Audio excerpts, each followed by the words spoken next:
Naruto was walking down the streets of Konoha still saddened by the fact he failed his graduation exam for the second time. Naruto, you failed. Naruto thought this and chuckled at the thought.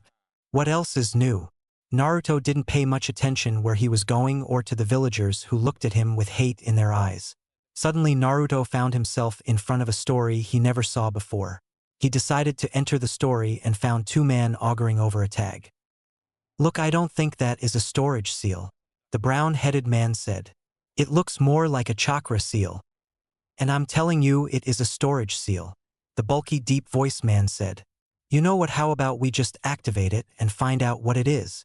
The other one nodded his head in agreement as they started to lay the tag down. Naruto caught a glimpse of the seal and felt an odd tug deep within himself, almost like the seal was calling out to him. Stop! Naruto yelled out. The two men stopped and looked at Naruto with surprise in their eyes. It's an explosive tag. The man looked at one another and chuckled. Look, kid, we don't need a tiny little kid try and tell us what a dashed up. The man stopped as he looked at the seal again. He's right. His friend looked at him, then back at the tag. Whoa, how did we miss that? He said this as he gently picked the tag up. Well, it is an old version of an explosive seal. He said this with a thoughtful expression. I haven't seen a tag like this used in a long time, so us mistaking it for something, especially considering we were arguing, it is pretty easy to make a mistake like that. Yeah, but still we nearly blew us and our shop up, his friend said as he looked at Naruto. That would be one statement to make. We just move here and we go ahead and blow ourselves up. Forgive us, we need to introduce ourselves. My name is Ishiki, Awareness. And this is my brother Denpa, Electromagnetic Wave. Naruto Uzumaki is my name, Naruto said to the two brothers. I got a question for you, Naruto, Denpa said with a raised eyebrow. How did you know that it was an explosive tag? Naruto just smiled and placed his hands behind his head. I don't know, it's just that the seal looked like it spelled explosive, Naruto said, but the brothers didn't quiet by that. Okay, tell me, do you know what this are? Ishiki said this as he held out 3 different tags with different seals on them. Naruto looked at them and about a few seconds after looking at them he began to speak. This one is a sealing tag, Naruto said, pointing to the tag. This is a chakra sealing tag and this is another explosive tag, but the ones we use nowadays. The brothers were amazed at Naruto. Kid, you just got them all right, Denpa said with a smile of amusement. Listen, do you know what fuinjutsu, sealing techniques, are? Naruto closed his eyes in concentration. Sorry, I think I fell asleep during that part of Irika's lecture. Naruto said this and the brothers once again were amazed. This kid has no idea what fuinjutsu is and still managed to get everything right, Ishiki thought and looked at his brother who nodded his head.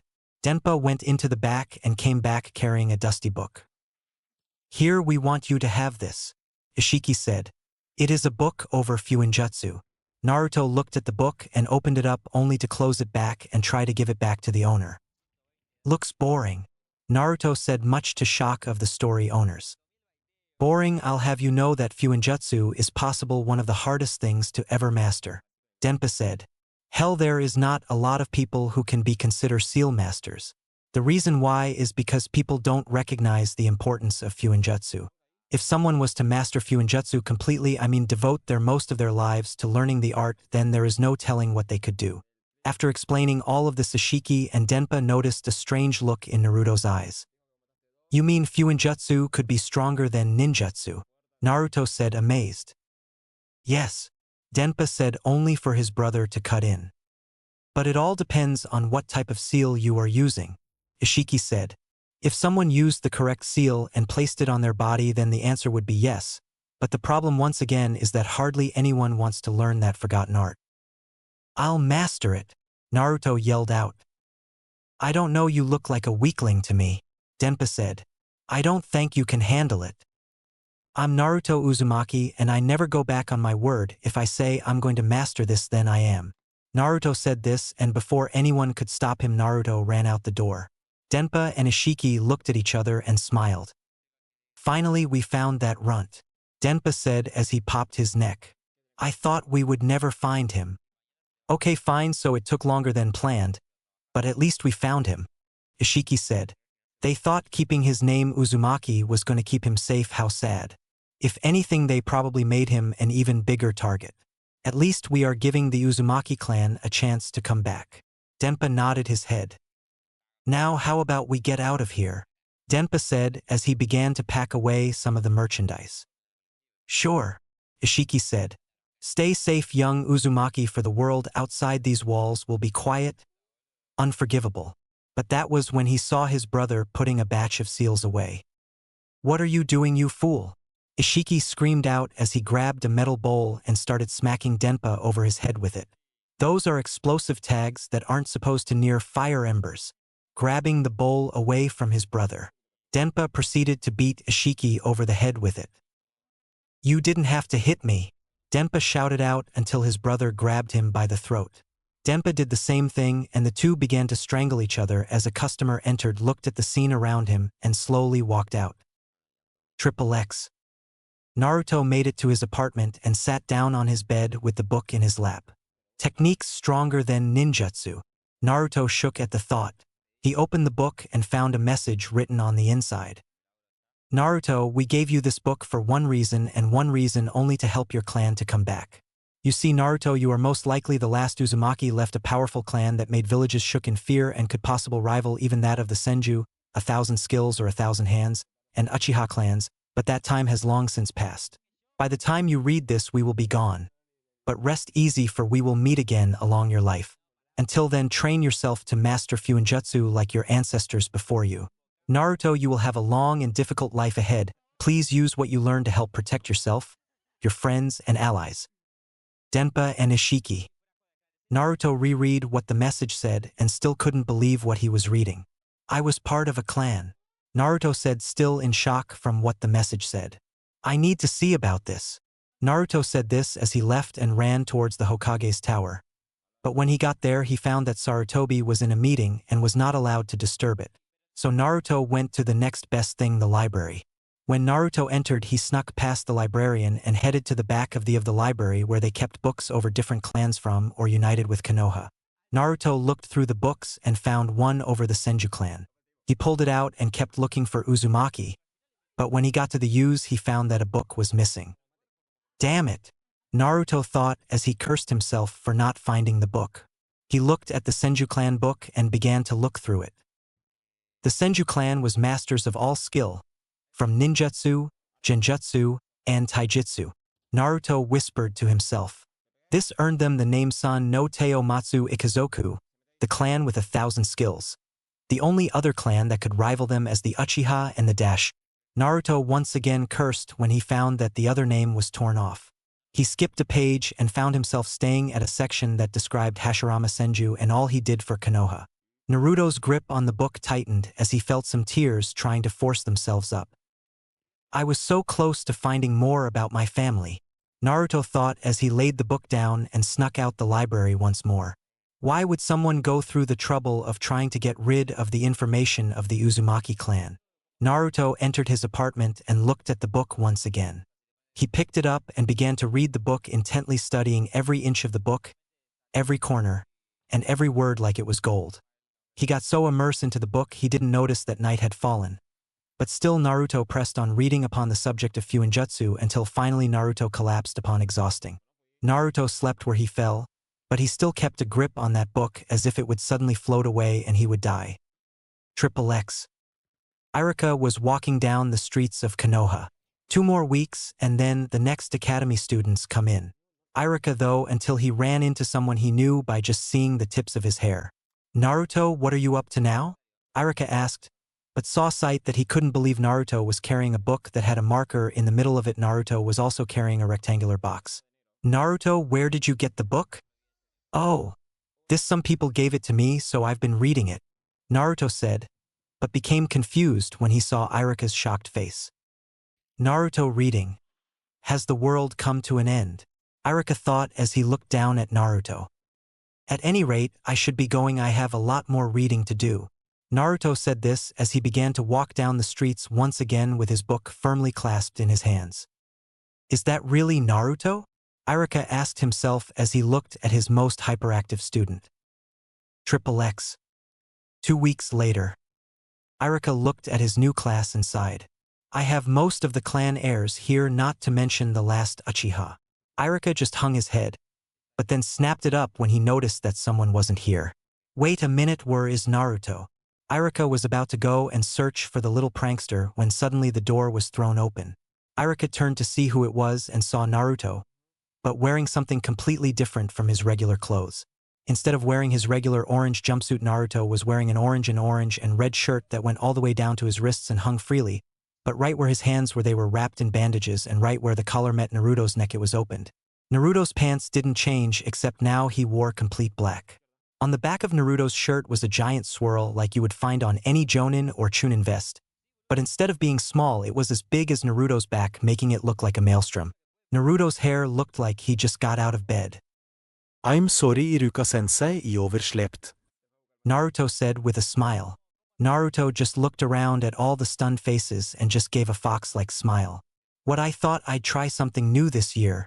Irika just shook his head and told Naruto to take his seat. Alright, now that everyone is here, why don't we get started by asking a few questions? Irika said as he looked around and saw Naruto smiling at him. Okay Naruto, let's see what you want to say. My name is Naruto Uzumaki, and I want to become Hokage one day, Naruto said, and Irika just smiled, knowing Naruto's speech by heart by now. But before he could ask someone else, Naruto spoke up once again. But I also want to find out as much as I can on a certain clan. That brought confused looks around. I wonder what clan he could be talking about, Irika thought to himself. Alright, how about you, Nara? Irika said, pointing to the boy who was trying to sleep. Troublesome, Shikamaru grumbled out. My name is Shikamaru Nara, and anything else would be too troublesome to talk about. With that, Shikamaru fell right back to sleep. Okay, that was insightful, Irika thought as he looked around the room and found that everyone else was either not paying attention or was looking at Sasuke, except for one Hyuga girl who was stealing glances at Naruto. Okay, forget the introductions for now, how about we go to Jutsu? Irika said and smiled, seeing everyone look up excited. First, does anyone know any jutsu? Irika saw 4 hands pop up, but the one that caught his attention was Naruto. I wonder what the little trickster has planned, Irika thought with an inward smile. Alright, knowing the Uchihas, we should most likely take this outside. The classroom got up and began to move outside. Everyone began to line up and form almost a semicircle around the 4. Alright, who wants to go first? Irika said as he looked around and saw Shikamaru walk forward. It would be too troublesome to watch the others perform, so I'll go first, then go to sleep, Shikamaru said as he put his hands together into the tiger seal. Cage main, shadow imitation, Shikamaru stated lazily. Shikamaru's shadow stretched forward and connected with Irika's. Shikamaru began to do a dance that made him look like a monkey dancing, but Irika was forced to do the same thing. Alright, I get the point, Irika shouted out. Shikamaru smiled as his shadow retracted back to him. Okay, next. Irika watched as Choji walked forward eating a bag of chips. Baika no jutsu, multi-size technique, Choji said with his mouth full of chips. Suddenly Choji expanded like a balloon and began to roll around the area like a boulder. Choji stopped and shrunk back down to his normal size. Sasuke walked up and almost immediately his little fan club began to cheer for their darling Sasuke. Sasuke sailed through a series of hand signs until he stopped on the tiger seal. Katan, Gokakyu no Jutsu, fire release, great fireball technique. Sasuke announced this as he blew out a fireball. Everyone was impressed that Sasuke did a very powerful jutsu and wasn't even a ninja yet. Naruto then walked forward and everything got real quiet, almost deathly quiet. I can't mess this up, Naruto thought. Irika, I'm going to need you to show this off. Irika was a little hesitant to let Naruto use a jutsu on him, but he had no other choice. Naruto began to shake his legs with his eyes closed and breathed very deeply. His eyes snapped open and Naruto vanished. Irika looked all around, but the only thing he could feel was a sudden rush of wind pass by him. He turned around and saw Naruto smile at him while he tapped him on the shoulder and disappear once more. Irika felt the wind pass by him again, but this time the opposite way. Very good speed, Naruto, but that doesn't really classify as dashed up. Irika stopped talking when his body froze up. Irika couldn't talk and he could barely move. He looked back up at Naruto, who was holding a one-handed seal in Tiger. What if he is using a one-handed seal? Then that means. Iruka looked at his arm, and sure enough he saw black symbols spread across his arm. I can't believe that worked, Naruto said with obvious excitement, but his excitement ended when Iruka applied a bit more chakra into his arms and broke out of Naruto's seal. Oh! Come on Iruka, why did you have to break out of it? Naruto said this with a pout as Iruka walked over to him with shock in his eyes. Naruto, when did you learn how to do Fuinjutsu? Iruka asked, still in shock. Oh, not long ago, Naruto said with a smile as he raised one of his legs into the air. I placed a seal on my leg to help me move faster with just a bit of chakra added to it instead of building chakra onto the bottom of my feet and wasting more chakra. The only problem with it through is that it forces me to go in a linear direction. So if someone knew that, then they could simply dodge.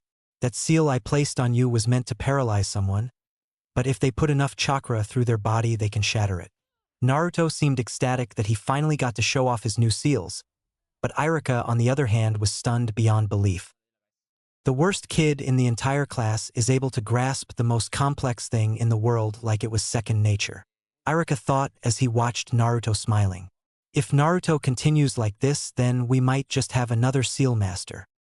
Naruto, tell me, do you know how dangerous that is? Iruka said with a stern voice. One thing is all that needs to go wrong, and then that is it for you. Naruto just looked at Iruka and smiled.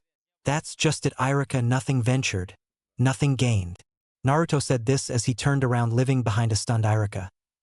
Naruto was excited because for the first time, thanks to his training in Fuinjutsu, Naruto was neck and neck Sasuke in jutsu skill. The only problem Naruto has discovered in his Fuinjutsu training is that he still puts too much chakra into the seals. He got the concept down. In fact, he developed a few new seals, it was just he always put too much chakra into them.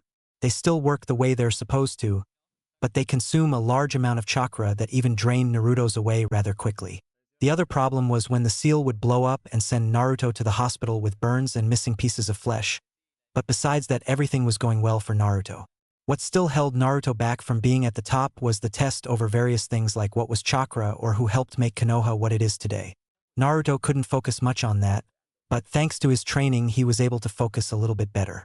Now today was the day that the test to see who became Genin was now, and Naruto was determined not to fail again. I can't fail, not now, Naruto said to himself again. He remembered when he was brought up to the Hokage because of his hidden Fuinjutsu training. XXX. Flashback. Naruto, Iruka told me you've been training yourself in using Fuinjutsu-based techniques, Sarutobi said with a questioning look. Is this true? Yes, the reason why is because no matter how hard I try, I can't get down the academy-based ninjutsu, Naruto said with a small amount of depression in his voice. So someone gave me this book on Fuinjutsu and I found that I'm pretty good at it. It doesn't have a chakra requirement to use, so that helps me out. Sarutobi nodded his head, but still looked a little worried. You should have told me what you were planning, Naruto, I could have helped you.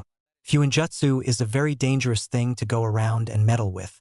You need to have complete focus. If the slightest thing goes wrong, then it could mean your life. Naruto nodded his head and began to walk out when he remembered something. Old man, do you know of any way to help me with the Bunshin no Jutsu? It's my worst technique. Sarutobi just looked at Naruto with a sad smile. I'm sorry, Naruto, but I can't help you, and raised his hand in order to prevent an interruption. The reason why is that if I show favoritism, then I'll have to teach others. You understand, don't you? Sarutobi watched as Naruto nodded his head and walked away. When Naruto left, Sarutobi made a small motion with his hand, and that was when an ANBU appeared out of the ground. I want you to keep a close eye on Naruto, Sarutobi said. I want him watched whenever he is not in the academy, understand? The ANBU bowed and disappeared into the floor. The fact that Naruto was beginning to learn Fuinjutsu was troubling to Sarutobi, because it meant that soon very specific people will try and either kill or kidnap the young Uzumaki. Naruto, I was hoping this would never happen. XXX. Naruto watched as Sasuke stood up and walked to the testing room, and Naruto knew it was his turn next. Hinata looked at Naruto with worry in her eyes. She was happy for Naruto finally finding something he was good at doing, but every student, no matter what technique they learn, have to be able to use the Bunshin Jutsu. Good luck, Naruto-kun. Hinata thought as she saw Sasuke come out with a Konoha headband. Naruto got up, but right before he got to the door he heard a small voice speak. "Go, good luck, Naruto." The voice said. Naruto turned around, but didn't see where the voice came from.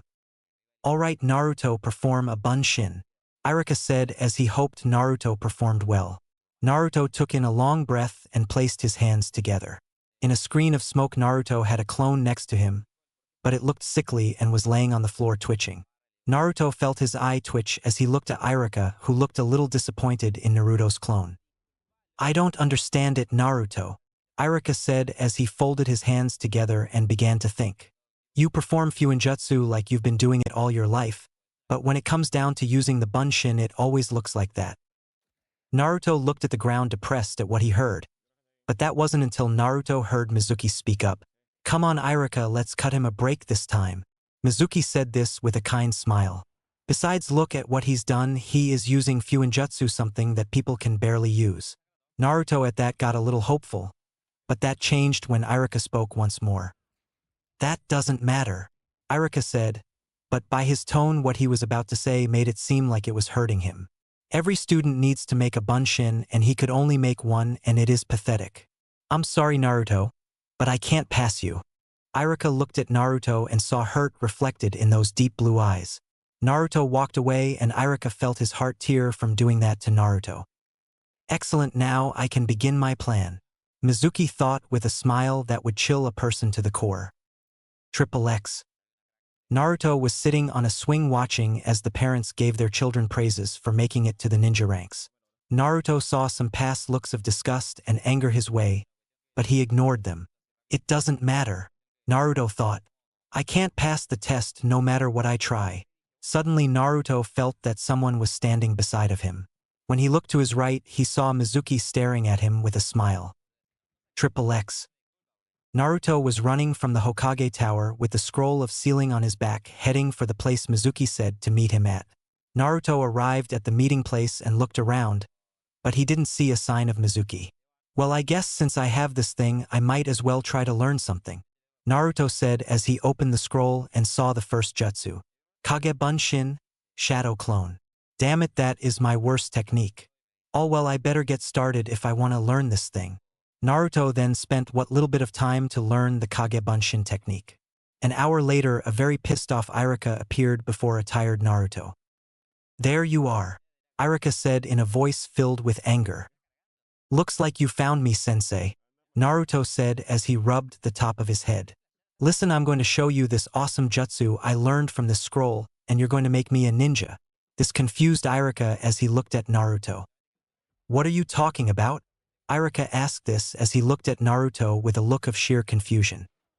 "Mizuki-sensei told me that whoever learns a jutsu from this scroll can graduate even if they didn't pass the graduation exam." Naruto said this with a smile, but that quickly turned into a frown when he saw Iruka looking more shocked and confused. "Iruka, what's dashed?" Naruto didn't finish his sentence. Iruka heard a whistling sound and looked to his right just in time to see kunai thrown at both him and Naruto. "Look out!" Iruka shouted out and shoved Naruto away. Iruka took the entire barrage of kunai and fell against the abandoned cabin. Naruto watched as Iruka coughed up blood. Naruto looked at the direction the kunai were thrown and saw Mizuki with 2 Fuma shurikens on his back. "Mizuki!" Iruka growled out as he tried to move, but pain shot through his entire body. "Naruto, give me the scroll and your test is complete," Mizuki said, hoping that Naruto would believe. "Don't, Naruto," Iruka said. "Mizuki is lying." Mizuki began to laugh at that. "I'm lying, please, Iruka," Mizuki said. "The entire village has been lying to you from the start, Naruto." Iruka's eyes widened when he realized what Mizuki was about to do. "Mizuki, don't," Iruka shouted out. What are you talking about?" Naruto asked.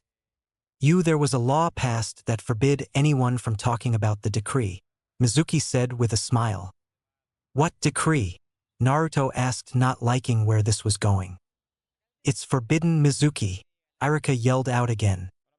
"The decree was that no one was to talk about how the Kyuubi was sealed inside a baby," Mizuki said and watched as Naruto's eyes widened. "The baby was you, Naruto. That's why everyone hates you, and no one will ever miss you when you die. Naruto watched as Mizuki pulled off one of his Fuma shuriken and tossed the oversized buzz saw at Naruto. Naruto watched the blade get closer and closer. Naruto, get down! Naruto heard Iruka shout this out and he ducked. Suddenly Naruto felt something wet drip onto his hand. Naruto looked up and saw Iruka leaning above him with the shuriken in his back. Iruka felt blood come up in his mouth, but despite the pain Iruka smiled down at Naruto. "Are you okay, Naruto?" Iruka asked with pain in each word. "Why?" Naruto asked. "Because I know what it's like to grow up all alone," Iruka said. "I know why you play pranks to get people to notice you. I understand it all, but I never once tried to help you. For that I am sorry, Naruto."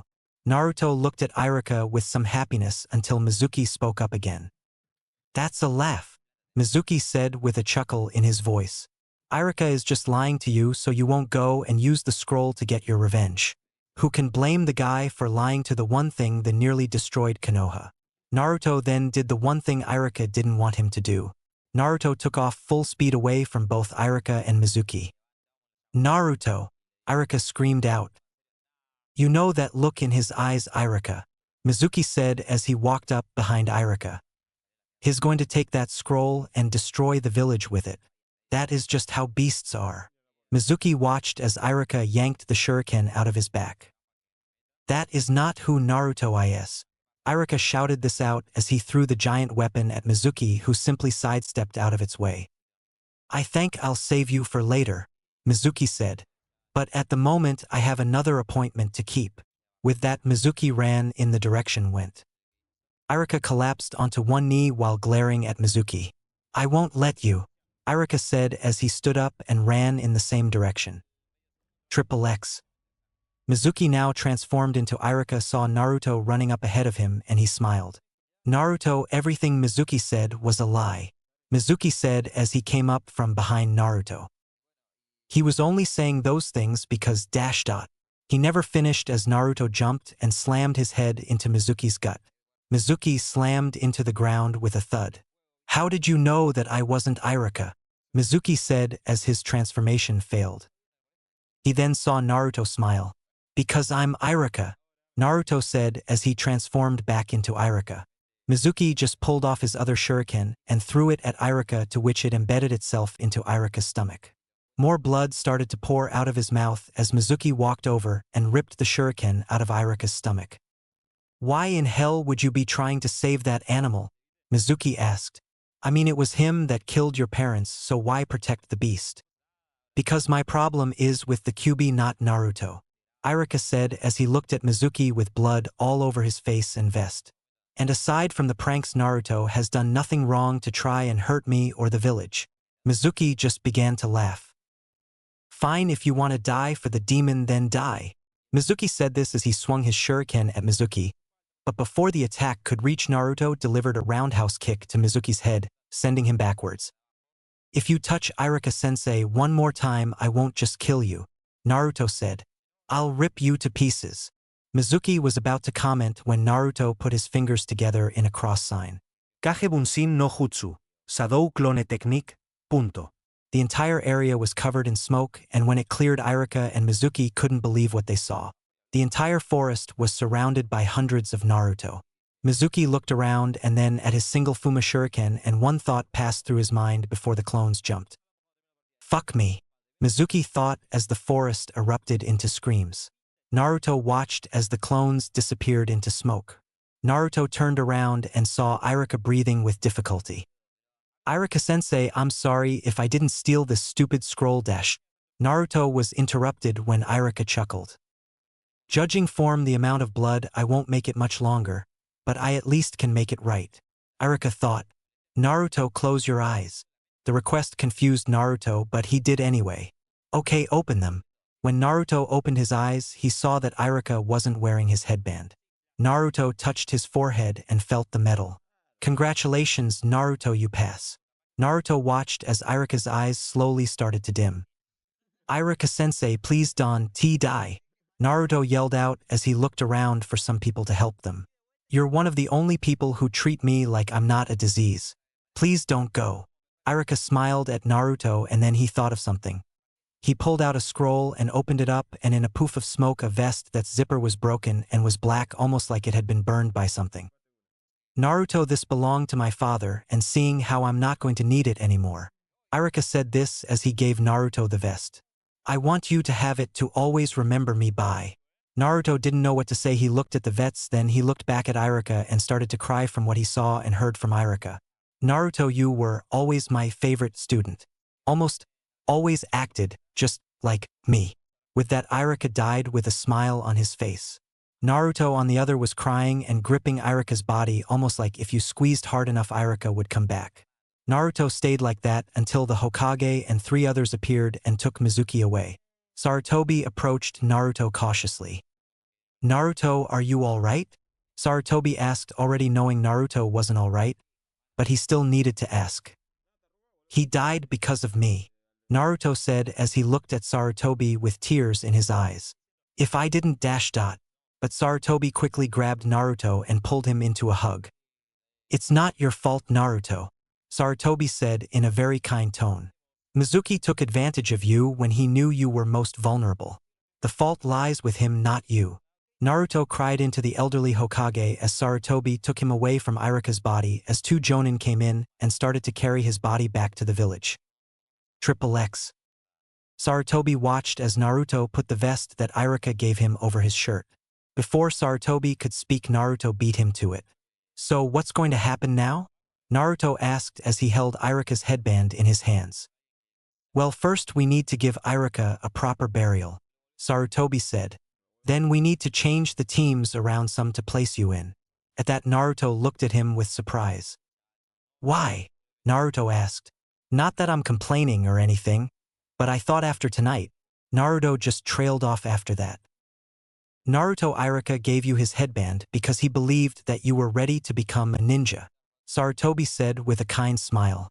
I would be foolish not to take his last choice into account. Naruto nodded his head, but without his normal excitement. So when is his burial? Naruto asked as he looked at the ground. Today, Sarutobi said as he watched Naruto nod one last time and begin to walk for the door. He really did care about you, Naruto. Every time he saw you struggling with a jutsu, he would always come to me for advice. He believed that when you became a ninja you would be the best there was. Naruto stopped at the door, but only for a second before he closed the door behind him. I promise, Iruka, I will always protect who is precious to me, Naruto thought. XXX. The funeral went by okay. The classes that Iruka taught all came by to mourn the death of their instructor. But if anything, life for Naruto got worse. The adults asked that the Hokage to strip Naruto of his ninja rank and to ban him from entering the ninja academy because of stealing both the scroll of sealing and having a hand in the death of Iruka, but Sarutobi ignored their requests. Naruto was the first to be at the funeral and the first to lay a flower on Iruka's grave, which didn't sit well with most of the adults. When the funeral was complete, only a few people stayed behind. Naruto, Hinata, Shino, and Sarutobi, who kept glancing at Naruto with what appeared to be worry in his eyes. Shino walked up to Naruto, who was sitting in front of Iruka's grave, and in his own way gave a reassuring pat on the shoulder. Through at first, he was confused at what to do. Sarutobi and Hinata walked up to Naruto as well. Sarutobi gave Naruto a small hug. Then it was just Hinata and Naruto alone. Hinata kept glancing around nervously, trying to decide on what to do or say. That was until Naruto stood up and began to walk away. I'm so sorry about Iruka, Hinata said. You two, we were CL close. Naruto turned around and for the first time today he smiled. Even if it was a sad smile, it was still a smile. Yeah, we were close, Naruto said, looking at his grave again. Hey, Hinata. At this, Hinata looked at Naruto with full attention. Usually Iruka and me would go out for some ramen. So I was wondering, would you like to join me? Hinata was stunned at first and nearly fainted, but she mustered up some willpower and kept her ground. Sure, Naruto, Hinata said with a blush. Hinata knew this wasn't going to be a date, but she knew right now Naruto was not himself and right now he needed someone, and that someone just so happened to be her. Naruto smiled and began to walk toward his favorite ramen stand, thinking about Iruka and all the time they spent together at that one ramen stand. The team assignments were postponed for the 4 days in order to find a new instructor and for some people to get over Irika. Naruto spent his 4 days in his apartment just throwing his kunai at the wall. The only people he would want to see was either Sarutobi or Hinata. Sarutobi came by every now and then to check up on Naruto, and Hinata came by delivering food for her crush. In those 4, both Hinata and Naruto grew close, not close enough to be labeled boyfriend and girlfriend, but close enough to be almost in that category. Hinata was actually the one who got Naruto out of his house and about.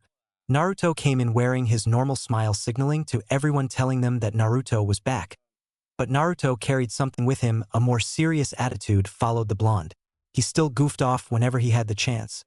But whenever someone picked on anyone, his goofy attitude disappeared and was replaced with seriousness. Naruto's appearance changed as well. His hair seemed to have gotten a lot wilder and longer from the past 4 days. What everyone else began to notice is that Naruto began to train harder and faster than ever before, like Irika's death drove home a point to Naruto.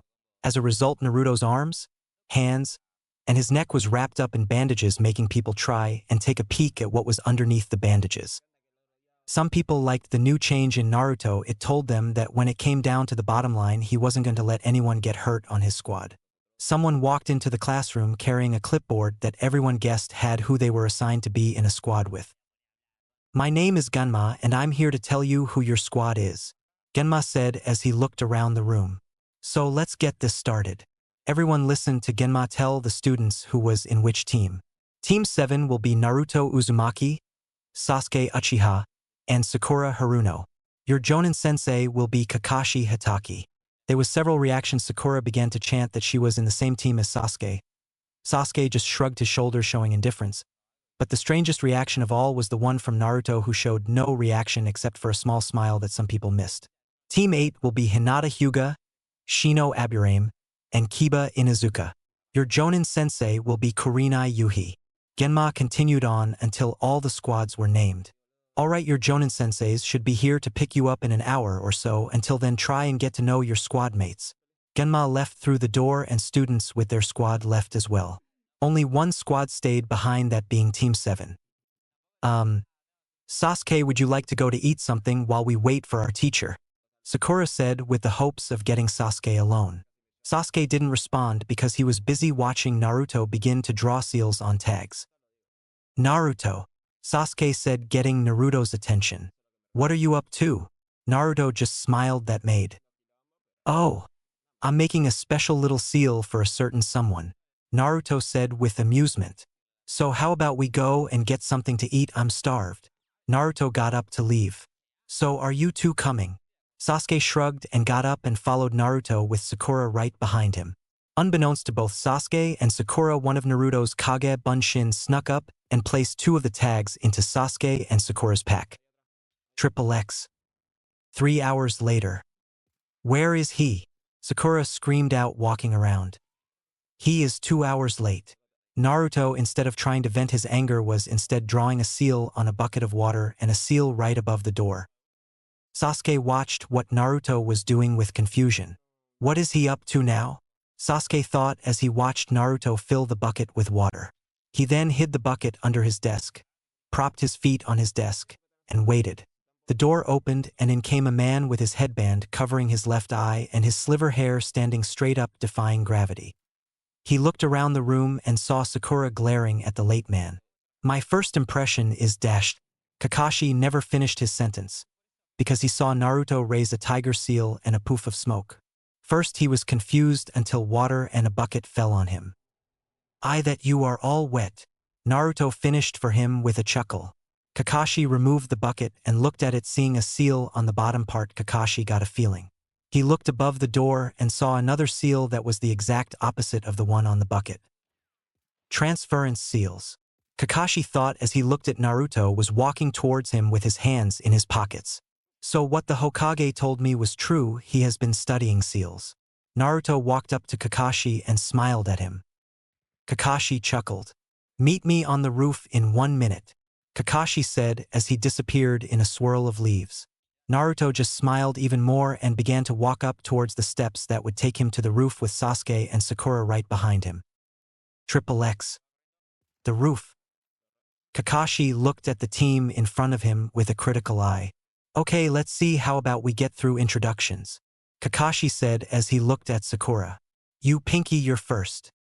The nickname made Sakura anger, but she didn't understand what Kakashi wanted. What do you mean? Sakura asked. All right, I'll go first, Kakashi said with a sigh. My name is Kakashi Hatake. My dislikes are I don't feel like talking about. I like many things, and I haven't really thought of my future. All we learned was his name. The three of them thought with a sweat drop. My name is Sakura Haruno and I like. Sakura looked at Sasuke and blushed. I dislike perverts and stupid Ino, and my dream. She looked at Sasuke and giggled. All right, you with the attitude, Kakashi said, pointing to Sasuke, who looked only slightly annoyed. My name is Sasuke Uchiha, Sasuke said. I have no likes and many dislikes. My dream. No, my ambition is to revive the Uchiha clan and kill a certain man. Kakashi was slightly worried about Sasuke, but for the time being he had to put it off. All right, Whiskers, you're next, Kakashi said, pointing to Naruto, who was designing some new seal. My name is Naruto Uzumaki, Naruto said, not looking up from his seal. I like to design new seals and learn new jutsu. I hate people who won't give someone a chance to know them before persecuting them. My dream is to have people remember a certain clan, but also my dream is to become Hokage. All right, I have a fangirl, a Avenger, and a Jinchuriki who has an interest in Fuinjutsu.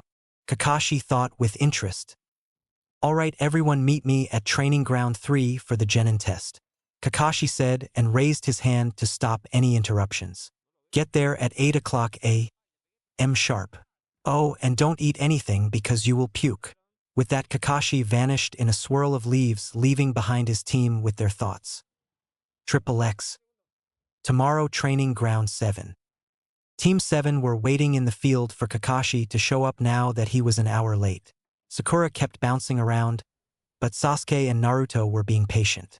Naruto secretly created a few clones to place seals around the area, and Sasuke was just leaning against a tree. Kakashi suddenly appeared, waving at the group. Where have you been? Sakura screamed out. Well, you see, Kakashi said with a smile. I was walking this way when an elderly lady required my assistance. Then I had to avoid a black cat that crossed my path, and then I just got lost on the road of life. Sakura just outright called him a liar.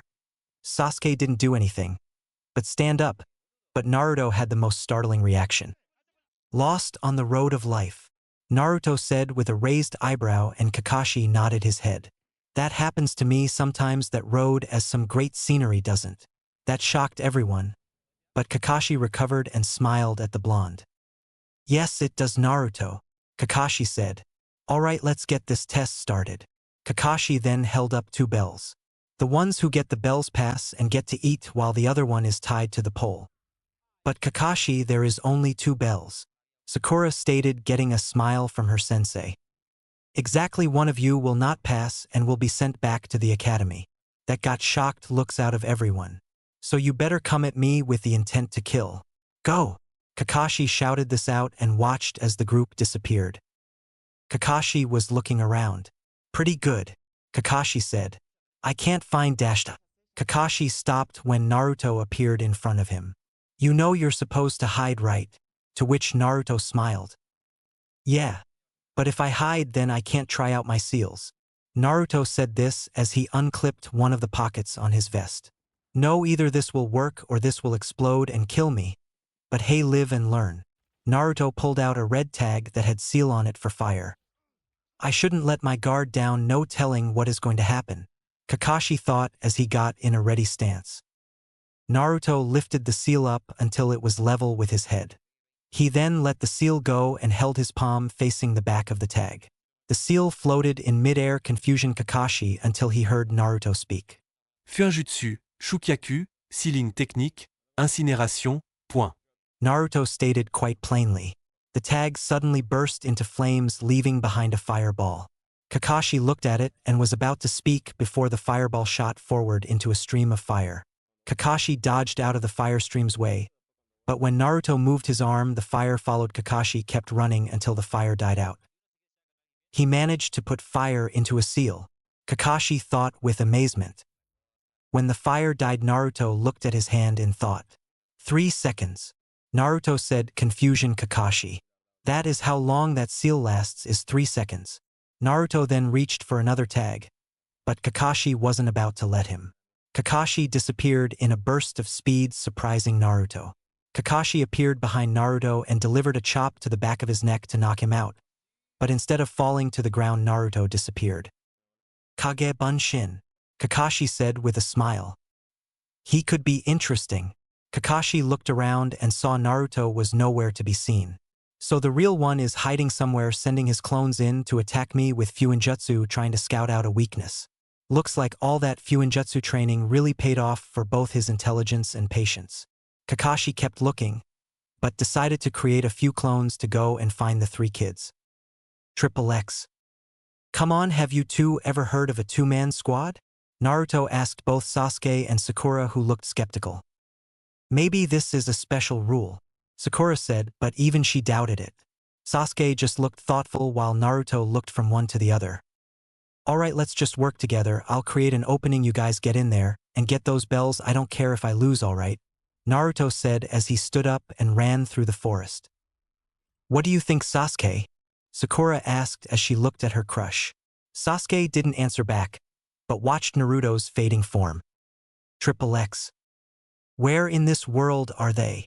Kakashi asked no one in particularly, but got an answer. Maybe you should look in the trees, came the reply. Kakashi looked up to see Naruto holding 2 red tags. Fuinjutsu, Shikyaku. 2 streams of fire came roaring towards Kakashi, who had to dodge the raging fire. When the 2 fire streams died, Naruto emerged from the blaze with a fire in his eyes. Naruto made a punch to Kakashi's head, but he ducked just in time and delivered a kick to Naruto's side. Naruto was sent into a tree where he erupted into smoke. What is he up to? Kakashi thought to himself. He keeps sending clones, it's almost like he's... That was when it hit Kakashi like a ton of bricks. Oh shit! Kakashi yelled out as he made a run to the forest's exit. He is using seals, that means he could have dashed up. Naruto appeared in front of him with his hands together in a serpent seal. Laid a trap. Naruto finished. Fuinjutsu, Orin, Sealing technique, désintégration circle, point. Naruto said this, and suddenly from the 2 of the trees that were on Kakashi right and left side shot out an orange-hued tendril with spiraling yellow patterns to wrap around Kakashi and pin his arms to his side. Kakashi looked and saw that both tendrils were coming from tags on the tree's surface. Damn it, how could I have fallen for an obvious trap? But maybe if I took out one of the tags it would free me, Kakashi thought. Kakashi managed to free one of his hands and threw an explosive kunai at one of the trees. When the kunai exploded and destroyed the tree, the orange tendrils disappeared. Kakashi looked up and saw Naruto on the ground breathing hard. It looks like that seal requires a constant flow of chakra, and if that flow is disturbed in a single instance it drains you, doesn't. But that was when he saw Naruto smile.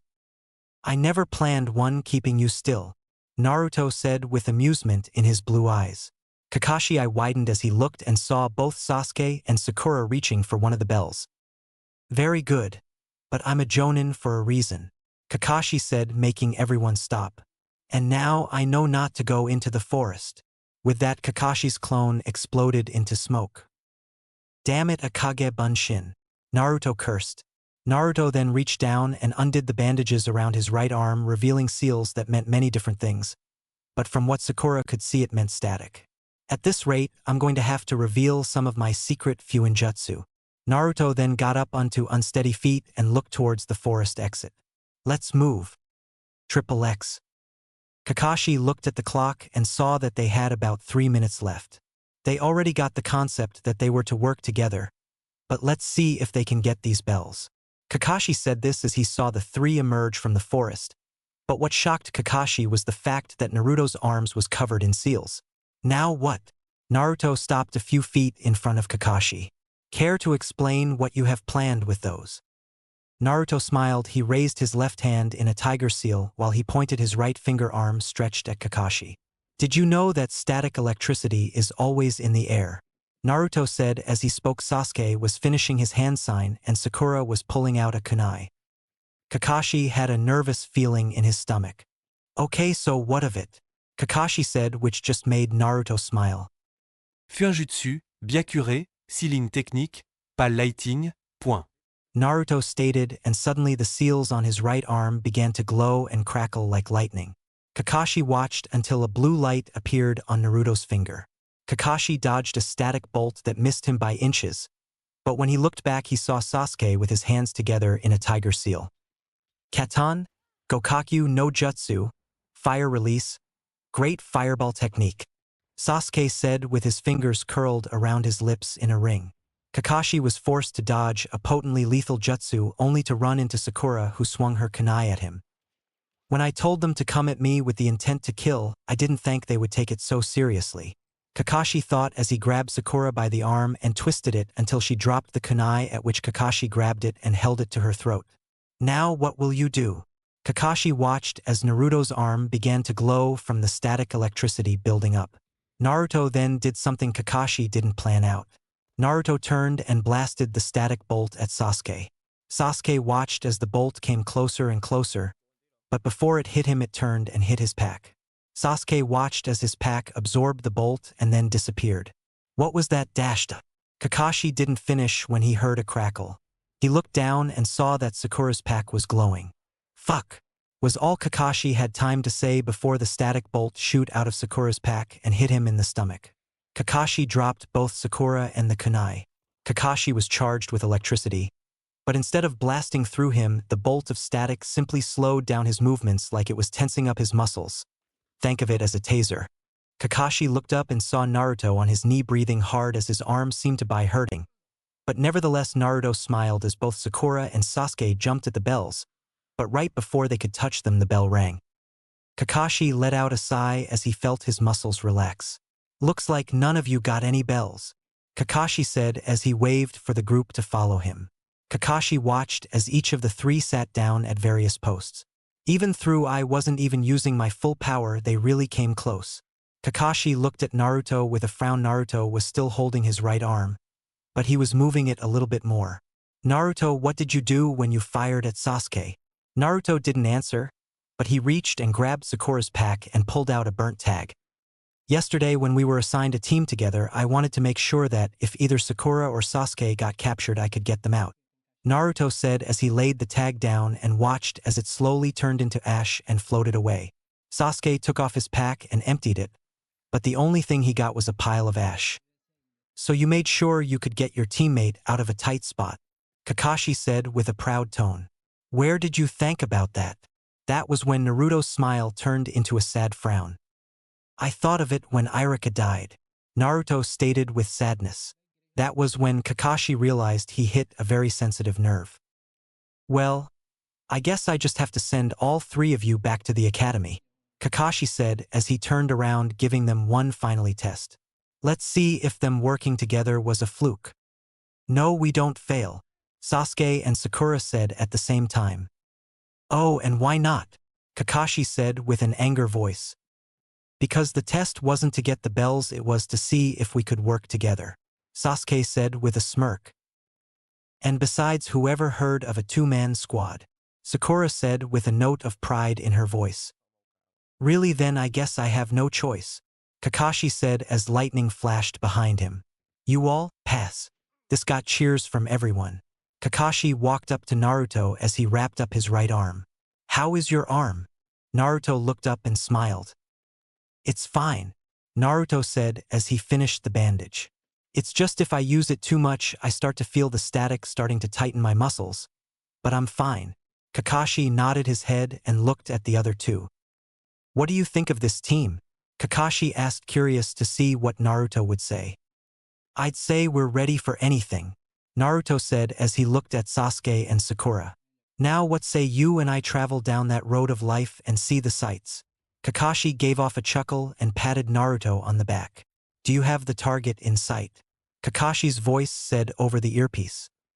Yes, Sasuke said. Roger, Naruto said with a chuckle. Yes, Sakura said. Then move in, Kakashi said. Naruto, Sakura, and Sasuke all charged out of the forest and ran at the target, who ran away only to be caught by Naruto's Kage Bunshin. The cat kept trying to claw at Naruto's clone, but it kept the beast of a cat away from anything vital. Target captured. The group said as Naruto grabbed the cat and his clone disappeared. Check the collar, does it have the name Tora? Kakashi said. Yes, Naruto said as he took a look, but got to close and received a scratch to his face. Naruto yanked the cat away and was tempted to throw the feline, but that was when Naruto remembered that this was a mission. Triple X. Tora! Screamed the fire daimyo's wife. Don't you ever run away again. She said this as she laid money down on Sarutobi's desk and walked out squeezing the cat. I feel so bad for the cat, Naruto thought as he cringed as he saw the cat's eyes dart around for an escape. Good job, everyone, Sarutobi said with a smile. Now what other job do you want? We have painting, house-sitting, or dashed. Sarutobi never finished as Naruto interrupted. None of the above, Naruto said. I think it's time we get a real mission. Sarutobi looked at Naruto with a smile. Oh, and why should you? Sarutobi asked. Well, it's simply, Naruto said with a smile. We are the best. Kakashi slapped Naruto upside the head. Naruto glared at Kakashi, but he was looking at his orange book. Sarutobi looked at Kakashi and the rest of his team and sighed. Kakashi, what is your opinion? Sarutobi asked. Kakashi looked up and then looked at his team. Sasuke was indifferent, just looking around the room. Sakura was watching Sasuke and Naruto with a nervous smile, and then Naruto, who was busy drawing a new idea for a seal. I think they can handle a C-rank mission, Kakashi said and smiled as his team looked at him with gratitude in their eyes. Sarutobi smiled. All right, it just so happens I have a mission that is an easy little escort mission to the Nami no Kuni, Land of Waves. Sarutobi said this and the door opened to reveal an old man with a straw hat and a bottle of sake. This is Tazuna and this is the team that will be escorting you. Tazuna looked at the group and frowned. This is it, Tazuna said in a degrading tone. They're just a bunch of kids and the blonde one looks like he is the weakest. Naruto ended up getting a tick mark on his. Hey, listen, Grandpa, Naruto shouted, getting Tazuna's complete attention. I don't care if you're the person we are supposed to escort. My name is Naruto Uzumaki and I'm going to lead this village one day. Naruto looked at Tazuna and saw a flash of thoughtfulness pass through his eyes. Uzumaki, Tazuna thought with confusion. Why does that name sound so familiar? Tazuna shook it off for now. I guess they'll do. Let's get going. With that, Tazuna turned around and began to walk away. But with his back turned, the group never saw that he was still thinking about Naruto's last name. Triple X. Naruto was walking along with Kakashi as Sasuke and Sakura stayed with Tazuna. Kakashi was reading from his book when a reflection caught his eye. He looked over at it and saw a puddle of water. That's strange, it hasn't watered here for days, Kakashi thought as he slowly placed his book back into his pack. Suddenly 2 forms erupted out of the water. Both were wearing breathing masks and had tattered cloaks with 2 gauntlets chained together. The 2 individuals managed to wrap Kakashi in the barb chain. One down, Meizu said with a happy glee in his eyes. Then the chains tightened and cut Kakashi in 2. 3 to go, Gozu finished. The 2 turned around and were greeted with a roundhouse kick delivered by Naruto and Sasuke. The 2 ducked under the kicks and seemed to glide across the ground like ghosts. They're fast, Sasuke thought as he looked at Naruto, who reached for his left arm bandages. Whatever you have planned, Naruto, better do it quickly. Naruto ripped his bandages off, revealing a storage seal on his wrist that went up to his elbow. Naruto channeled chakra into the seal and in a poof of smoke Naruto was holding a Fuma shuriken. But instead of having straight points, the points were curved like fangs and was pure black. Sasuke, tell me, can you give me an opening? Naruto said as he began to spin the deadly-looking shuriken. Please, Dobe, look who you are talking to, Sasuke said with a smirk. Sasuke charged at the brothers, who charged right at him. But before they got within a few inches of Sasuke, they jumped towards Sakura, who was holding a kunai in a protective stance in front of Tazuna. Damn! Naruto cursed as he spun around on his heel and threw the shuriken above the brothers, which confused the group. Sasuke looked at Naruto and saw he had his fingers in a bird sign and knew what he was doing. Sasuke charged at the demon brothers, who neared ever closer to Sakura. But right before they raised their gauntlets, they heard something that made them look up. Fuinjutsu, Izame Arashi Randa, Sealing Technique, Hellstorm Barrage, Point. What they saw almost made them shit themselves. The shuriken that Naruto threw was now glowing with seals traced all along the blade's edges. But that wasn't what scared them, it was what came out of the shuriken seals. Various weapons from spears to kunai and swords to daggers came raining down at the two brothers who were forced to dodge or become a living pincushion. Mizo looked at Naruto, who was smiling at him. "We need to take care of him," Mizo said to his brother, who nodded his head. The two began to run at Naruto, but that was when the brothers got a second scare. Katon. Kaki no jutsu. They heard this and narrowly dodged a fireball that incinerated the trees right next to them. They looked at Sasuke and then at each other and nodded. Suddenly the chain connecting the two broke off. Gozu and Meizu went after different targets. Gozu charged at Naruto while Meizu began his approach towards Sasuke. Naruto began to place both of his fingers together into the cross sign when two dogs appeared out of nowhere and tackled Gozu to the ground and pinned him. Meizu looked over to his brother and was rewarded with a punch to the face, knocking him out. "Well done, everyone," Kakashi said as his dogs kept Gozu pinned to the ground. Kakashi walked over to the downed shinobi and knocked him out as well. When the dogs disappeared in smoke, Kakashi grabbed the two and tied them to a tree. "You know this aren't bandits, Tazuna?" Kakashi looked at Tazuna, who seemed to be trying to shy away from Kakashi's eye. "Care to explain?" Tazuna looked up and sighed. Tazuna began to tell the story of Gato and how he invaded and took over his village. He told them that his village was weak on economy because of Gato, so the only ranking mission he could afford was a C rank. Kakashi nodded his head. "Well, with the introduction of the Demon Brothers, I'd say this mission just went from a C rank to an A rank. Usually when a client lies, we are to take him back to the village, and since this is a mission that dash. But he was interrupted by Naruto. "We're not going to just quit, are we?" Naruto said as he stood right next to Tazuna after he resealed all the weapons back into the shuriken and put the shuriken back into the seal on his arm. "Look, I never back down and I never give up, and that includes missions." Kakashi looked at the rest of his team. "Do the rest of you feel this way?" Kakashi asked. "We agreed to take this mission," Sasuke said as he began to walk in the direction of Nami no Kuni. "It might be hard, but we're ready," Sakura said as she turned around and walked towards Sasuke. "All right, we continue the mission," Kakashi said as he turned and saw that his team was already disappearing over a hill. Sasuke was walking when he heard a sound coming from the bushes, and then faster than anyone react, he threw a kunai into the bush. Suddenly a pure white rabbit jumped out of the bushes, scared for its life. Sakura managed to grab the rabbit and began to calm it down. "You could have hurt the rabbit, Sasuke," Sakura said. Sasuke just shrugged his shoulders and continued to walk. Kakashi managed to catch up just in time to see the rabbit before Sakura sat it down to release it. "A snow rabbit here in this weather," Kakashi thought, and then heard a whizzing sound and turned to see a giant sword spinning towards them. "Get down!" The group ducked just as the blade passed right above them and embedded into the tree. The group looked up and saw a man standing on the blade's hilt.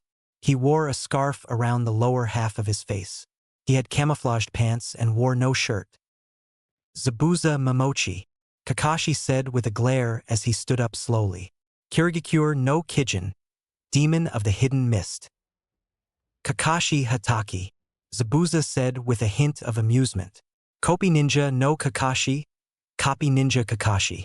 This is excellent, I can kill the bridge builder and one of Konoha's elite." "Stay out of this fight, he is out of your league," Kakashi said as he lifted up his headband and revealed a Sharingan eye. Sasuke stayed at the eye in shock. "He's not an Uchiha, is he?" Sasuke thought as he watched Kakashi settle into a fighting position.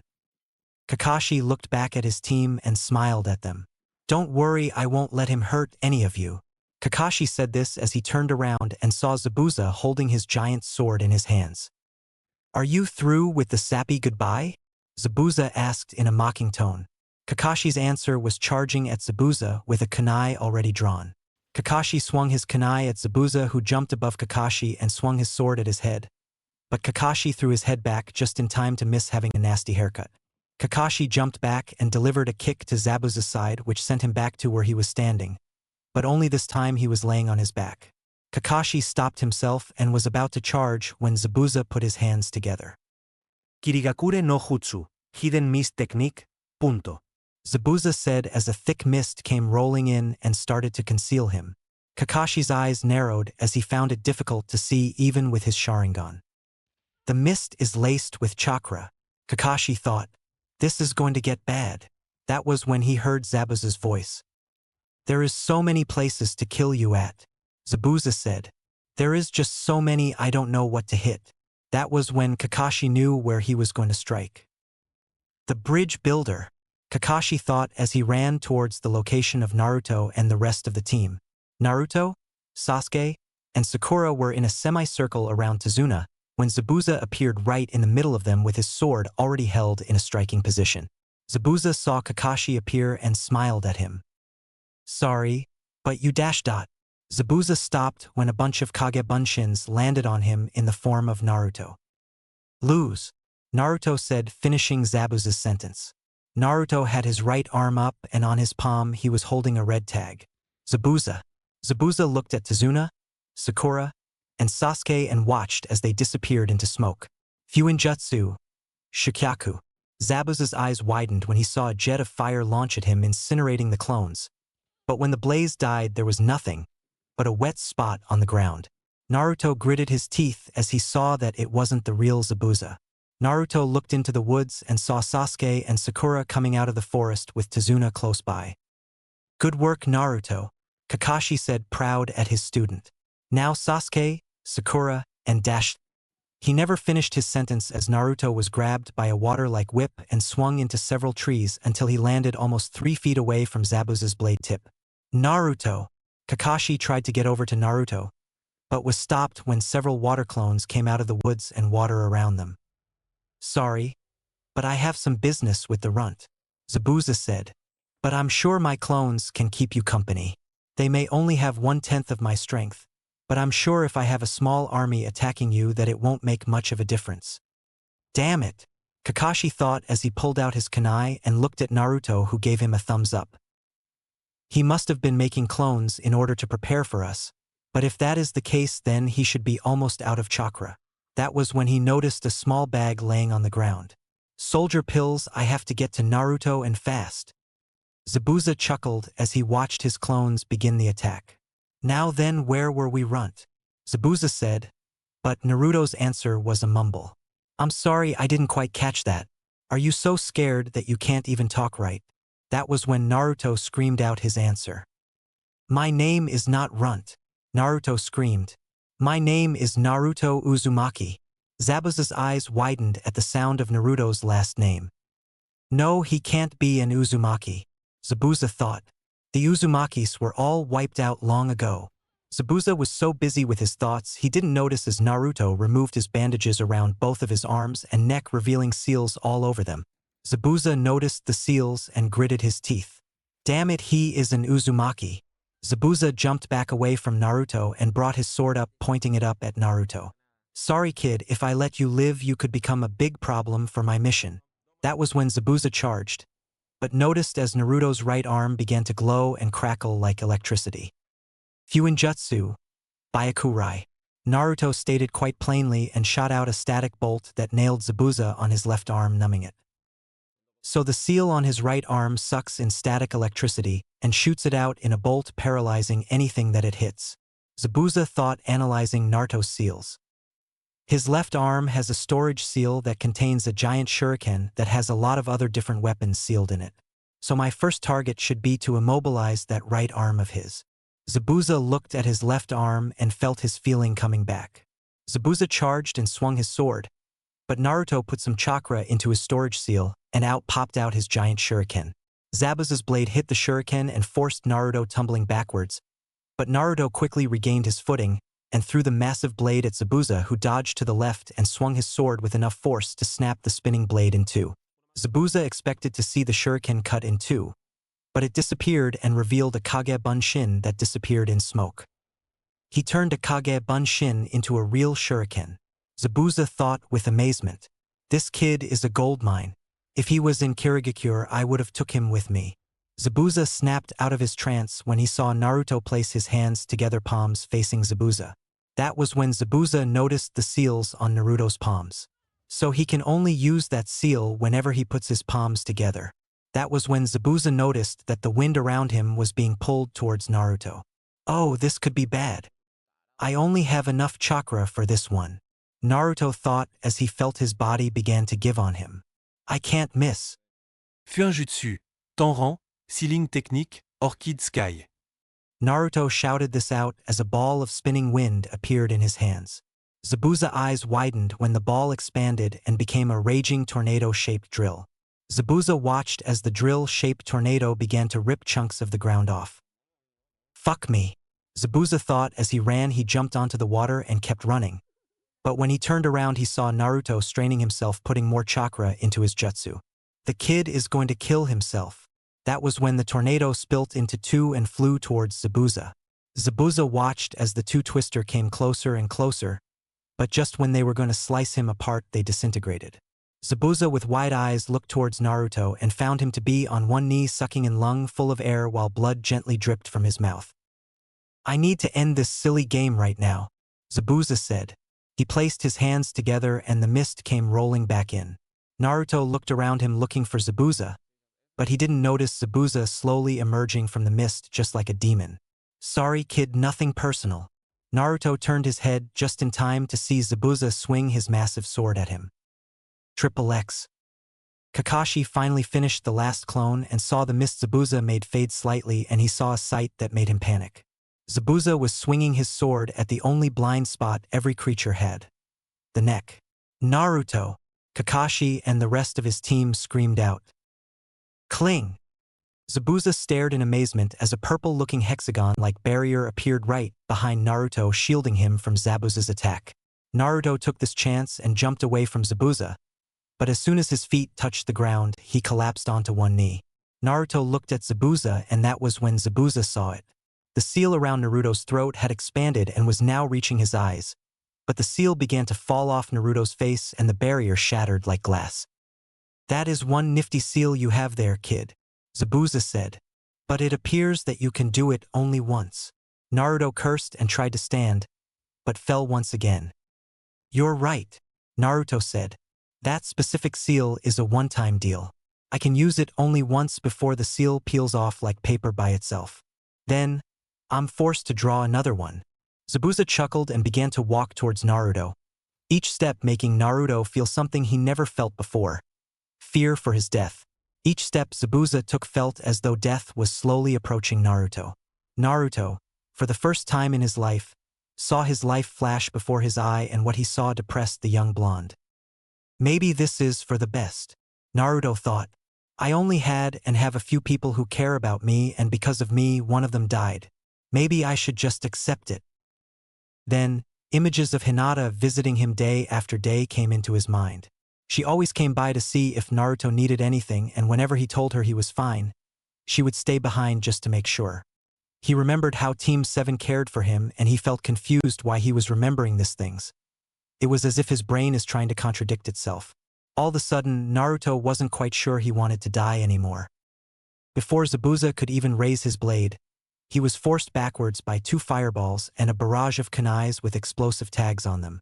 Naruto looked up and saw his entire team in front of him in a protective stance, with Tazuna standing next to him holding what appeared to be a mallet. What are dash dot? Naruto managed to get this out as put force behind his leg in attempt to stand before he fell and was caught by Tazuna. Because, Naruto, we're a team and we help one another, Kakashi said as Sakura and Sasuke nodded. Now rest. I think you really need it. With that, Naruto closed his eyes and let the darkness take him. You're going to pay for what you did to him, Kakashi told Zabuza with a menacing tone. Zabuza laughed at Kakashi. I didn't do anything.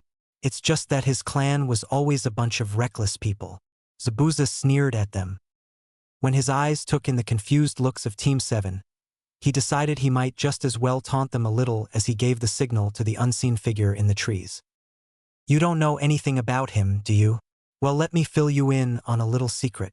However, Zabuza never got a chance to fill Team 7 in the secret, for 3 senbons came sailing out of nowhere and got him straight in the back of his neck. Team 7 stared at the mysterious senbons, stunned as Zabuza collapsed to the ground in an unceremonious heap. Before anyone regained their control, a ninja wearing a Hunterine mask appeared right next to Zabuza's Corpse. Thank you, he said in an odd female-like voice. If it wasn't for you, then I would never have had an opening. He picked up Zabuza's limp body and held out a tiger sign. Before I leave, I suggest you look at your friend, for he doesn't look very well. Farewell, he told them as he disappeared in a poof of smoke. Team 7 was shaken out of shock as Tazuna called out to them. He's sweating and shaking. I don't think it's a very good sign, Tazuna told Team 7 in a worried tone as he looked at Naruto, who was looking a little pale. Damn, he used too much chakra in that fight, Kakashi thought as he walked over to Naruto. He's suffering from severe chakra exhaustion, Kakashi explained to others as he forced Naruto's mouth opened and forced in some soldier pills.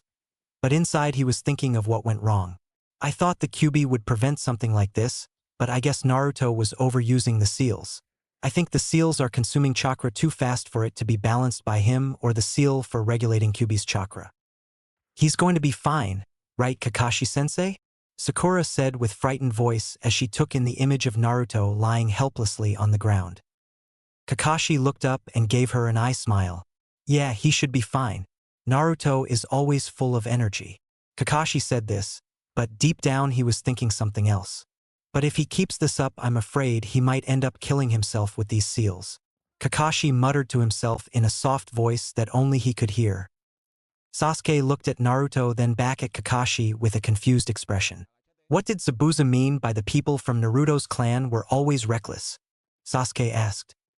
I don't know, to tell you the truth. I've never heard of an Uzumaki clan. Kakashi lit. Actually, it wasn't a total lie. Kakashi had heard about a certain powerful clan that in a sense went extinct years ago, for there is few to no survivors, but he didn't know the exact references about them or basically anything about them. Tazuna went into the forest and came back with some vines and 2 long pieces of wood. We could make a stretcher for him, Tazuna suggested, receiving a nod from Kakashi. When the stretcher was finished, Kakashi laid Naruto on it and began to walk down the path to the water as Tazuna, Sasuke, and Sakura carried the stretcher. Hang in there, Naruto, we'll get you to a place where you can rest, Kakashi thought as he looked at the limp body of Naruto. XXX. Zabuza woke up in bed with Haku hovering over him, tending to his wounds. Haku noticed the change in breathing and saw that Zabuza was awake. Yabuza-sama. Haku said with a lot of respect in his voice. How are you feeling? Zabuza just grunted and looked away. Only moments after Zabuza woke up, the door opened and Gato walked in with 2 sword-carrying bodyguards. Well, I couldn't believe it without seeing it for myself. It appears as though what I heard is true. Gato snickered as he sauntered over to Zabuza. The great Zabuza beaten by mere children. Gato sneered and reached out to Zabuza. However, his hand was caught by a firm hand. Gato looked to see the owner of the hand and he found himself getting glared at by Haku. You will not place your filthy hands on him, Haku told him with finality as he gave Gato's arm a tight squeeze, cracking couple bones in the process. Ah! Gato yelled out in pain and yanked his injured arm away from Haku. Just make sure it doesn't happen again. Understand, Zabuza? With that, Gato turned on his heel and the 3 of them left, slamming the door behind them. Haku got up and began to walk to the window with a basket in his arms. Where are you going? Zabuza asked as he turned his head toward Haku with a questioning look. We are out of herbs. I need to go and get some more. Haku momentarily paused as he told Zabuza. However, before Haku even got a chance to take couple steps, Zabuza grabbed Haku's clothes. Sit. I need to tell you about that blonde kid I fought, Zabuza said and tried to sit up as Haku began to protest. My injuries can wait. This is much more important. With that, he began to tell Haku about Naruto and his clan. XXX. Naruto opened his eyes and felt himself getting gently rocked back and forth. He sat up slowly and felt the blankets he was wrapped in slid off him. What happened? Naruto groaned out, only to receive a rock-hard punch from Sakura. Ow! What was that for? He yelped. That was for making us worry, knucklehead, Sakura told him as Kakashi looked behind him to see what was with all those commotion. When he saw that Naruto woke up, Kakashi navigated himself towards Naruto as carefully as he could on the tiny boat. Naruto, How do you feel? Kakashi asked in voice that meant business. Fine, I just have a headache. No sooner have those words left Naruto's mouth. Naruto leaned over the boat and puked out what little bit of food he had in his stomach. Okay. Scratch that. I don't feel all that great. Nausea is expected after recovering from such heavy chakra exhaustion. Kakashi told Naruto in concerned voice as he held 3 fingers. How many fingers am I holding up? Kakashi asked. Naruto looked confused as he tried to look at the hand. 3. Naruto said as he laid back down to try and ease the pain in his stomach. Okay, you should be fine. Just take it easy for today, alright? Nothing too stressful. Kakashi told Naruto as he returned back to his book with a perverted smile. Yeah, this would be so fun. Naruto mumbled out as they approached dry land, not knowing what awaited them. Triple X. When the boat hit the dock, Tazuna stayed and helped Naruto out of the boat. Naruto's leg shook as his feet hit the ground and Naruto clutched at the boat to stable himself. Damn it! Naruto cursed as he finally felt what it meant to be as weak as a defenseless kitten. Tazuna helped Naruto regain his footing and stayed close to him just in case he fell again. Are you going to be all right, kid? The worried voice of Tazuna asked Naruto. Yeah, I'll be fine, old man, Naruto said, and as he saw Tazuna's eyebrow twitch at the phrase old man, Naruto couldn't help but to chuckle. Let's just get to my house before I decide to leave you to yourself to walk without any support, Tazuna told Naruto with a little anger in his voice, obviously upset at the comment about his age. Triple X. When the boat hit the dock, Tazuna stayed and helped Naruto out of the boat. When Naruto's feet hit the ground, he nearly fell. Damn it! Naruto cursed as he finally felt what it meant to be as weak as a defenseless kitten. Tazuna helped Naruto regain his footing, but Tazuna stayed close to him just in case he fell again. Are you going to be all right, kid? Tazuna asked with a carrying voice.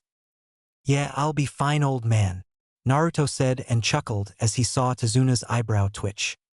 Let's just get to my house before I force you to walk without any support, Tazuna said with a little bit of anger in his voice. Triple X. Tsunami Inari, Tazuna yelled out as he entered his home. A young woman looked around the corner and ran at Tazuna, giving him a big hug. Father, I was worried. I thought Gato would do whatever it took to get rid of you, Tsunami said with a little fear in her eyes. I'm fine thanks to this group. He gestured at the team behind him. This is Tsunami and this.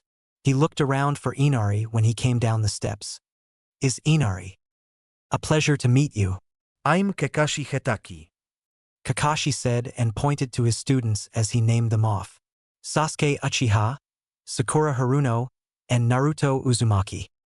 Tsunami's eyes widened as she heard Naruto's last name, but it was gone as soon as it came. However, this was not lost in Naruto, and he started to get really annoyed why people reacted like that to his name. Okay, what's wrong with my last name? Naruto asked, clearly annoyed by everyone looking at him as though he had grown another limb or something. I'm sorry. I just thought I heard that name before. Tsunami shook her head slightly and apologized with a meek smile. I'll go make dinner. Father, why don't you come with me? I have something to show you. Tazuna seemed confused, but he nonetheless followed Tsunami's lead. As soon as the two were out of the earshot of the other 4, Tsunami spun on her heel and faced her father. Do you realize who he is? Tsunami asked with an apprehensive smile. Yes, he's the kid that kept me safe. Tazuna was interrupted by Tsunami bonking him in the head with a wooden spoon. No. Tsunami sighed as she rolled her eyes. You used to tell me stories about a certain hidden village that existed here, and you told me many stories especially pertaining to a certain powerful clan that basically ruled the village. Tsunami told her father in hopes of making her father remember, but he still looked confused. Tsunami let out a big sigh and she grabbed her father's hand. She led her father to a locked shelf and opened the lock, taking out a rather thick book and shoved it into his stomach with all her might. Maybe this will refresh your memory. Tazuna looked at the book and saw the spiral, and then the memories of a certain clan flooded back into his mind. I don't believe it. I can't believe it. Tazuna muttered to himself as he looked at Naruto through a crack in the wall. Then, Tazuna remembered all the weird fuinjustu that Naruto pulled off, and his face went frozen as he finally came to terms with the realization. He is a member of the Uzumaki clan. Tsunami rolled her eyes again as her father finally pieced it all together. I can't believe you didn't figure it out when he told his name, Tsunami said as she looked at Naruto. What should we do? Tazuna thought about it for a moment. Well, we could show him that old building that nobody can get into, Tazuna suggested, to which Tsunami nodded.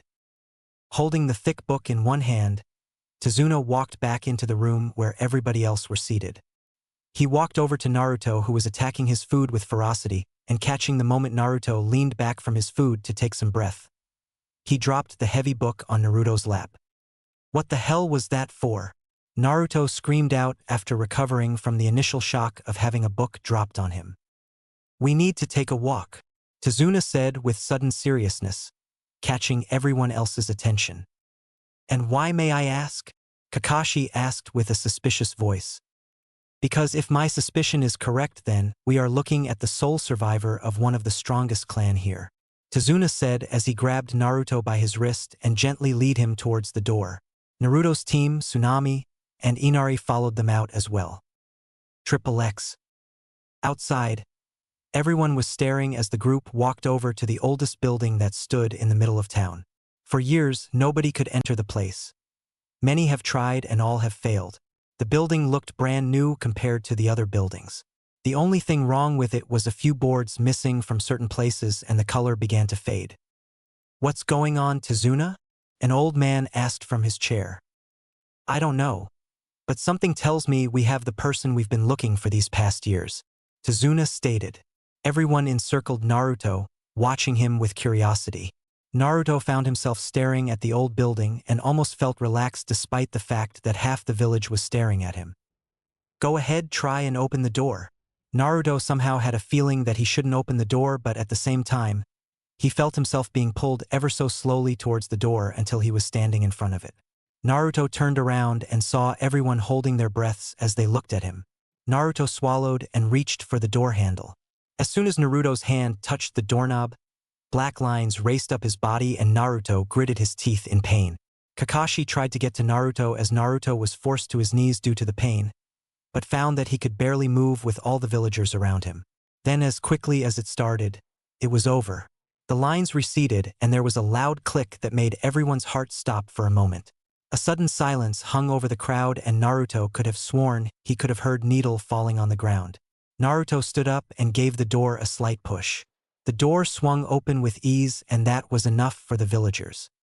The Uzumaki clan lives again, a random villager said, and that was when cheering erupted, but Naruto ignored it as he caught a glimpse of what was inside the building.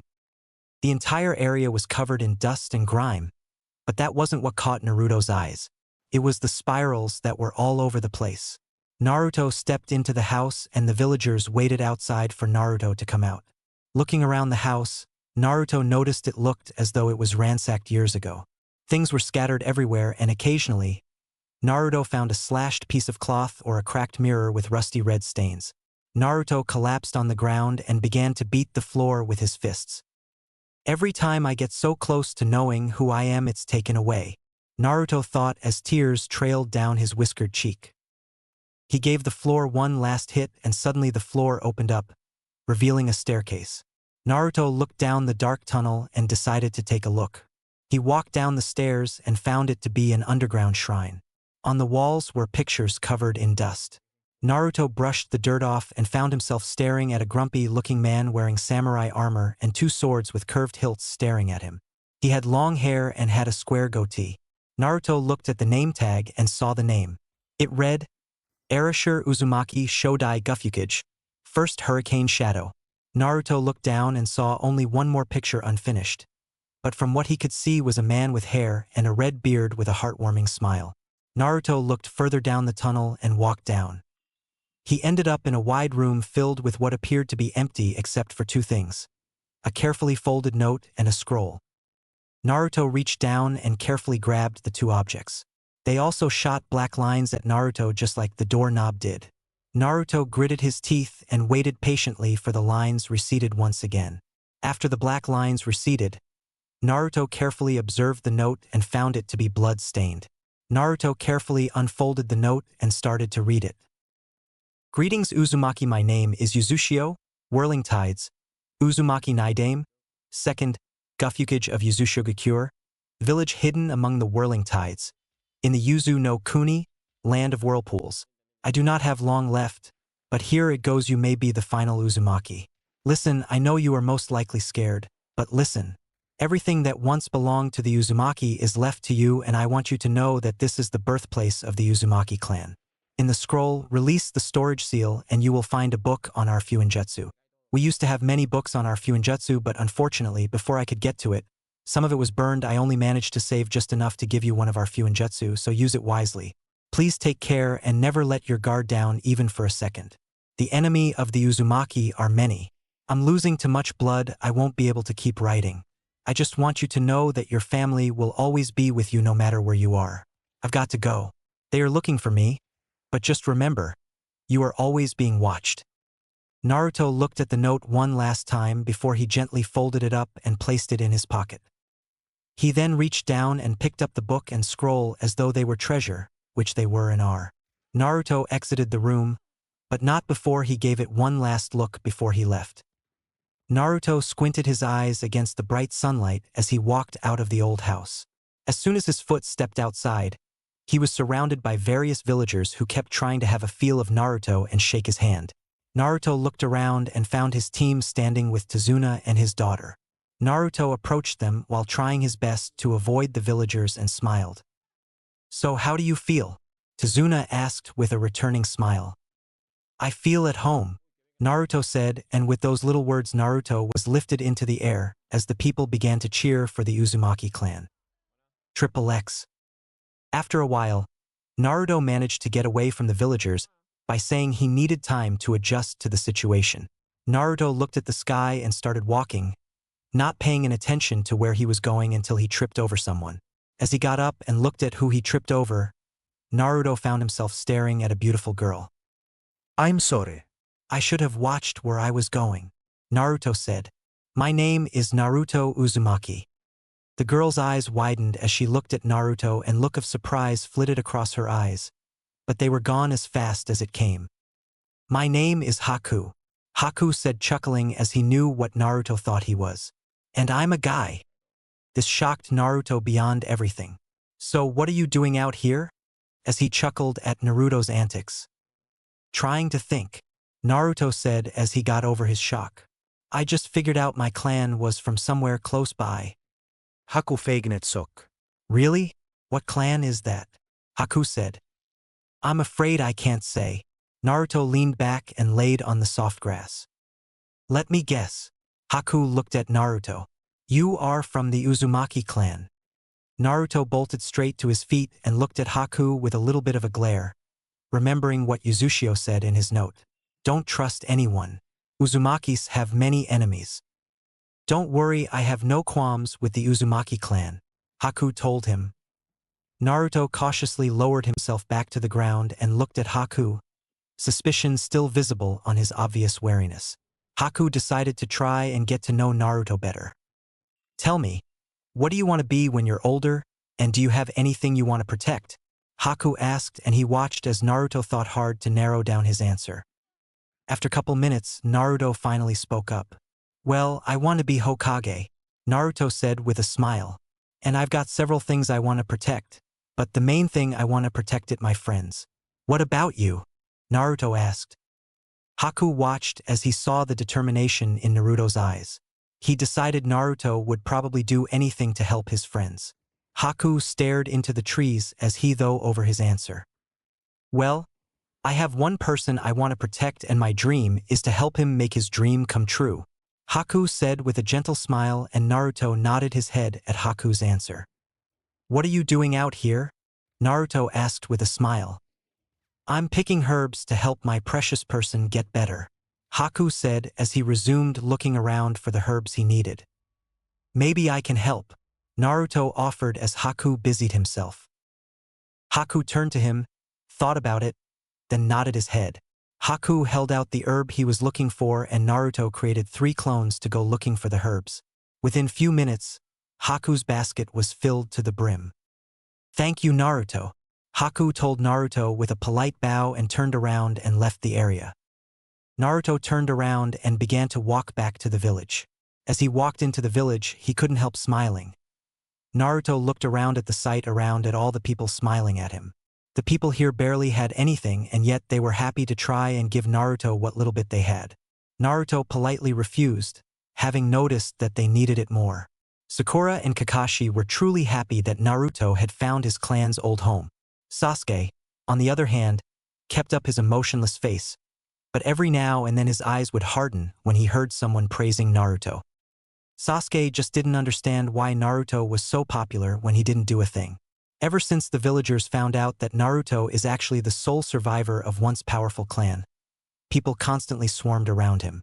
Naruto was always seen wearing a smile since he came back from his old house, and he seemed to radiate happiness as the villagers, both young and old, surrounded him, eager to talk to the lone survivor of legendary clan. Sasuke, Naruto, and Sakura didn't have anything to do, so Kakashi had decided at that moment to give everyone training on chakra control. Instantly, Naruto's happy smile turned into a slight frown. "Why do we need this?" Naruto asked in a bored tone. "Because it will help you control your chakra and help you not die just from overusing it." The response made Naruto look at the ground with a resentful pout. Ever since the chakra depletion incident, Kakashi had been watching him like a hawk. Whenever Naruto went to make a new seal and try it out, Kakashi was right there watching.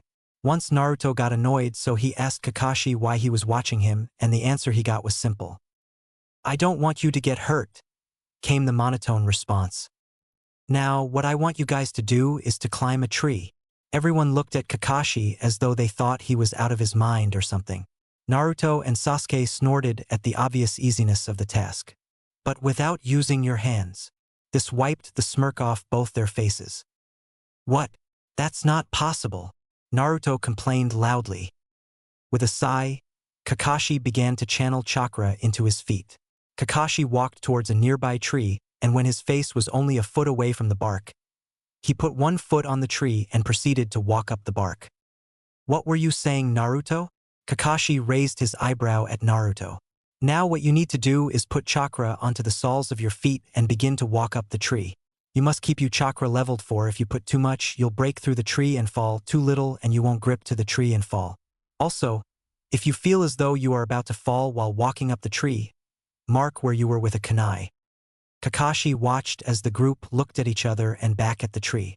The three put chakra into their feet and ran at the tree. As expected, Naruto was the first to fall after putting too little chakra into his feet, but then Sasuke fell when he put too much chakra and began to crack the bark. "This is easy," a voice came from the tree. They looked up and saw Sakura sitting high on a branch with a smile. "Well, it appears that the only girl in this entire team has the best chakra control," Kakashi stated with a smile. He looked and saw determination in both Naruto and Sasuke's eyes. Naruto and Sasuke ran toward the tree again, and they did get a little farther up this time, but still not enough. Sasuke fell when he accidentally let his chakra slip, and Kakashi wasn't surprised. But the way Naruto fell made Kakashi feel a bit queasy. As soon as Naruto took his next step, the entire tree snapped in half without warning. Naruto fell and banged his head on the ground. As Naruto looked up after shaking his head, he saw the top half of the tree was falling towards him. Naruto reached up for his neck bandages, but before his fingers could touch the end of them, the tree tackled out of the way by a very large bulldog. Naruto laid his head on the ground and sighed in relief as Kakashi walked over. "How about you try not to break the tree in half?" Kakashi chuckled humorously as he helped his student up. Naruto just mumbled and went to another tree. Kakashi watched as Naruto continued the tree exercise once again, and despite the fact that he kept on falling, he was slowly improving. Kakashi decided to go lean on a tree and read his book as he watched his students train. Sakura finally stopped for rest after 3 climbs. Sasuke and Naruto were still repeating the cycle of attempting to climb and falling. Sakura looked at Sasuke and opened her mouth to say something, but stopped when she noticed the look he gave her. It wasn't a cold look, but it clearly told her that he didn't need nor want her help. Naruto was lying on the ground looking up at the tree and noticed a pattern forming. I take 3 steps forward, then 2 steps back. Naruto thought as he bit his lip thinking about what he hasn't tried yet. He then remembered how Sakura got up the tree so easily. Naruto got up and looked around for a certain pink-haired kunoichi. Sakura was looking at the ground without anything to do when a shadow blocked the sun. Naruto was standing above her with a nervous smile. "Hey Sakura, could you help me?" Sakura opened her mouth to tell Naruto no, but then she realized he actually asked her for help. He wants my help, Sakura thought. Okay, sure Naruto, I'll give you some help. Kakashi saw this and smiled underneath his mask. It would appear that he is finally getting it, Kakashi thought as he turned back to his book. Naruto smiled as Sakura finally explained what he was doing wrong and how he could fix it. He approached the tree and ran up it once, this time applying what Sakura taught him. He found himself climbing almost as high as Sasuke before he slipped and started to fall. But Naruto gave a quick twist of his body and he gracefully landed on the ground. "Dinner is ready," Tsunami's voice echoed through the forest. That got everyone's attention as they started to walk towards the house. XXX. Everyone sat at the table and watched in amused expression as the Uzumaki devoured his meal as though he hadn't eaten in days. Sakura finally had enough and punched Naruto on his head. "What was that for?" came the response. "You're acting like an animal," she said with a face. "Slow down, will you?" "Sorry, I can't. I have to hurry and finish that tree climbing exercise." Naruto said this as he threw his head into the bowl, and the group around the table thought they could see the food trying to escape Naruto's wrath. Sakura just shook her head in amusement and Kakashi smiled under his mask. Then, a voice spoke up. "Look at yourself," Inari said with a little bit of anger in his voice. Naruto looked up from his food. He wiped the food stains from his mouth with a napkin and his goofy expression suddenly subsided. Inari continued as though he hasn't noticed anything. "You call yourself ninja, but you are nothing but a joke. You can't defeat a man like Gato. He's just going to hire stronger people to take care of you, even if you're from a clan you can't win. So why don't dash dot?" That was when Naruto had enough. His expression hardened and his crystalline eyes had steely glint. "Look at yourself crying like a baby." Naruto's voice was devoid of any of emotions. "You think you have it rough. I had to live my life in fear, looking behind me every few seconds thinking someone was going to attack me. I won't sugarcoat it. You had it pretty bad. But you had a family to help you through the tough times. Me? I had no one but myself. Then when I finally met someone and found out that he cared about me, he was killed in front of my very eyes. So don't come crying to me about how bad you had it, because I live my life in hell every day. If you have a problem with your life, then do something about it. Don't just sit there and cry." With that, Naruto got up from the table and walked toward the door, leaving crying Inari behind. "Naruto, you went too far," Sakura said, standing up. Sakura opened her mouth to say more, but she stopped when Naruto turned around. Naruto's eyes seemed to have lost their usual light. Without responding, he just walked out the door and closed it, leaving the room in an uncomfortable silence. Inari got up and left for the porch and with Kakashi following him. You know what Naruto said in there was his way of his motivational speech. Kakashi told the crying Inari as he sat down. "Why?" Inari asked with a slight whimper. "Why does he try so much?" At this, he received a sigh from the Jonin. "It's just who he is," Kakashi told him. "In our village he is treated so badly he was stuck at a crossroads. Either continue to let people do this or try and do something about it. He made his choice and he never looked back. I think in all my time I've been with him and seen him, I've only seen him cry once, and that was when a very good friend of his died. But if anything, that only made him stronger than ever. So please don't make Naruto be the bad guy. Whatever he said in there, it was in the hopes of making you better." Kakashi finished. Inari stopped crying and looked at Kakashi with a small smile. Kakashi, at that moment, got up and watched at Inari's retreating figure as Inari walked toward his home. XXX. Naruto was in the forest drawing on a bunch of tags to replace the old ones when a noise behind him caught his attention. When he looked, he saw Inari looking at him with a look of embarrassment. "Look, I'm sorry for what I said," came the shy voice. "You don't need to apologize," Naruto stated in a leveled voice. "Let's just move on."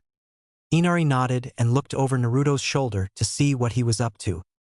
What are you doing? Inari asked, confused at what Naruto was doing. I'm trying to figure out how to extend the use of a certain barrier seal I have, Naruto stated before putting everything away into a scroll. Come on. Let's go and get something to eat. Inari just smiled and started walking back home with Naruto beside him. Triple X. Naruto was sitting looking at the tree and saw that he was almost at the top. When he woke up, he found that his team left him to take care of Tazuna's home in case someone tried anything to hurt them. Naruto decided to spend his time on the tree exercise and kept a Kage Bunshin at the house in case something went wrong. Naruto sat up when the clone's memories suddenly flooded into his. Damn! Naruto cursed as he ran for the house. Triple X. Look, this is nothing personal, but Gato doesn't want the bridge finished, Waraji said as he held his sword to Inari's throat. Now, why don't you just come along and cooperate with us, little girl? Tsunami looked between the two swordsmen nervously and she nodded her head. Zori walked forward to secure her, but was forced to dodge when a giant shuriken came sailing at him. He looked and saw a black silhouette against the blinding sun. Who the fuck are you? Zori yelled out. Me? I'm nobody. The voice said in a lifeless tone. Zora's eyes widened when he was zapped in the chest with a static bolt. Waraji swung his sword in attempt to kill Inari, but his blade never connected. A small blue shield appeared in front of Inari, and the sword harmlessly bounced off the shield.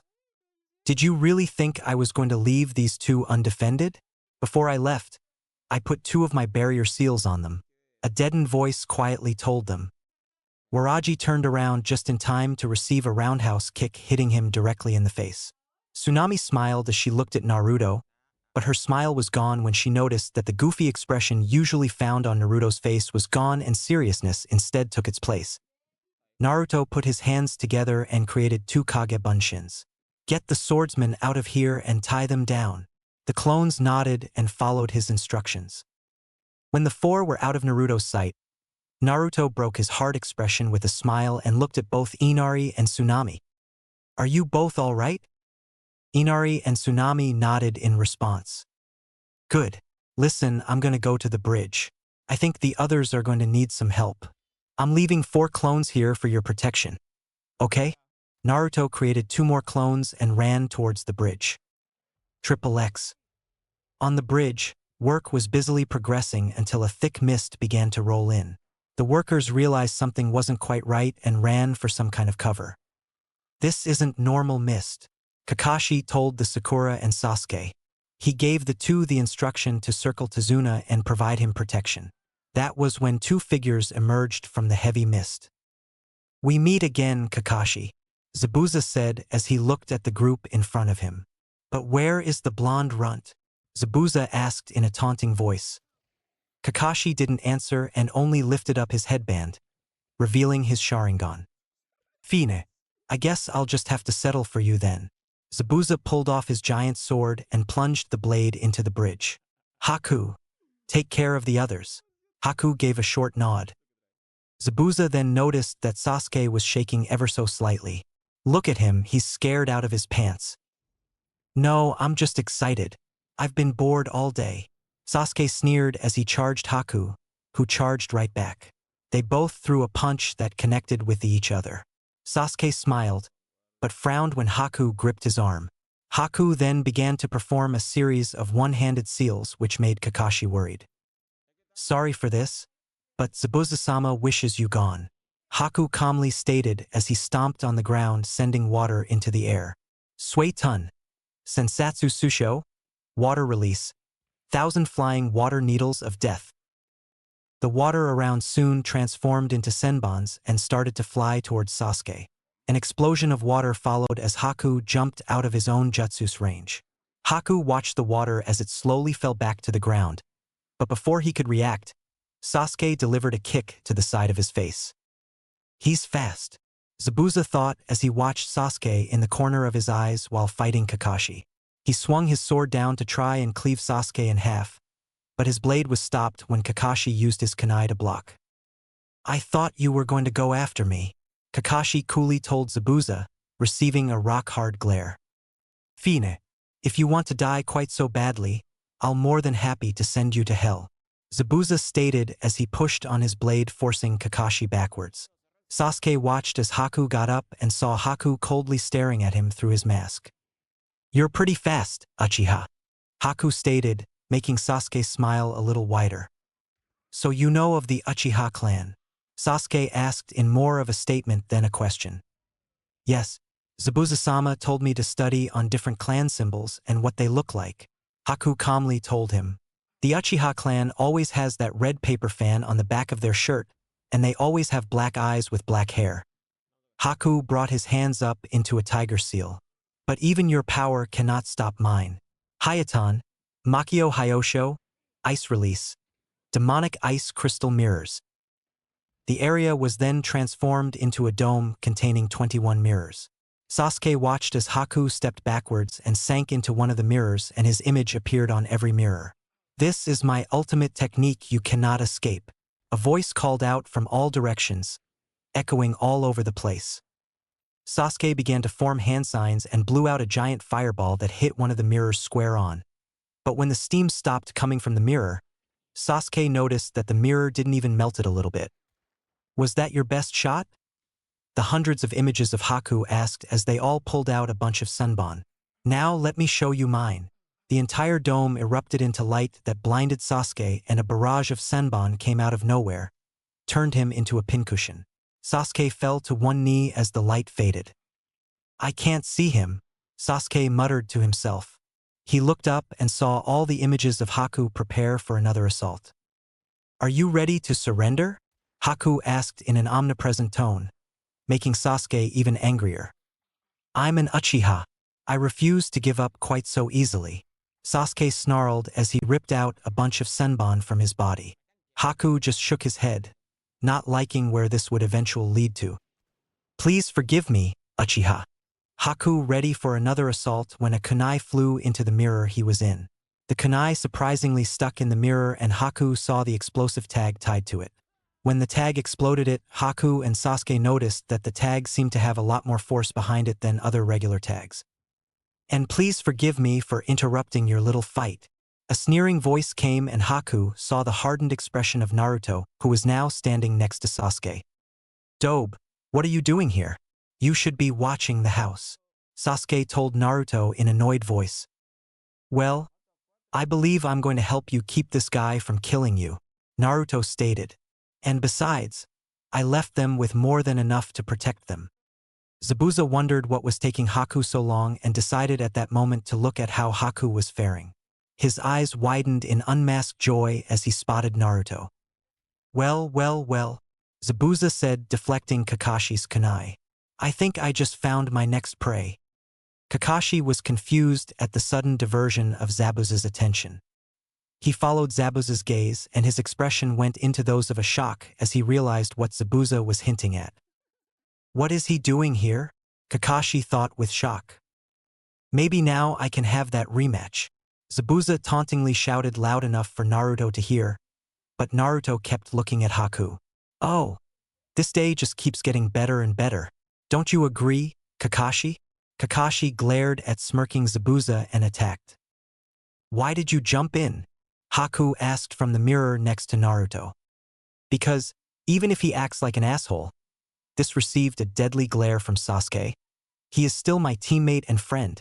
I will not allow you to hurt him, Haku. Haku's eyes widened fractionally as shock flitted across his eyes.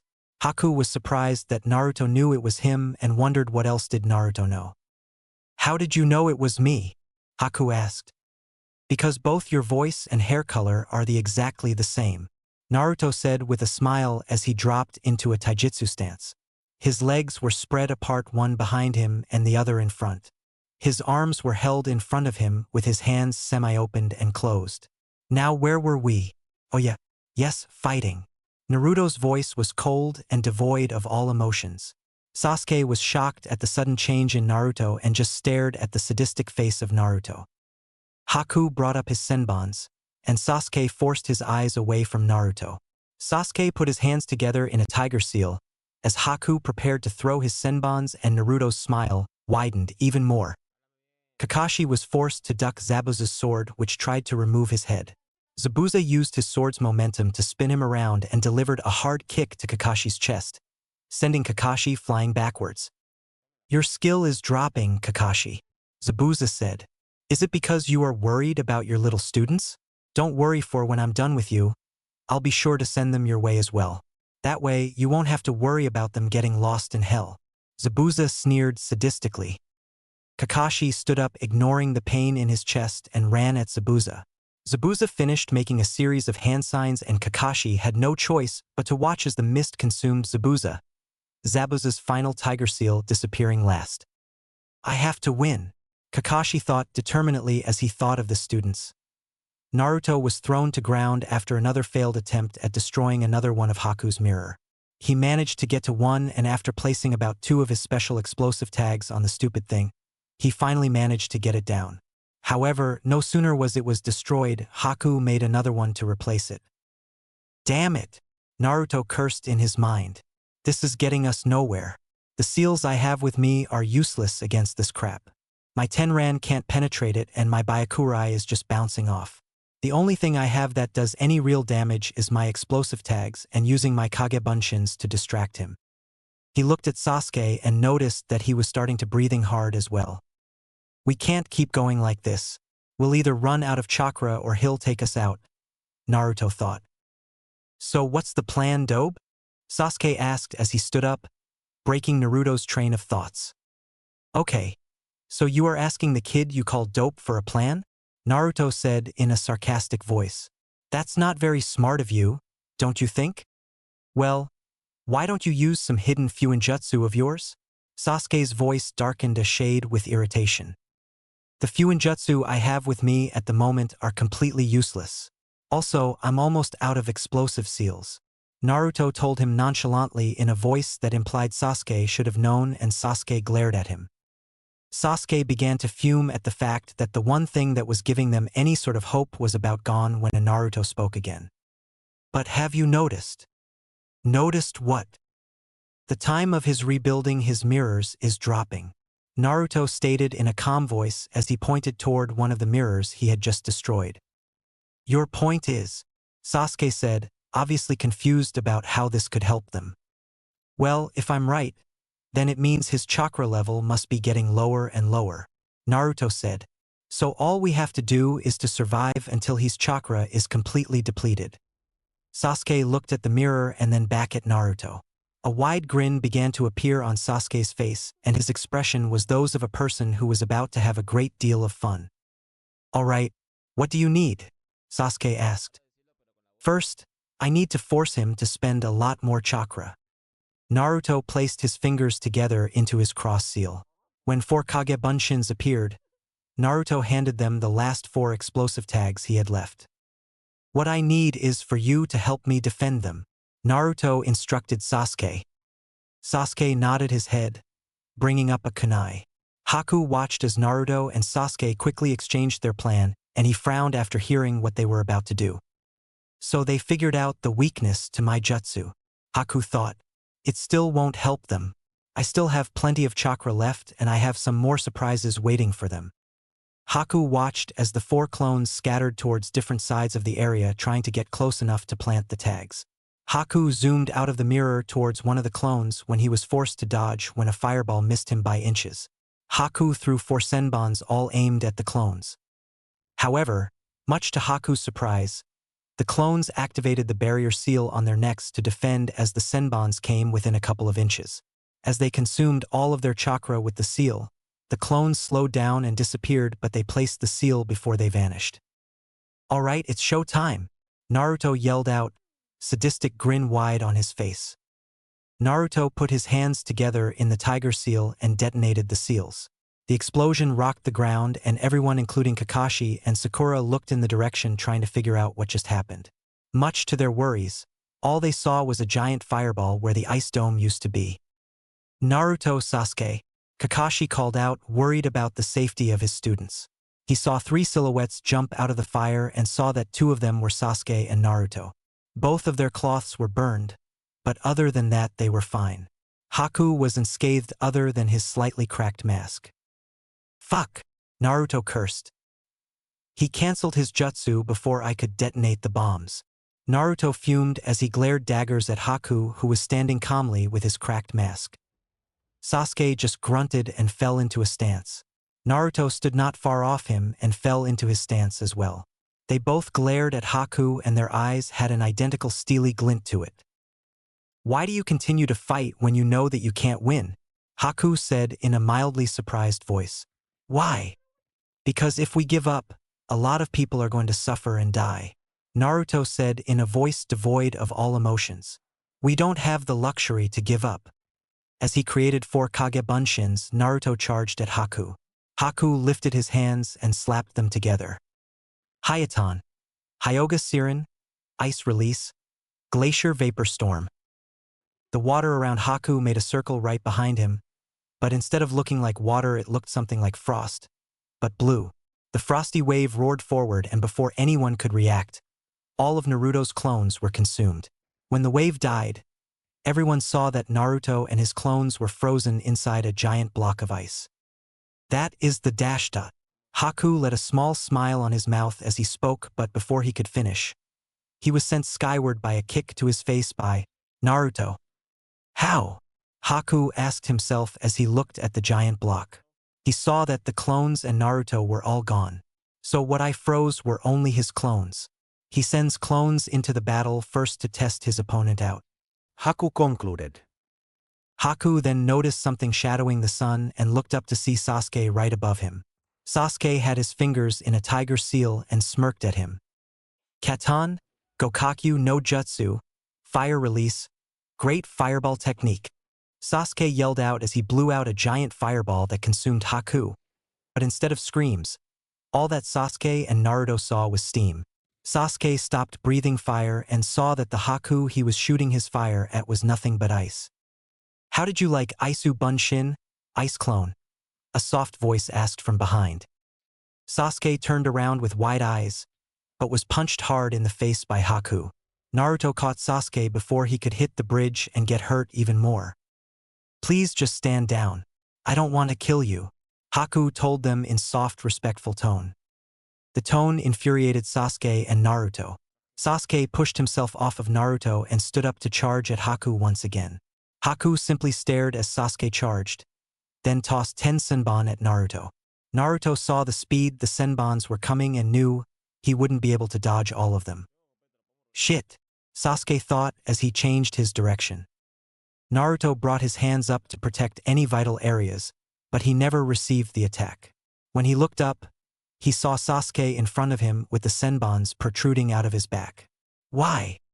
"I don't know. My body just moved," Sasuke told Naruto as he fell backwards and Naruto caught him.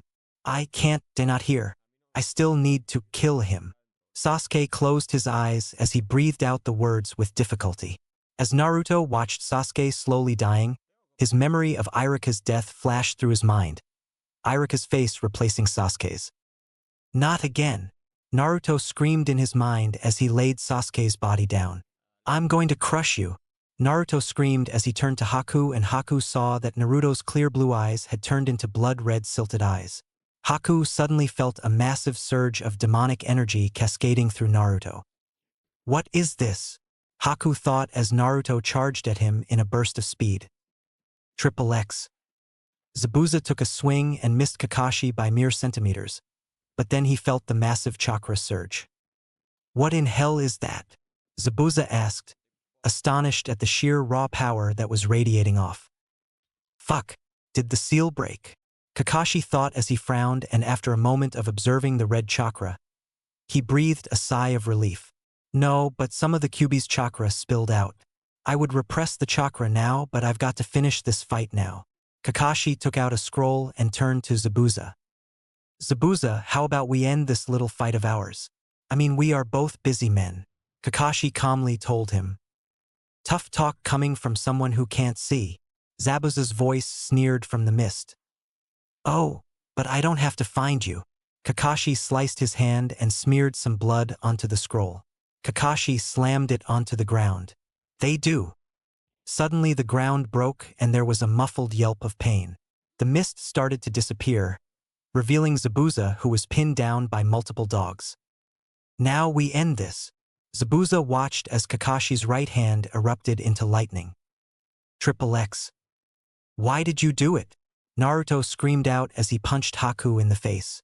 Haku tripped and fell down, but just picked himself right back up. I did it because of my goal, Haku said with a slight smile. My goal is to make Zabuza-sama's dream come true. You see, he saved me from death long time ago. Haku then proceeded to tell Naruto about Kirigakure's Kekii Genkai purges and what happened to his family and everything Zabuza did for him. When the story was over, Naruto felt sorry for Haku. Kill me, Haku asked Naruto. This request shocked Naruto. Naruto simply stared at Haku with his jaw hanging, confusion in his now cerulean blue eyes. I'm a broken tool. I will only slow Zabuza's goal down. You will be doing me a favor. Please kill me. Naruto just looked at Haku and took one step forward.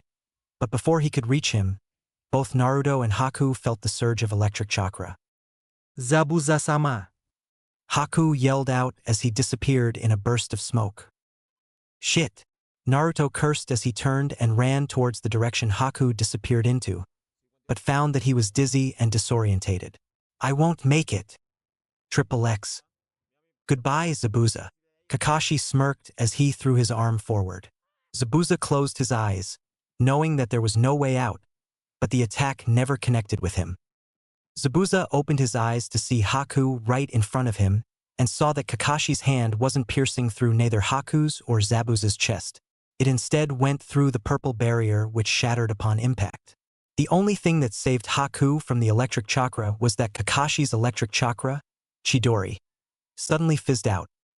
Kakashi looked at his arm in surprise at the sudden stop of his chakra and saw a chakra suppression seal on it. Shit! It's blocking my chakra flow. Kakashi cursed in his mind.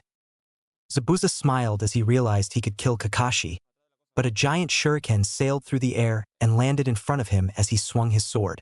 He saw that Naruto was on top of the shuriken that was separating Zabuza and Haku from Kakashi. Sakura saw Naruto and was about to speak up, but then she saw that Naruto was alone. She looked over where Naruto came from and saw Sasuke lying on the ground unconscious. She gasped and started to run towards motionless Sasuke with Tazuna right on her heels. How could you treat Haku like that? Naruto demanded for an answer, his expression hard. You were preparing to chop right through him. Why? Why does it matter to you? Zabuza sneered at him. Because Haku told me how you rescued him. An evil person would never do something like that. Naruto told him, this time his voice a notch lower. Zabuza just huffed. He is nothing but a tool to me, Zabuza said. Haku looked down at the ground with composed face, and the expressionless face infuriated Naruto. He is not a tool. Damn you! Naruto snarled at Zabuza. He is a human being. No matter how hard you try to escape that little fact. He is Kirigakure no Kijin, and so are you. If he was just a tool, then why did you take such good care of him? This made Zabuza look away. Naruto started to speak once again. He told me everything. He told me about how he was chasing after a rabbit and fell. He told me that you caught the rabbit for him and gave it to him. A demon would never do that. Zabuza, you care about him. But the question is, why do you hide it? Zabuza opened his mouth to speak, but then he heard clapping not far away. Gato! Zabuza growled as he collapsed onto one knee. What are you doing here? What? Didn't I tell you? I don't need you anymore. Gato said this with a sadistic smile. Bring me that kid with the mask. I want to kill him with my own hands. This little comment made Zabuza tighten his grip on his sword, his knuckles turning white. Naruto entered a stance, but when Kakashi looked at him, he could see that Naruto was starting to breathe hard again. I'm going to cleave you in half before you even lay a hand on him, Gato. Zabuza yelled and charged at the mob of people. Haku charged after Zabuza. Naruto, seeing this, quickly summoned Kage Bunshins, but due to his low chakra level, he only managed to summon out two. His two clones went after Haku and stopped Haku. You're low on chakra. Naruto gasped out as his breathing increasingly became labored. If you go out there, you'll just get in Zabuza's way. Haku stood back and watched as Zabuza swung his giant sword, taking down 4 men at each slice. In the path of the menacing blade, the mob began to fall like rain. However, the numbers began to take advantage. Zabuza had spears and other weapons stuck to him, but he kept going. He dropped his sword after having his right shoulder pierced by a sword, but he grabbed a kunai with his kunai. When he got close enough, he struck, and Gato watched with fear in his eyes as Zabuza stabbed him in the heart. "The boy was right, Gato," Zabuza said. "I'm not a demon, but where we're going, there is plenty of demons there. As demons of all shapes and sizes, I think I'll fit in just fine. But you, Gato, you are in for a world of hurt." Zabuza let go of the kunai and watched as Gato fell backwards to the ocean. Zabuza looked up to the sky and then looked behind him to see the rest of the mob. They had weapons raised, ready to strike the final blow. "I wish I could travel together with you one last time, Haku," Zabuza thought as he closed his eyes but opened them when he heard something swishing through the air. Zabuza saw Naruto's giant shuriken cut through the 4 men who attempted to take down Zabuza. The mob turned around and got one hell of a sight.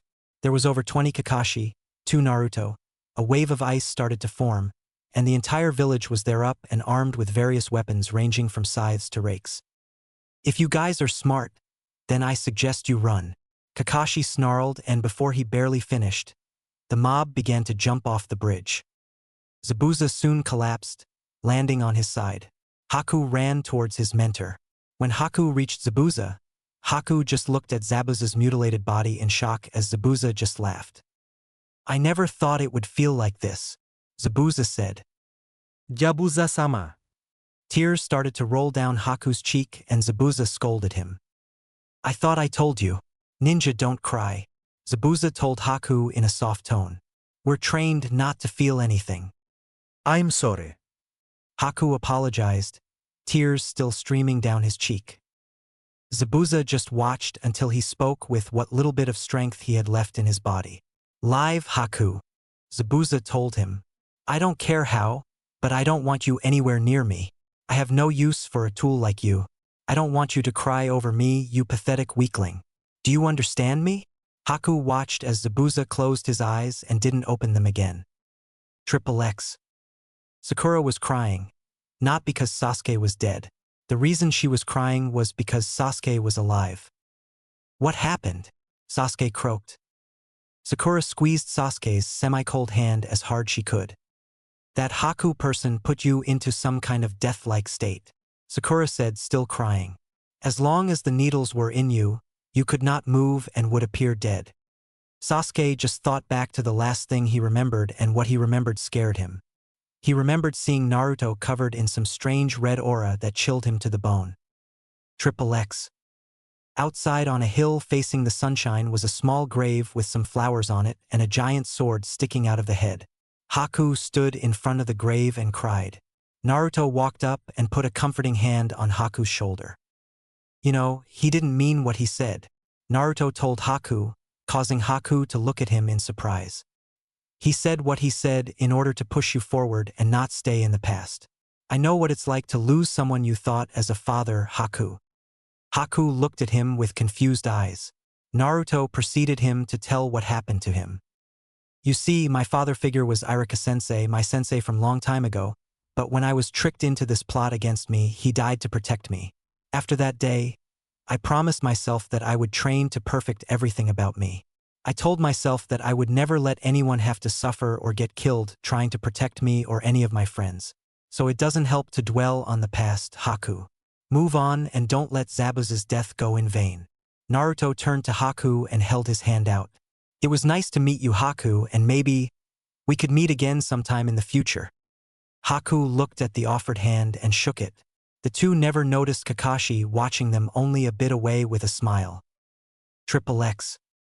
After Gato's death, the villagers ransacked his tower and found some items that could help them rebuild their village.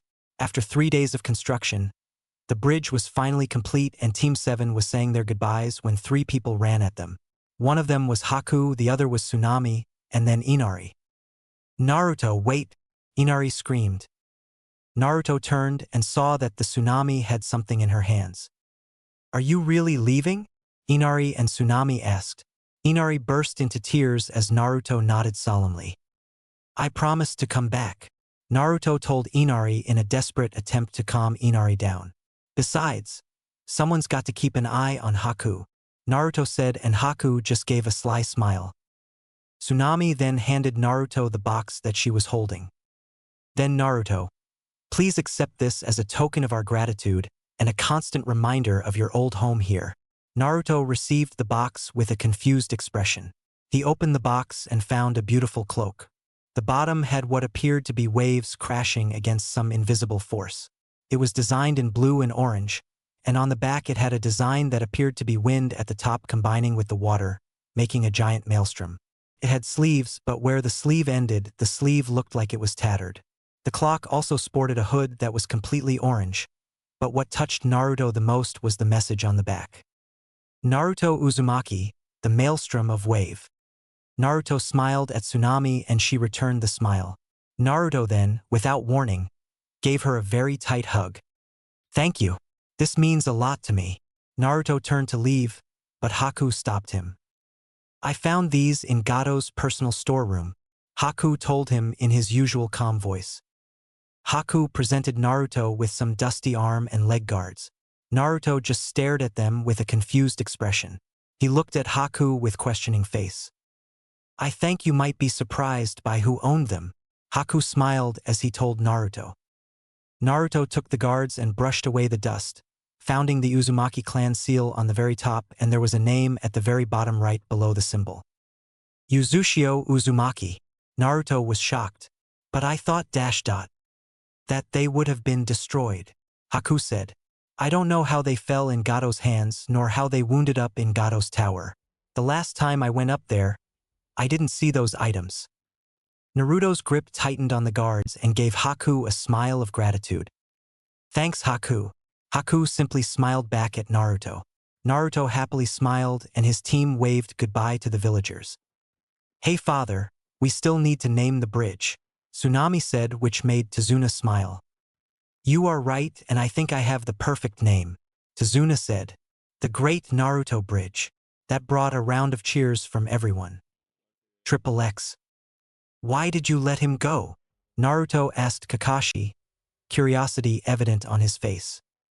Because Haku isn't registered in any bingo book that I know of, Kakashi said, still looking at his porn book. Besides, I saw that you two became friends. You would have fought to try and keep Haku safe, Kakashi explained as he rubbed the top of his head.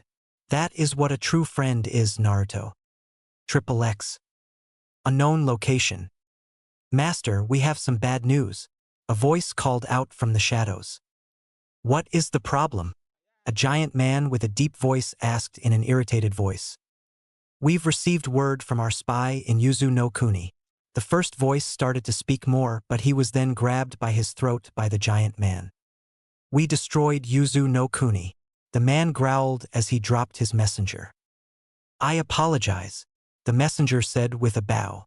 Our spy in Nami no Kuni has reported something that probably would displease you greatly. Stop beating around the bush. Tell me. Another shade of anger added onto the man's voice. A young Uzumaki opened the vault to the Uzumaki scroll room. This got the reaction the messenger feared. His master punched the wall, causing it to shatter. When did this happen?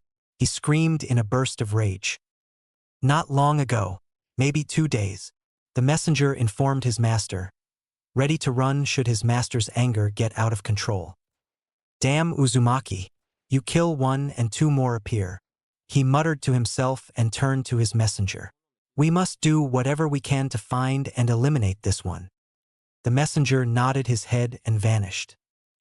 I'll crush the Uzumakis once and for all, the man bellowed. The loud bellow echoed across the walls of the building, breaking the eerie silence that hung over them.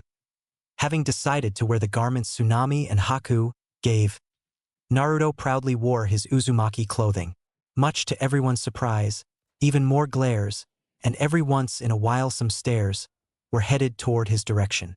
The increasing in glares and stares befuddled both Sakura and Sasuke. What the fuck is he kidding? Wearing such a flamboyant clothing of Uzumaki? Whispers and insults followed Naruto. Naruto just ignored them as best as he could, but as they walked through the Konoha, the insults just increased. It became so bad that it came to the point where Kakashi actually had to tell the team to just take to the rooftops and run to the tower.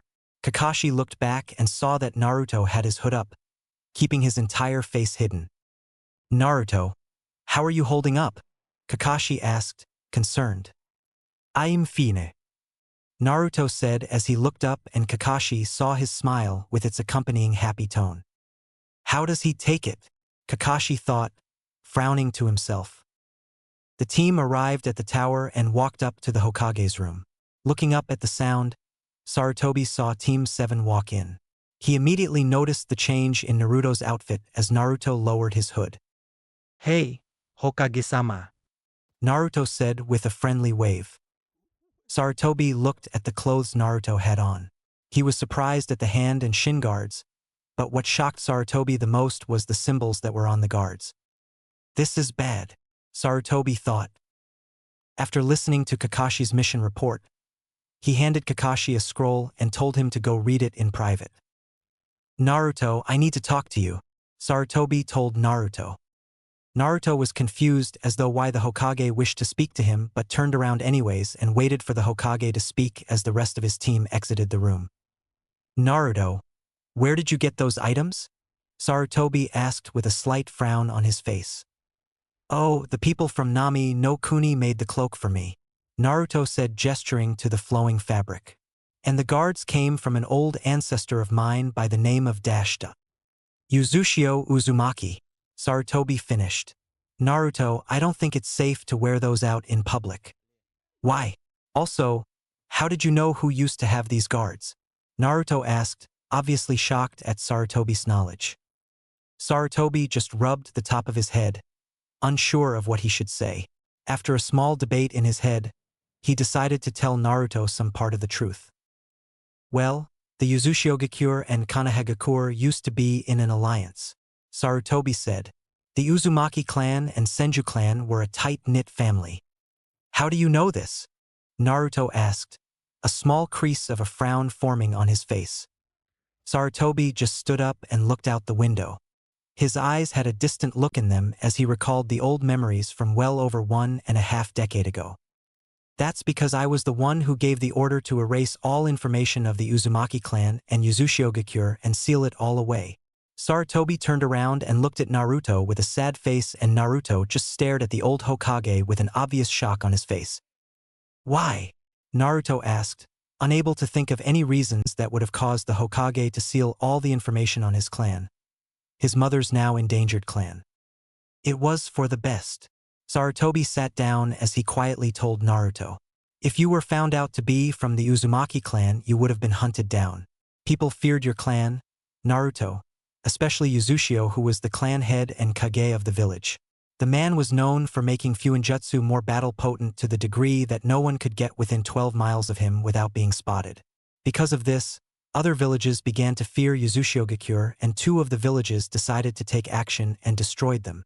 Sarutobi stopped for a moment and took a breath before resuming. If what I remember correctly, Uzushio was the first to be attacked in such a degree that he should have died on the spot, but even with his mortal wound, he got up and defended his village to his dying breath. You want to know how dangerous an Uzumaki is when angered? Look no further than Uzushio. Naruto's cerulean blue eyes widened a fraction as he took in all the new information. Right before he died, Uzushio placed a seal on his body known as Yura Shisho Fuinjutsu, reverse 4-symbol sealing technique, and in one instant, only 400 out of the 3,000 ninja that were still alive escaped being sealed into Uzushio's corpse. He was feared for his use of Yura Shisho Fuinjutsu, and that was only one of the many things he used it for. Wow! Naruto quietly spoke. He created clones, and after sealing the enemy inside his clones by triggering his seal, he detonated them. He even sealed people who tried to smuggle their secrets into the forests that surrounded Uzushiogakure. However, despite this kind of definite battle goals, he had a good heart and even had a child. Sarutobi noticed Naruto's eyes widen and quickly corrected himself.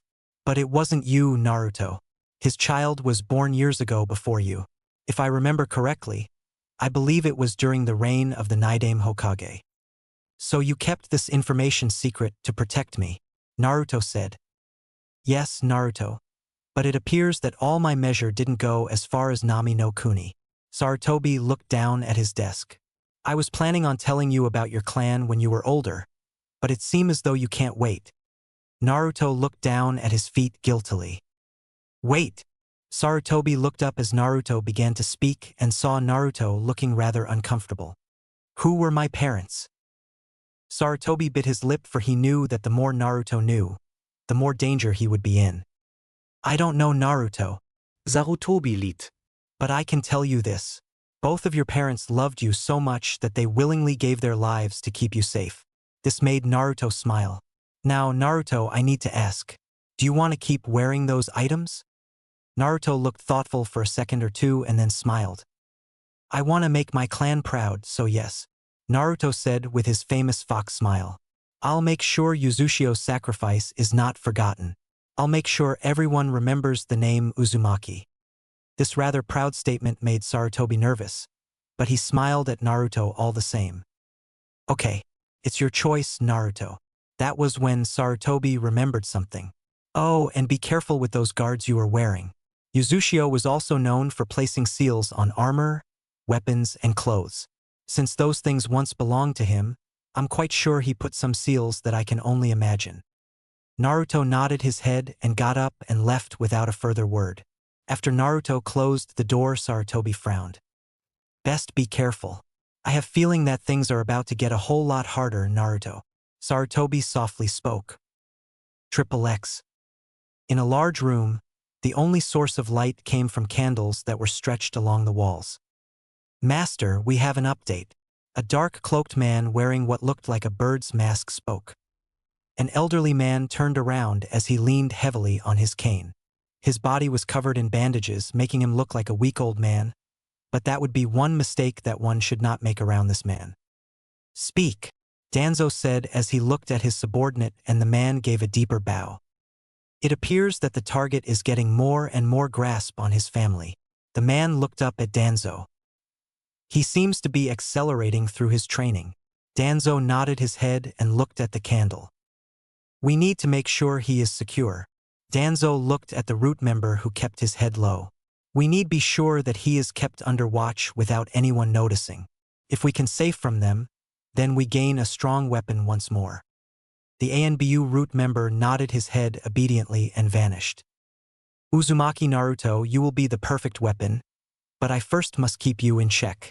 Perhaps the council should be alerted to the Uzumaki's status. Danzo mused to himself. Danzo walked into the shadows, disappearing from view, the pat of his cane echoing on the rock floor of the deserted hallway. XXX. All right, I have a question for you, Kakashi said in a stern voice. The Chunin exams are being held here, and I need you to tell me if you guys wishes to participate. The team looked at each other for a moment before giving their sensei a nod. All right, you have the rest of the day to yourself. Enjoy. Kakashi disappeared and silence rolled in, just to be broken by Sakura a moment later. Hey Sasuke, do you want to go and hang out? Sakura asked, but Sasuke just walked away without giving an answer. Naruto looked at dejected Sakura and suddenly an idea popped into his head. Sakura. Sakura looked at Naruto with slight irritation in her face, for she was peeved that she was rejected by Sasuke once again. I'm planning on hanging out with Hinata's team. Want to join? Sakura thought about it and nodded her head. All right, let's go. Naruto walked with Sakura right behind him. Naruto found teammate and gave a wave and smile. The group smiled back, all except for one. Hinata blushed into a bright red and shyly looked at the ground. XXX. So, it seems you guys had fun on your mission, Kiba said with a smile. Man, I wish we could have gotten a mission like that. I would hardly call almost getting killed fun, Kiba, Shino said dully as he took a bite out of his winter melon. Oh, come on, Shino.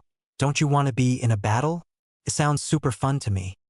Shino just shook his head as though he thought Kiba was being just childish, which he was actually thinking, and continued to eat in silence. Kiba just turned to his food and began to eat. So, how have you been, Hinata? Naruto said with an enthusiastic smile. Learn any new jutsu? Hinata at first looked at the ground and then back at Naruto. Yes, Hinata said. I've been de-developing my own jutsu. But it still needs some work. At that Naruto smiled even bigger and gave a thumbs up, causing Hinata's cheeks to turn into the deepest shade of red. Red even to the base of her neck. Great, Hinata. I can't wait to see it in action. Hinata just blushed even more, if that was even possible considering the amount she blushed already.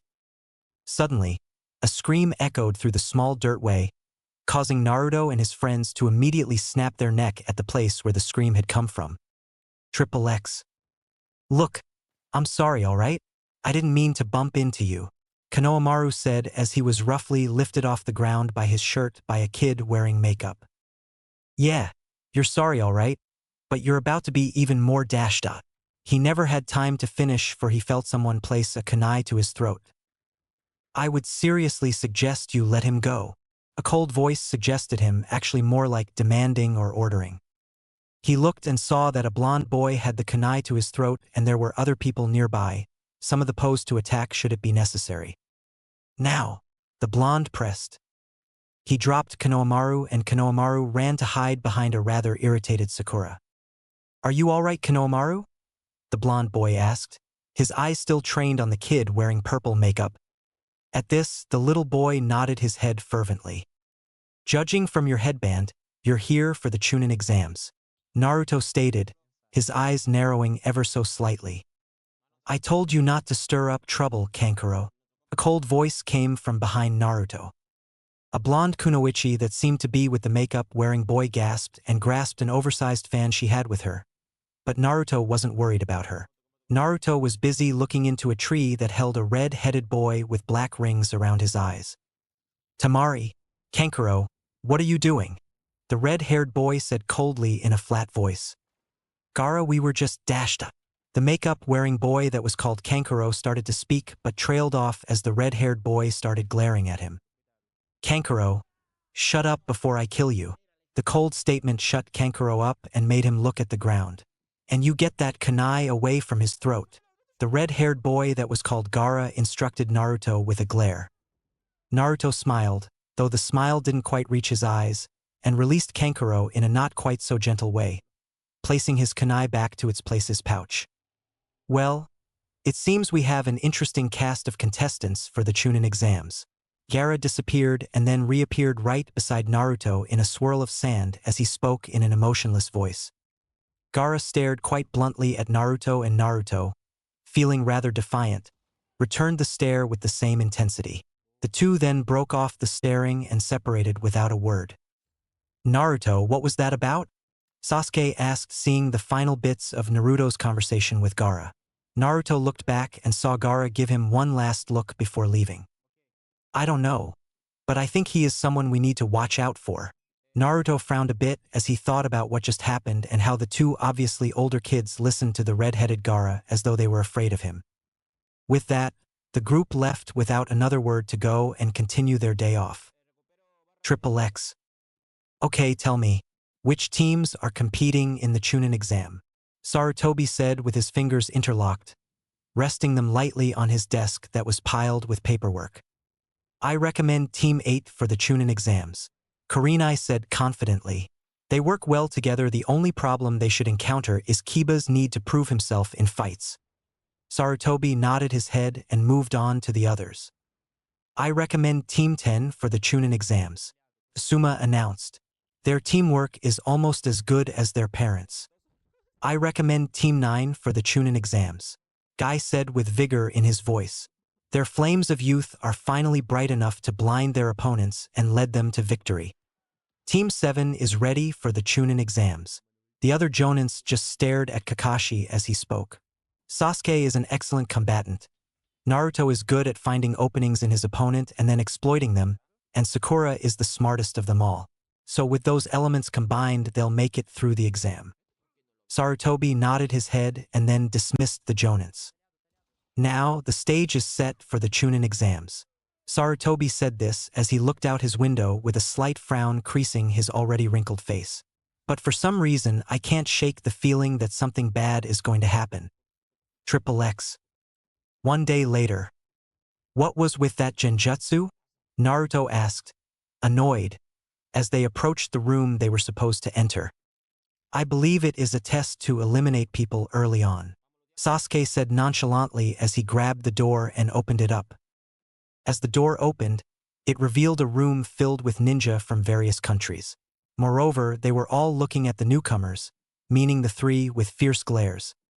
Wow, a lot of tough-looking people are here, Naruto thought bemusedly as his eyes glanced through the crowd and saw Hinata's team approaching them. Hey guys, Hinata, Kiba, Shino. The group smiled except for Shino, who was busy looking at a bug, and Hinata just blushed as she saw Naruto staring at her. Well, toward her team but still toward her direction. Impressive-looking bunch, right? Kiba just scoffed at the rather fierce, glaring ninjas that sported scars of all sorts. We can take them, right, Akamaru? Kiba confidently asked his fluffy white dog, Akamaru, and Akamaru gave a rather overly enthusiastic happy bark. Sasuke just looked around the room, scrutinizing each ninjas, until he was jumped on by Ino. There you are, Sasuke, Ino said, wrapping her legs around Sasuke's waist. I haven't seen you in so long. Get off him, Ino, Sakura screamed out, getting everyone's attention. Why don't you try and make me, Sakura? Ino stuck out her tongue and pulled down the skin around her eye in a mocking gesture, infuriating Sakura even more and causing Sakura to get all red in her face. You know, you should be a little quieter. People around here are a little wound up from the trip here. A sliver-haired man approached the group with a kind smile and a Konoha leaf headband. And the one thing they don't need is for a bunch of wet-behind-the-ears academy students yelling. The group of 9 rookies just simply glared at the approaching glass-wearing man, excepting Naruto and Hinata, who was busy talking about the Chunin exams. And just who are you? Sasuke's cold voice asked as his onyx scrutinized the appearance of the ninja. I'm Kabuto, and if I was you, I would take the advice of someone who's been here many times before. The silver-haired ninja spoke in a patronizing voice along with some kind of air that somewhat resembled arrogance. Sasuke's eyes flashed with anger at the belittling statement thrown at him by the ninja and gave the silver-haired ninja a glare as the ninja's glasses shined with the light reflecting off its lens. Oh, how many times have you been here? Sakura asked, curious at the part of his statement where he said he had been here many times before. This is my 4th year participating and 7th time. Oh, then you must know a lot of stuff that could help us. Wet behind the ears, Genin. Sasuke said this with a cold smile that never got to reach his eyes. Kabuto just looked at the Uchiha with an even bigger smile. All right, I'll take pity on you fledglings. He pulled out a stack of cards. Here are my shinobi skill cards. They're where I've placed all the information I've gathered over the past 4 years. They also cannot be revealed without my personal chakra. Kabuto set one card down and put a finger on top of it. The card spun about for a bit and then revealed information about the number of teams from each village participating. This made a cold smile play around Sasuke's mouth as he thought of all the things he could learn. Do these cards also hold information on individual combatants? Kabuto looked at Sasuke, the light glaring off his rather shiny glasses. Yes, they can, but my collection is far from complete. So, tell me all you've got on Rock Lee from this village and Gaara from Sunagakure, Sasuke declared, and Kabuto seemed to be pouting? You know their names and the villages they're from. Kabuto pulled out 2 cards. That makes it too easy. He laid one card down and it began to spin. Alright, first we have Rock Lee. Let's see now. He has completed 20 D rank and 11 C rank missions. His sensei is Might Guy and his teammates are Niji Hyuga and Tenten. This is also his first trip to the exams. He has some significant ability in taijutsu, but he seems to have nothing on ninjutsu or genjutsu. Sasuke just gritted his teeth in frustration as the information didn't really help him in figuring out the special techniques Rock Lee might throw at him. And as for Gaara-. Kabuto trailed off. Suddenly, 3 silhouettes charged straight at Kabuto. Kabuto jumped out of the way quickly as one of the figures threw a rather powerful punch with a gauntlet arm. Missed me, Kabuto said with a slight jeer. But that was when Kabuto's glasses shattered into pieces and he threw up on the ground. Before the group could continue the assault, A giant explosion of smoke sounded off, drawing everyone's attention to the front. I will not have rough housing before the exams even get started. A giant man who resembled a bear grumbled. If I catch you doing that again, I'll throw you out of the exams, understand? The group nodded their heads fervently, the man obviously freaking them out a bit, or at least unnerving them. Naruto could understand their feelings. The man looked pretty tough, especially with all those scars that seemed to be plastered to his face. Now then, my name is Ibiki Marino and I'm your proctor for the first stage. Now follow me to the exam room. The man instructed, actually more like grunted them. The group of shinobis, well the genins, followed Ibiki into the door that was locked before. XXX. Inside, everyone was told to take a seat on a designated desk while Ibiki walked to the board. You will be doing a written exam. Ibiki made a signal and the chunins sitting at the wall went and delivered out the papers. You start out with 10 points and I only have one rule. If we catch you cheating, we will deduct 2 points, and if we deduct all 10 of your points, then you're going to be thrown out of the chunin exam. Begin. Naruto looked at the paper and saw that all the questions were too hard for any genin to answer. Naruto looked around and saw various people cheating to get the answers. That's when it hit Naruto. The questions are too hard for anyone to answer without cheating. Naruto thought as he frowned inwardly. Naruto looked and saw Ibiki smile as he saw the various people trying to figure the test out, some of them gripping their hair in frustration, some of them frowning very hard as they tried to answer the difficult questions. This test demands that we cheat and without getting caught. Okay, now that I figured out the true meaning behind this test, the question is, how do I cheat? The only thing Naruto had in his arsenal was Kage Bunshins and his Fuinjutsu, but his Fuinjutsu was useless in this situation. None of the seals Naruto made were for information gathering. That was when movement from Hinata caught his attention. She moved her paper into his line of sight. Naruto looked at Hinata, causing her to smile and blush into her deep shade of red. Okay, I have the information, but I need a way to distract these proctors so I can get the information I need. Naruto thought as he tried to figure out a plan. Naruto moved his hand inside his pocket and felt around him. He had a coin, a bottle of ink, one tag, and a smoke bomb. Naruto grinned at the items that he found in his pocket. It really pays to be the troublemaker, well, ex-troublemaker. All right, I've got the stuff I need to make the proper distraction. Naruto then took his stuff out of his pocket as careful as he could and went to work. Naruto drew a transference seal on both the tag and the coin with ease, much thanks to his well-practiced Fuinjutsu. Naruto looked at both of the seals he had just drew and smiled at his handiwork. He placed the tag under his desk where no one could see and then propped his feet on the desk and began to flip the coin without a care in the world. What is he doing? Ibiki thought bemusedly as he watched Naruto flipping his coin, which was beginning to catch everyone's attention. Ibiki walked over and took the coin away from Naruto. You are distracting the rest of participants. Now, I know that some people don't give a damn about their ninja career, but some of us do. Ibiki walked away, not noticing Naruto's smile. Ibiki put the coin on his desk and Naruto put his hands together in a tiger sign underneath his desk, hiding them from others' view. The seal on the coin slithered off the coin and attached itself to the desk. All right, time to party. Naruto put his one and only smoke bomb at the seal under his desk and made another tiger seal. The kids watched as there was a white poof of smoke and followed by a loud bang, and the entire front end of the classroom was concealed in a purple cloud. Ibiki! The chunins looked over at the cloud in shock and saw a large man walk out of the smoke, obviously angered. He walked over to Naruto, who was sitting with a rather flamboyant smile plastered on his face. You think that was funny? Ibiki growled at Naruto, who just looked as though he was confused. Don't play innocent with me. I had just sat the coin down when a smoke bomb went off. And how or why would I do that? Naruto asked with a raised eyebrow, keeping up his innocent look as he was completely cracking up inside at the little trick he played on the man. To cheat, of course. Ibiki looked down and an expression of shock quickly flitted across his face as he saw that it was still completely blank instead of a half-filled-out page that he expected to see. I'm sorry, Ibiki-sensei, but I had nothing to do with it.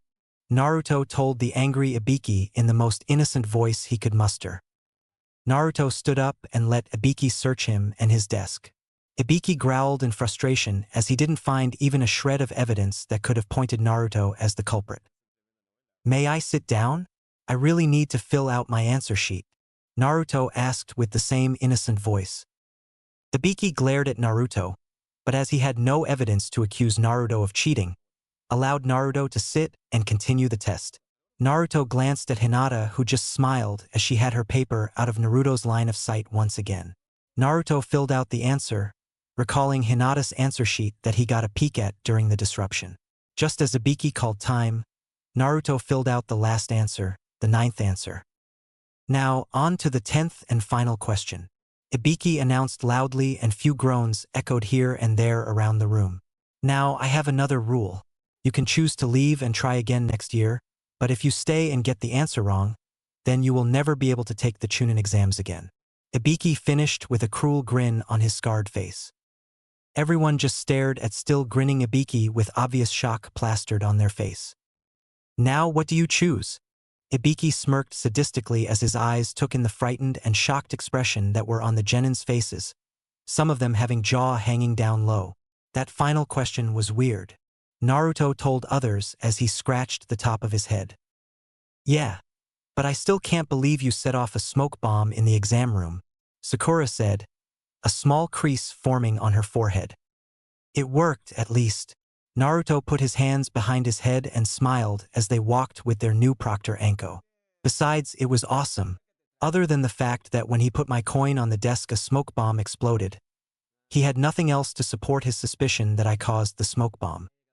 "Yeah, but if he found out that you did do it, then you would be in so much trouble." Sakura looked at Naruto with a stern look on her face. Suddenly, she stopped talking along with many other students, as they realized which training ground they were at. "Welcome to the training ground 44. Anko smiled sadistically at the group, also known as Sure no Mori, Forest of Death. XXX. "We're back," Denpa shouted out when they entered a small hut, and he was rewarded with a smack on his head by Ishiki. "What was that for?" Denpa complained. "You don't need to yell, Baka." Ishiki frowned at childish Denpa. Denpa started to defend himself, but before the two brothers could go at each other, a cough caught their attention.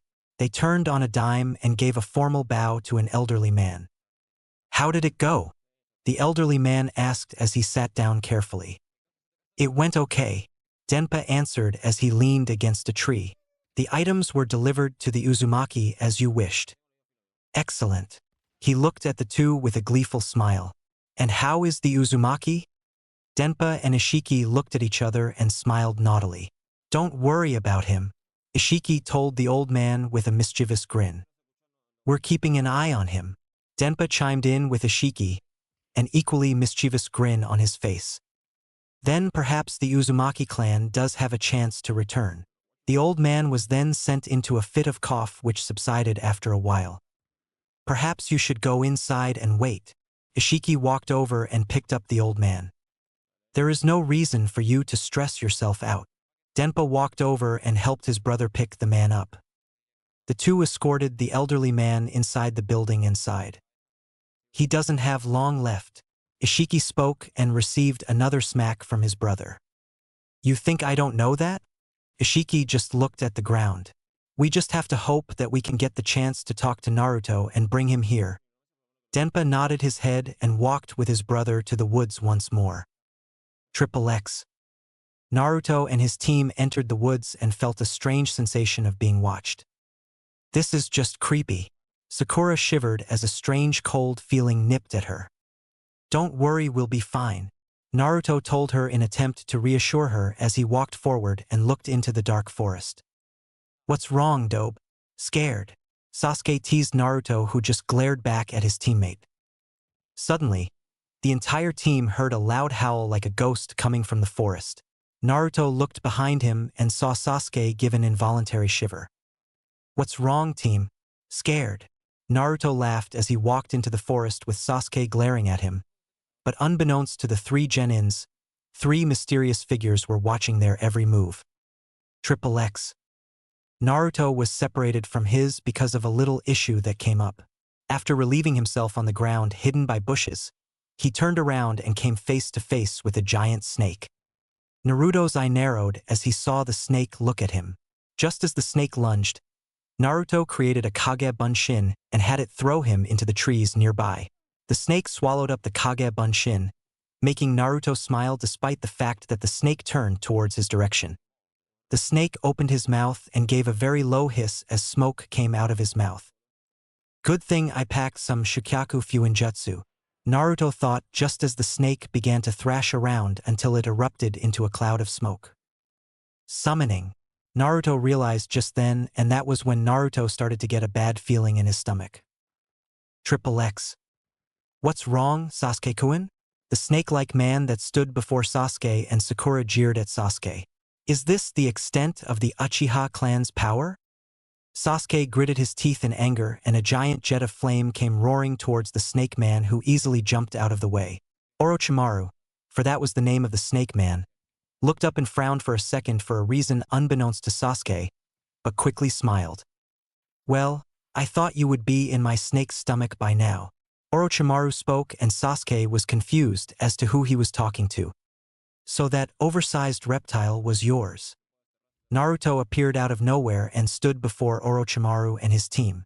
He looked behind him to see his team battered and bruised. Did you do this to them? Naruto asked menacingly, much to Sakura and Sasuke's surprise. Orochimaru chuckled at the tone in Naruto's voice. So what if I did? Orochimaru taunted. Naruto glared at him, and Orochimaru thought for just a split second that he saw the Kyuubi inside the Jinchuriki's eyes. He was right. Naruto's cerulean blue eyes were turning into red slits, and Sasuke felt the feeling he had felt on the bridge begin to pour off of Naruto in huge waves. Sasuke, get Sakura somewhere safe, Naruto hissed at Sasuke between his gritted teeth. Then, Naruto jumped off the branch and headed straight for the snake that Orochimaru had summoned. Orochimaru smiled and spat out a long sword and swung it through Naruto, but found that it was just a clone. Orochimaru turned around and saw 3 more Narutos charging at him, but Orochimaru's simple cut through the clones once again, his sadistic smile getting even bigger. You're using Kage Bunshins for 2 reasons, Orochimaru stated rather amusedly, making Naruto curse. 1, in the hopes of distracting me enough for your friends to get away. 2, to scout me out and then perhaps come up with a counterattack. But let me just tell you one thing. Neither of these ideas are going to work. Sasuke suddenly came out of nowhere with his fingers in the tiger seal, his blood-red Sharingan blazing. Sasuke, don't! Another Naruto came out of the tree and started to run towards Orochimaru and Sasuke. Katon. Kaki no Jutsu. Sasuke spat out a large fireball, managed to get Orochimaru, and slammed him into a tree, catching the tree on fire. Naruto finally caught up with Sasuke, who just glared daggers at the blonde. I don't need you to protect me, understand? Sasuke continued to glare at Naruto, who was just staring back at him with a confused expression. That doesn't matter. You're hurt. I can buy you guys enough time to dash dot. Suddenly, Orochimaru's blade came sailing through the air and plunged Naruto directly at his side, almost piercing Naruto's heart. Naruto coughed up blood as he looked through the smoke and saw Orochimaru emerge from it unscathed, not counting his burnt shirt. You should pay attention, Naruto. Orochimaru sneered at the blonde. Naruto just glared at Orochimaru as he was lifted off the ground by Orochimaru's inhumanly long tongue that held the sword. Orochimaru then swung the sword along with Naruto, and Naruto sailed through the air into a tree, getting knocked out cold. Naruto began to plummet towards the ground, Sakura barely catching him before he fell to his death. Sasuke glared at Orochimaru, who was smiling even bigger. You certainly have grown into a powerful ninja, Sasuke-kun. I have to go now, but I'll leave you with a gift. Orochimaru slapped his hands together and his neck stretched out at an alarming rate. Before Sasuke could dodge, the elongated neck appeared right next to his, and Orochimaru's teeth sank into his neck. Orochimaru pulled back and saw that the black mark was appearing on Sasuke's neck. Sasuke gripped his neck as pain shot through his entire body, screaming out in pain. Sakura laid Naruto on the forest floor as carefully as possible before jumping at Sasuke. She grabbed Sasuke before he could fall head first to the ground. What did you do? Sakura asked in a frightened voice as the snake man just laughed. I gave him a gift. Orochimaru just stepped back into a tree and began to sink through the bark with a twisted smile on his face. Sakura felt Sasuke go limp in her hands but still breathing. She put Sasuke's arm around her neck before jumping down where Naruto was and placed in the hollow-out tree next to Naruto. She went to check up on Naruto and found that his injury was gone. That's not possible, Sakura thought. There is no way someone should be able to heal that quickly. Sakura took off Naruto's cloak, vest, and shirt, and found out that there was not a single injury left. I'm positive that he got hurt. After searching Naruto for any sign of injury and failing, she turned her attention to Sasuke, who was shaking like he was running a fever. Hold on, Sasuke. I'll go and get water, Sakura told Sasuke softly. Sakura left and returned several minutes later with some water in some bottles.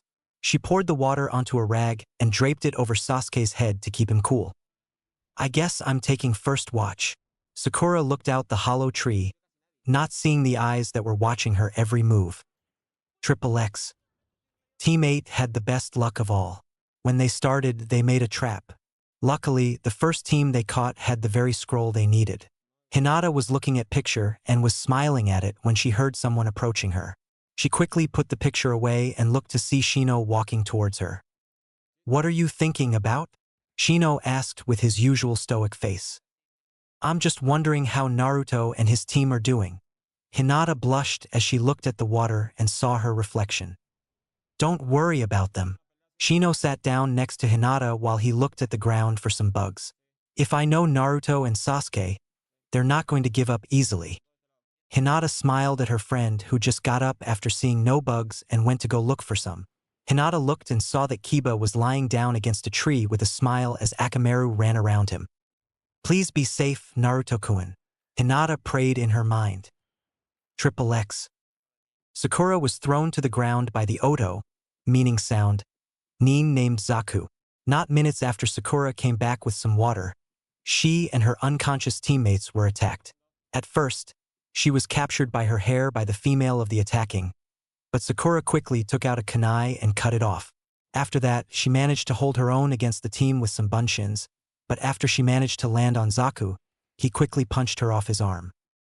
Rock Lee came out of nowhere to help, but Dosu managed to incapacitate him by sending a sound wave into his inner ear, rupturing his eardrum. Sakura watched as Kin approached her with a grin on her face. I guess it's time to end this, Sakura spoke softly. No sooner had those words left her mouth.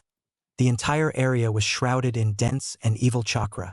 They all looked back to see Sasuke standing on his own 2 feet with Sharingan activated and surrounded in purple chakra. Sasuke looked at the people in front of him as black marks traveled up the left side of his face. He looked and saw Sakura beaten, battered, and bruised. Sakura, who did that to you? Sasuke's voice was thick with anger and rage. Zaka smiled despite the power he felt pouring off of Sasuke. I did. So what? Zaku immediately regretted saying anything as Sasuke vanished and delivered a swift brutal punch to Zaku, causing him to fly into a tree. Dosu and Kin tried to go and help their teammate when Sasuke began to speed through hand signs. Katon. Senka no Jutsu. Sasuke spat out tiny fireballs that went straight towards the 2 Oto Nin. The 2 dodged, but Kin became the unlucky target of Sasuke's kick. Sasuke looked at his hands and began to giggle like a maniac. All this power is just flowing through me. Sasuke looked at Dosu, who laid his scroll on the ground.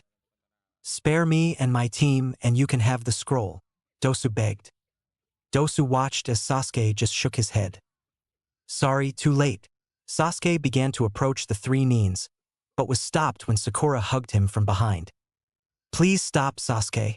Sakura cried into Sasuke's back as the 3 ninjas took their chance and escaped, leaving behind their scroll. You won now, please stop. Sasuke looked at her and seemed to calm down as the purple chakra and black markings disappeared. Sasuke stumbled a bit after the sudden release of his power. Sorry, Sakura. I guess I kind of lost it there for a second. Sasuke told her, but thought about something else.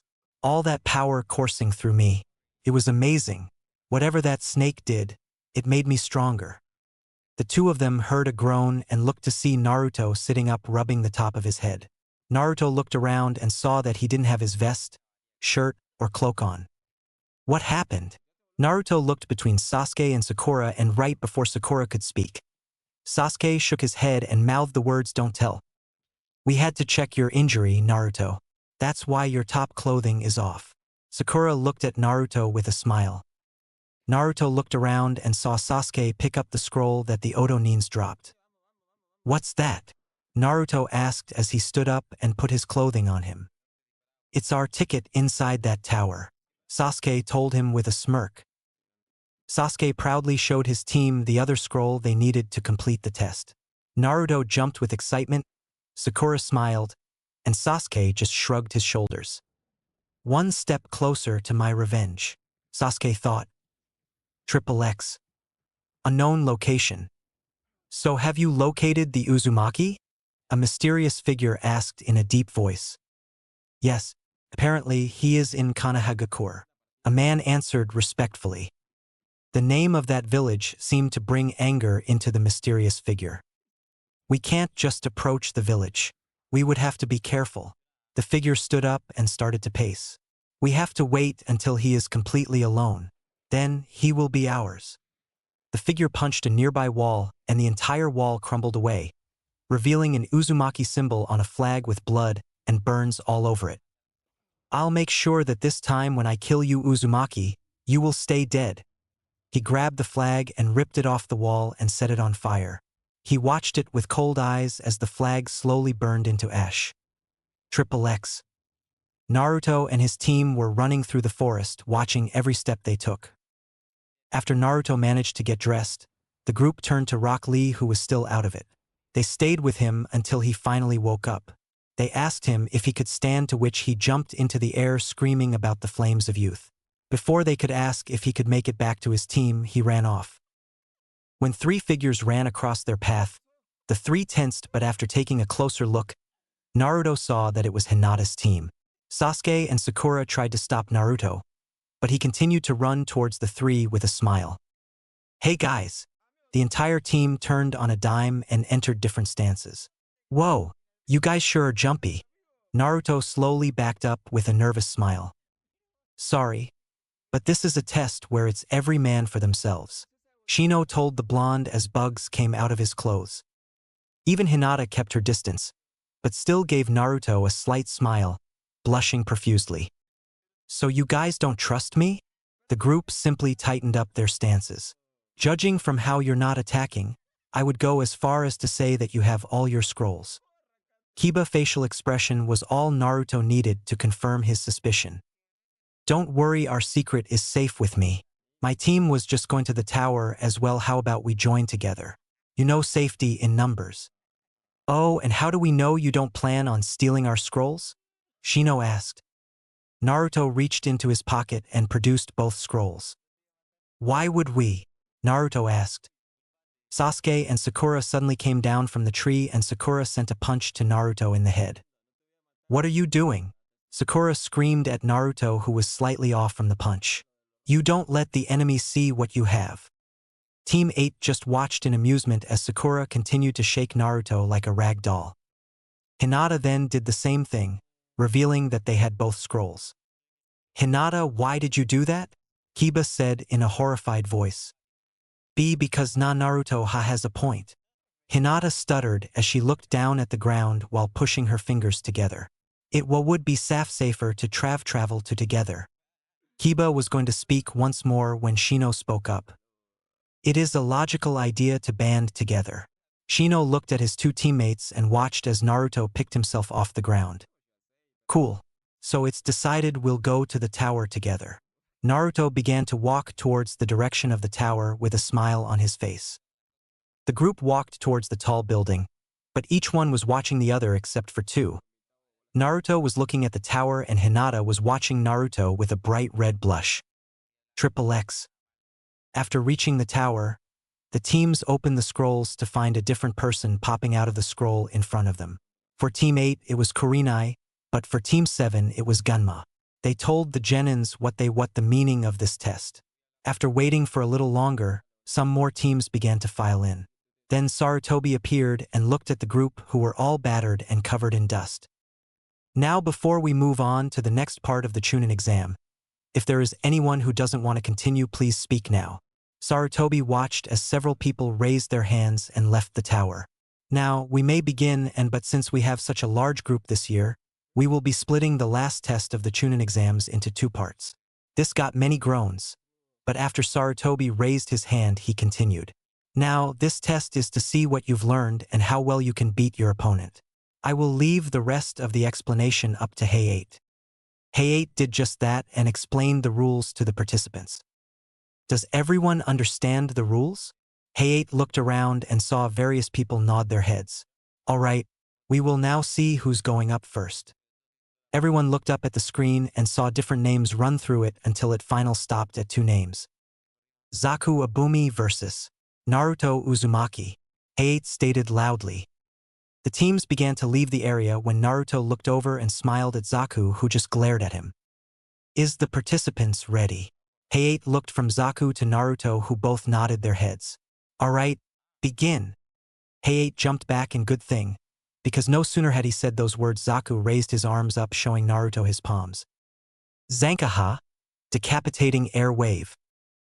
Naruto watched as wind pressure was being blown towards him and other Kage Bunshins that he created. Zaku saw and heard the explosion as the pressure wave managed to hit its target. 1 down, 2 to go, Zaku stated proudly with a smile. Zaku turned, but had to duck when he saw Naruto went for a kick to his head. Zaku jumped and swung his arm, facing Naruto, but then Naruto pulled out a red seal from his pouch. If I didn't dodge that, I would have lost a lot more than this match. Naruto smiled at Zaku. I would love to know how this is done. Naruto looked at the red seal he had just pulled out, causing Zaku to frown even more. Well, if you like that, then you'll love this. Zaku began to absorb more air pressure. Zankakyakua, extreme decapitating air wave. Zaku fired off a much larger version of his previous attack, which soared towards Naruto, and Naruto could have sworn that he heard the very air around him getting cut. Fuinjutsu, Shikyaku. Naruto shouted loudly just as the shock wave came within a few feet of him. The tag exploded and shot out a flame stream, but that was Naruto's mistake. As soon as the flame stream hit the pressure wave, it was blown out. Naruto's eyes widened as he was hit with the attack full force. The people behind Naruto were forced to move out of Zaku's blast or suffer whatever punishment that done to Naruto.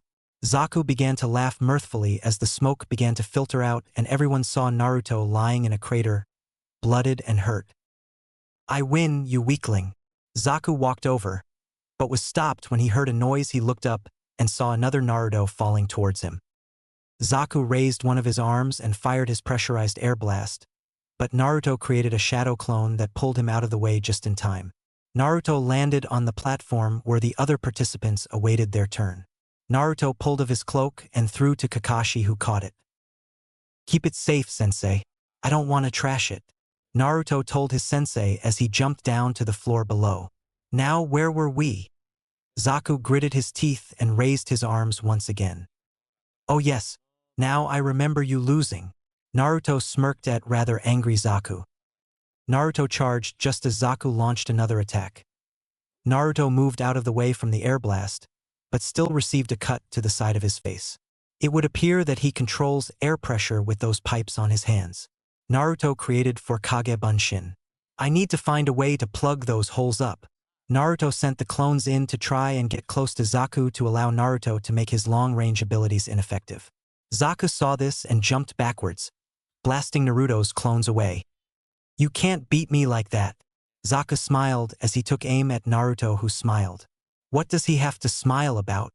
Zaku decided it didn't matter and blasted Naruto, but the Naruto he hit turned into smoke. Zaku turned around and saw Naruto smiling at him. Zaku turned around, already charging his air pressure, but Naruto grabbed his wrist. Zaku fired, hoping to blow Naruto away, and it started to work. But before Naruto flew away, he reached up and wrapped his hand on Zaku's neck. Naruto flew into the wall, leaving behind an imprint of himself in the wall. I told you, you fucking weakling, that you can't win against me. When the smoke cleared, Everyone watched as Naruto began to laugh. But the problem is, I already won. Naruto held up his hand to make a tiger seal. Zaku started to try and walk forward, but found himself unable to move. He looked down and saw black lines all over his body. You're probably wondering what's happening. Well, this was one of the very first seals I ever made. It paralyzes my opponent, leaving him vulnerable. To prove his point, 2 clones jumped from behind Zaku and punched him in the face, sending him to the ground in a heap. You've lost. Naruto approached Zaku and pulled out a kunai and held it to his throat. Winner, Naruto Uzumaki. Hayate announced as everyone else got a good look at what Naruto could do. Damn, he used a kenjutsu with such ease. And he can use Fuinjutsu. Baki was watching Naruto walking up the stairs with his hands in his pockets. Just what is Konoha teaching their ninja? Baki looked down and saw Gaara watching Naruto's every move. Looks like Gaara just found his prey for this thing. Baki just hoped Gaara wouldn't do anything until it was time. The teams looked and saw the screen beginning to go through names until it ended on Shikamaru versus Kintsuchi. What a drag! Shikamaru muttered as he slowly walked down to the floor with no hint of excitement in his steps. Let's just get this over with. What's wrong? Afraid to get beaten by a girl? Kin sneered at Shikamaru, who just yawned. Begin! Hayate swung his arm and watched as Kin threw some senbon at Shikamaru, who lazily dodged to the left, but still got stuck with a senbon in his shoulder. So you're doing something similarly to the Kage Shuriken no Jutsu, Shadow Shuriken technique, Shikamaru stated as he pulled the senbon out of his shoulder. But instead of shuriken, you use senbon. This brought a frown to Kin's face. So you figured it out. Kin just reached into her pack and pulled out 3 senbon. But that won't save you from the sound. Shikamaru was confused by what she meant until he heard a bell ringing. Shikamaru covered his ears, but saw Kin shaking her head. That won't help you. It's already inside your head.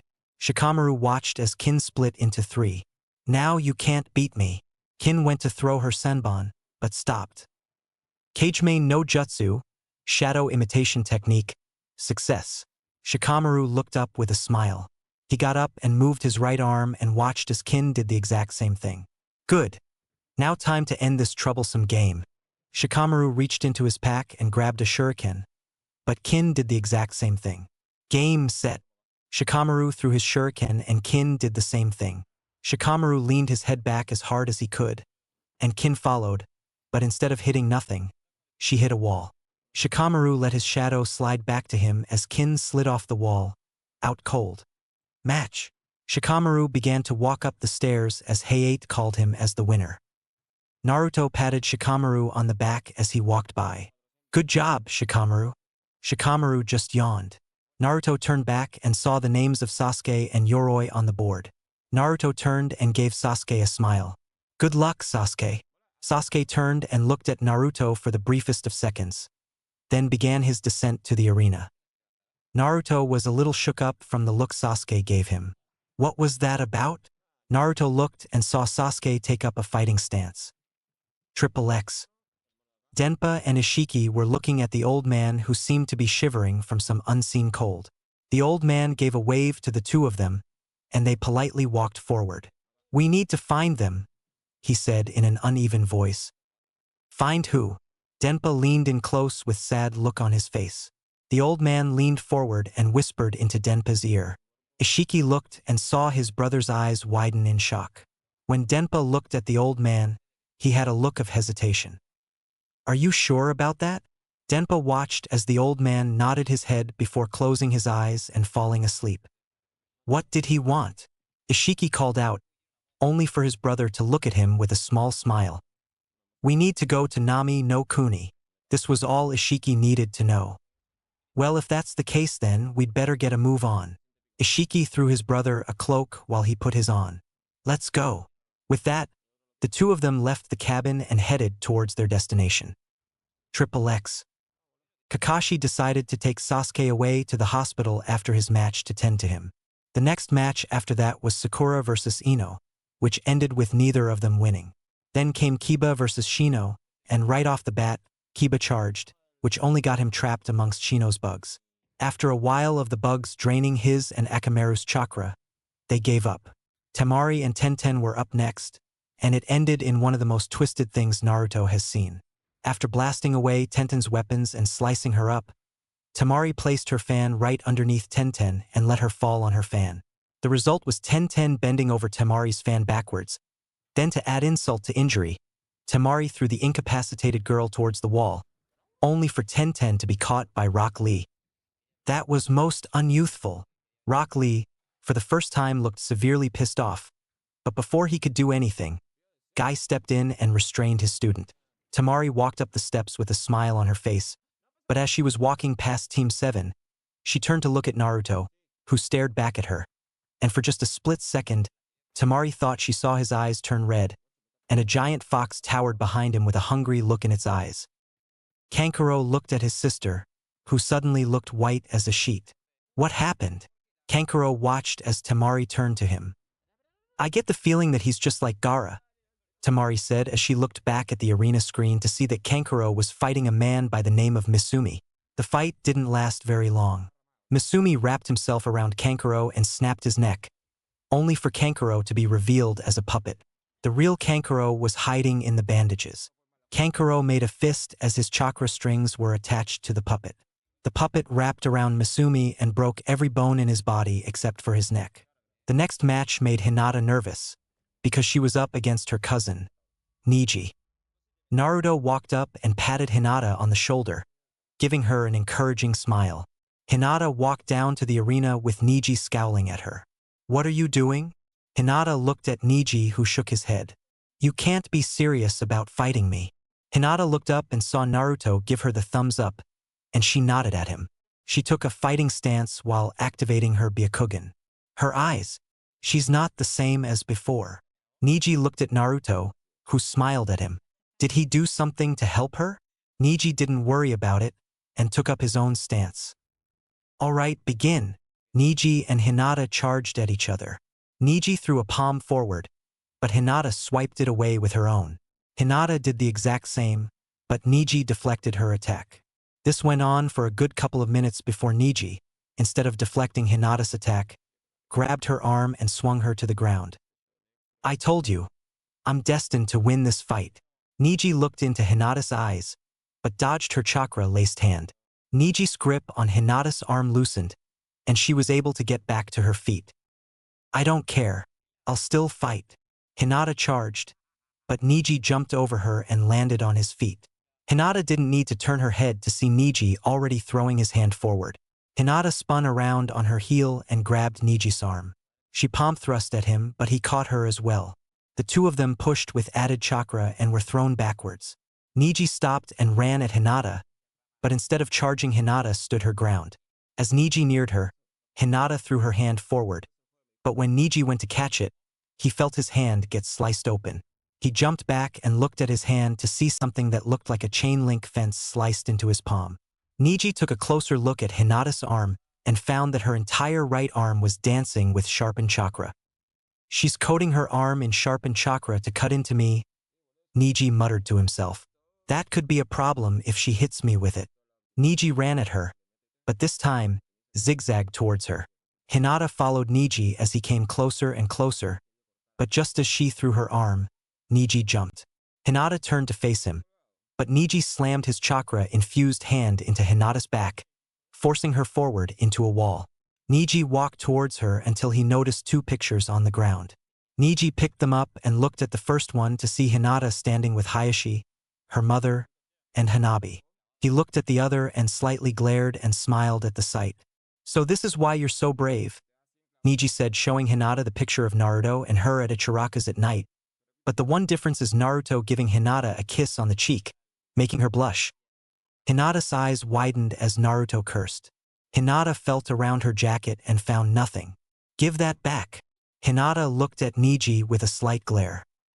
I wonder if Hayashi knows about your little love affair with the village's pariah? Neji jumped backwards as Hinata slammed her hand on the ground right where Neji was. I said, give it back. This time there was danger in her words. If you want it, come and get it. Neji said this as he put the picture into his shirt with a smile. Hinata charged, doing the one thing Neji wanted, get angry. Niji dodged Hinata's thrusts and jabs, wanting to get her just a tad bit more angry. Hinata thrust forward with both hands, and that was when Niji took his chance. He ducked under Hinata's attack and threw his arms forward, nailing her in the stomach. Hinata coughed up a small amount of blood and was sent backwards. You're doing the very thing I want you to, Hinata. Getting anger. The more angry you become, the more reckless you get.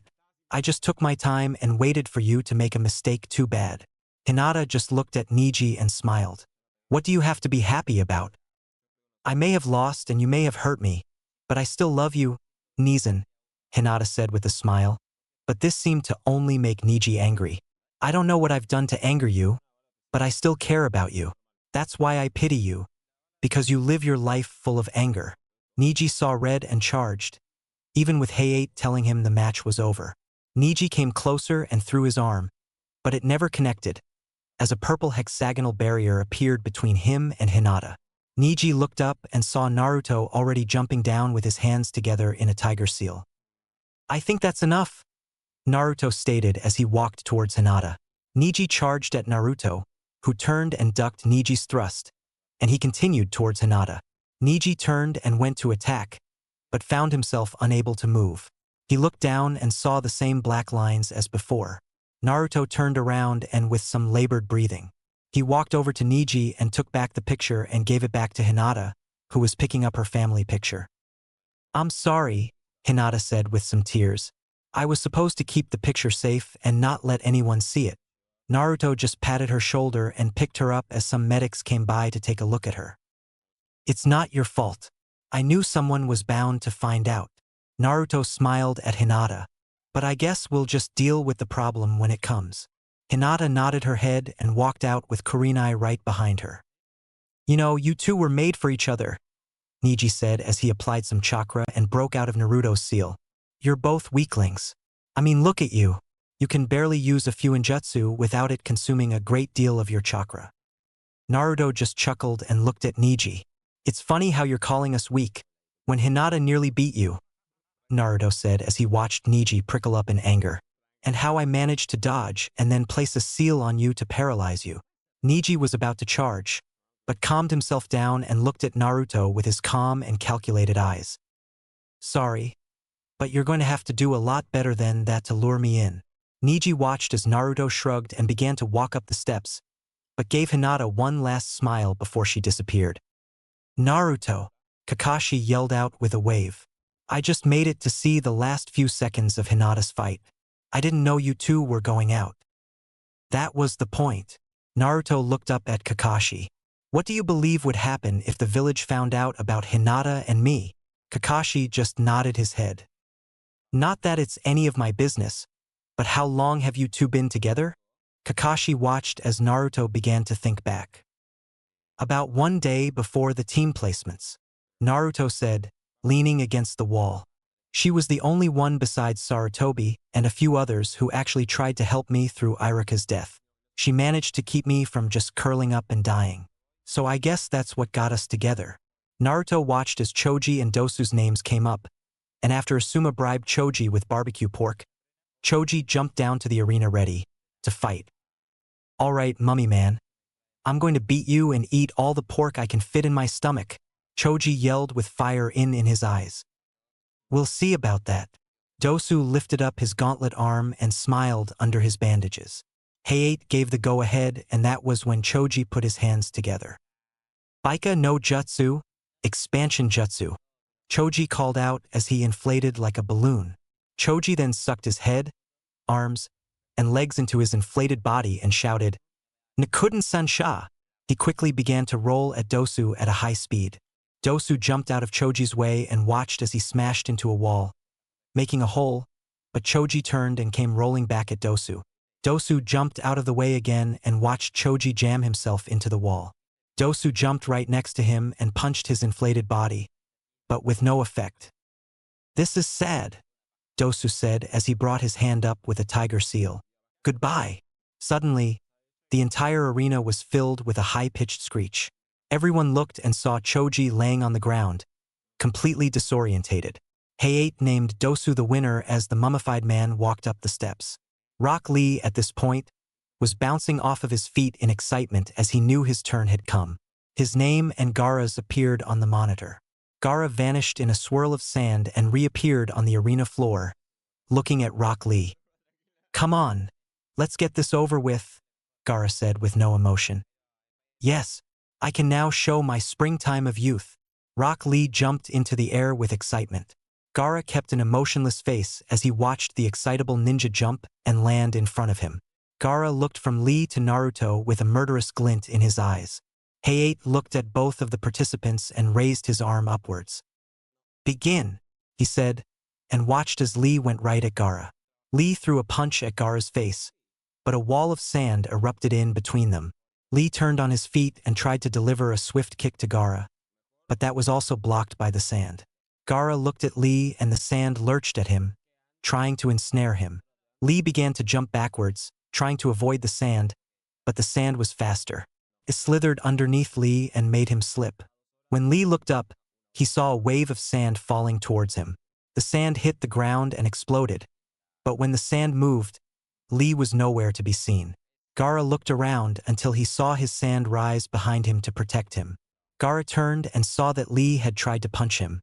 Gaara watched as his sand swung Lee at the wall, but Lee spun around and landed on his feet. Lee pushed off the wall, leaving behind a small crater as he launched himself towards Gaara. Lee stopped as a wall of sand came at him, and he was forced to evade. Lee jumped onto the giant pair of hands on one side of the arena and looked at Gaara, who stared right back. "How can I hit an opponent who is protected from attacks from any direction?" Lee looked at Guy, who nodded his head, making Lee smile. "All right." Lee jumped and took off his orange leg warmers, revealing weights on his legs. Does he think that by removing a little weight he'll be able to get past Gaara's sand? Temari chuckled at the thought. Lee removed the weights and sighed. "Now I can move much more easily." Lee dropped the weights as everyone watched them plummet towards the ground. But when they hit the ground, everyone got the shock of a lifetime. As soon as the weights touched the ground, they made a pair of craters and caused the ground to shake a little. Gaara kept his eyes on Lee until he vanished. Gaara looked around for Lee, but the only thing he saw was Lee's fist moving faster than his sand could keep up. He looked around and saw his sand rise and fall with fist-sized holes punched through it in various places. Suddenly, the sand stopped moving, and Gaara looked around for Lee until he saw a shadow above him. When he looked up, he saw Lee spinning like a top, but before Gaara or his sand could react, Lee delivered an axe kick to the top of his head. Gaara was sent skidding backwards with some blood dripping from his head. "That's not possible," Kankuro thought. "Gaara's been hurt." The group watched as Lee smiled and looked up at Guy, who nodded his head once again. Lee began to unravel his bandages until they touched the ground. Lee then ran at Gaara and began to run circles around him. Gaara looked at the blurred images of Lee until he was kicked in the jaw. Gaara was sent skyward, but only a few inches. Lee glared a little and began to kick in rapid succession. But right when Gaara was at the right altitude for the move Lee was about to perform, pain shot through Lee's body, causing him to wince. Gaara saw this and began to spill out some sand, but before he could do anything with it, Lee wrapped him up in his bandages and began to spin towards the ground with great speed. "Omote Renge, forward lotus," Lee shouted just before the two of them hit the ground. When the two of them did hit the ground, a giant explosion sounded out, and a giant cloud of dust and rock shot upwards. "Gaara," Temari thought to herself, feeling little worried for her little brother. "Such power." Naruto looked as the smoke began to clear to reveal Lee, who was slowly crawling out of the crater, and Gaara, who was sticking straight up with his head in the ground. "I did it." Lee was about to lay back, when he heard chuckling coming from behind him. Lee turned around and saw Gaara rising out of the ground with sand pouring off of him, while wearing a very disturbing smile. "Is that all you've got?" Gaara sounded disappointed. "I was hoping to play with you a little bit more." Gaara licked his lips. Lee just looked on as a wave of sand went straight at him. Naruto was now walking towards the one place he wanted to avoid at all cost, the Hyuga household. After Lee was carried out of the arena by the medics after having his leg and arm crushed by Gaara, Sarutobi announced that the next part of the Chunin exams would take part after a month, allowing the participants enough time to learn a new trick. They passed around a bag that held a number, and that number would determine who they would face. Naruto ended up facing Niji in the very first match. After that, Naruto went to visit Hinata in the hospital, but that was when he saw two Hyugas standing guard. Before Naruto could backtrack, Hayashi came out with a stern look on his face. He looked at Naruto with what appeared to be a slight glare in his eyes. "We need to talk." With that, the guards and Hayashi walked out. Naruto just walked into Hinata's room to see her with a guilty look in her eyes. "Your father seems pleasant," Naruto said as he entered the room. Hinata looked at Naruto and smiled. "He wasn't happy about keeping you and me a secret."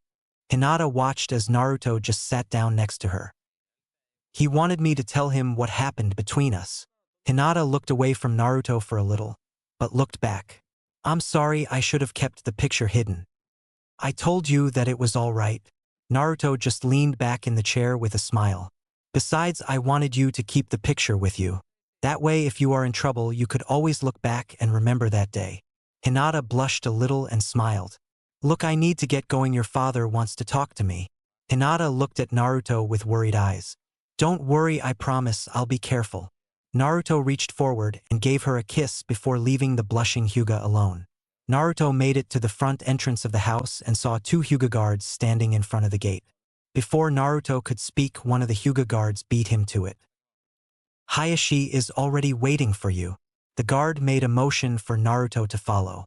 Naruto did, and as he was walking around the Hyuga grounds, he noticed how beautiful the landscape was. It was covered in flowers of different colors, making the place look like a rainbow. Naruto almost bumped into the guard that was escorting him. "Hayashi is in here." The guard gestured at the door in front of him. Naruto nodded and thanked the guard, to which the guard gave a slight nod before walking away. Naruto was about to give the door a knock when Hayashi spoke. "Come," was his only response. Naruto entered the room and found himself staring at Hayashi, but he wasn't the only one in the room. Another, but very elderly Hyuga was also there. He looked and saw Naruto, and a deep glare entered his eyes. "Father will continue this later, but right now I need to have a talk with a certain someone." Hayashi's father nodded his head and left with Hayashi right behind him. When his father left, Hayashi shut the door and locked it. Hayashi turned around without looking at Naruto and took his seat right in front of Naruto. "Seat." Naruto did just that and sat in front of the Hyuga. For a couple of minutes, the two just stared at each other, looking into the other's eyes. "I see you've been dating my daughter behind my back."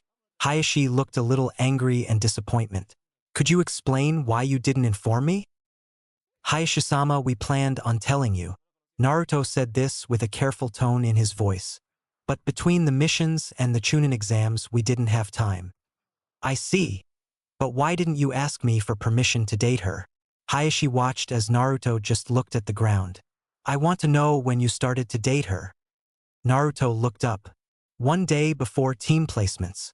Hayashi's eyes visibly widened, but only for a second. "That's when Hinata started to train harder."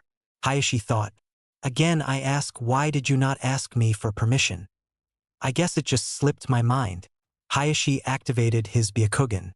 "Between missions and trying to keep this secret, I just didn't have the time to go to you." Hayashi kept his Byakugan active, which made Naruto a little nervous. "Hayashi-sama, why are you looking at me with you Byakugan?" "Because I'll be able to tell when you lie." Hayashi said this with a dangerous tone in his voice. "I don't know what you did to Hinata, but from what you said, the day you started to date her, she began to improve on her training. She began to train harder and her confidence has gone up quite a bit. Now, from what V's been able to see, you've not been lying to me since we started this conversation. That, combined with the fact Hinata told me the same thing, leads me to believe you. Now that is the only reason why I'm letting you continue to see my daughter." Naruto eased up a little and let out a breath he was holding. That was when Hayashi stared at Naruto without even blinking. "I'm giving you a chance here, Uzumaki, but that doesn't mean you're safe. I'm going to watch every move you make, every breath you take, and every sight you see. If I see you screw up even for a single instant, I will rip you apart. Get the picture?" Hayashi watched as Naruto nodded his head slowly. "Good, now run along, I have more important things to deal with than you." Hayashi turned back to some papers, but Naruto thought he saw a smile on the Hyuga's face. "Right? Naruto stood up and went to the door, but before he left he said on last thing. Hinata is lucky to have a father that cares about her like you do. Hayashi looked at Naruto only to see he wasn't there. The tone in Naruto's voice was honest and held no sarcasm in it. Hayashi just shook his head and turned back to his paperwork, but took a small glance at a photo of his wife, Hinata, himself, and Hanabi smiling. Take care of her Uzumaki, Hayashi thought. Triple X. Nami no Kuni. Tazuna was busy laughing with a bunch of people including Haku about the success of the bridge when two strangers came across the bridge wearing black cloaks with hoods. Welcome, how may we help you? Tazuna was smiling. The two looked at each other and smiled. We're surprised you don't remember us. Tazuna was confused at that. At any rate, you can help us. We're looking for a certain man that used to live here. Oh, and who would that be? Tazuna said while he looked at Haku, who was slowly putting his hand down to his senbon. We're looking for one of Okita, the fallen. Tazuna's eyes widened and that was all Haku needed. He flew through hand signs and before the two could react they were encased in ice that went to their necks. The force of the sudden freeze was enough to send the hoods off their heads. Tazuna rubbed his eyes, not sure he was seeing the two correctly. What, finally remember us, Tazuna? If not, let's introduce ourselves once more. My name is Denpa. Denpa smiled as he looked at Tazuna's shocked face. And I'm Ishiki. Ishiki just looked at Tazuna with a mild expression. Tazuna looked at both of them with surprise. I thought you two died. Tazuna just watched as the two began to laugh. What do you want? We already told you, Tazuna, Denpa said in an almost animal-like voice. We want to know where he is. Tazuna just looked at the two with mellow eyes. Triple X. All right, you want me to train you? Jiraiya said as he looked at Naruto, who had one eyebrow raised. Well, yes. Naruto looked around. You said you're a Fuinjutsu master and I'm having problems with my seals consuming too much chakra. So can you help me? Jiraiya looked dumbfounded. Of course I can, I'm the great Jiraiya. Jiraiya said this as he began to do a little dance. In just this month, kid, I'm going to give you a lot more control over your Fuinjutsu. But first we need to get you to control your chakra. Jiraiya clapped his hands together and was surrounded by smoke.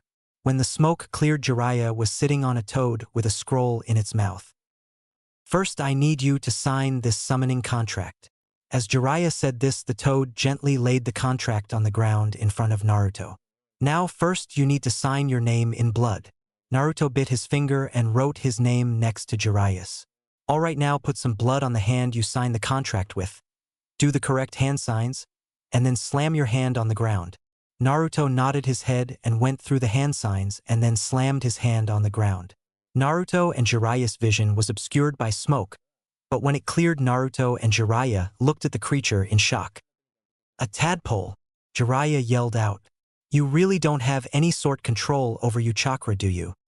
Hey, I told you I wasn't good at chakra control. Naruto yelled back. That's why I need your help in controlling it. Jiraiya looked at the Hokage's mountain and looked straight at Minato's head. Alright, I'll help you with your chakra control.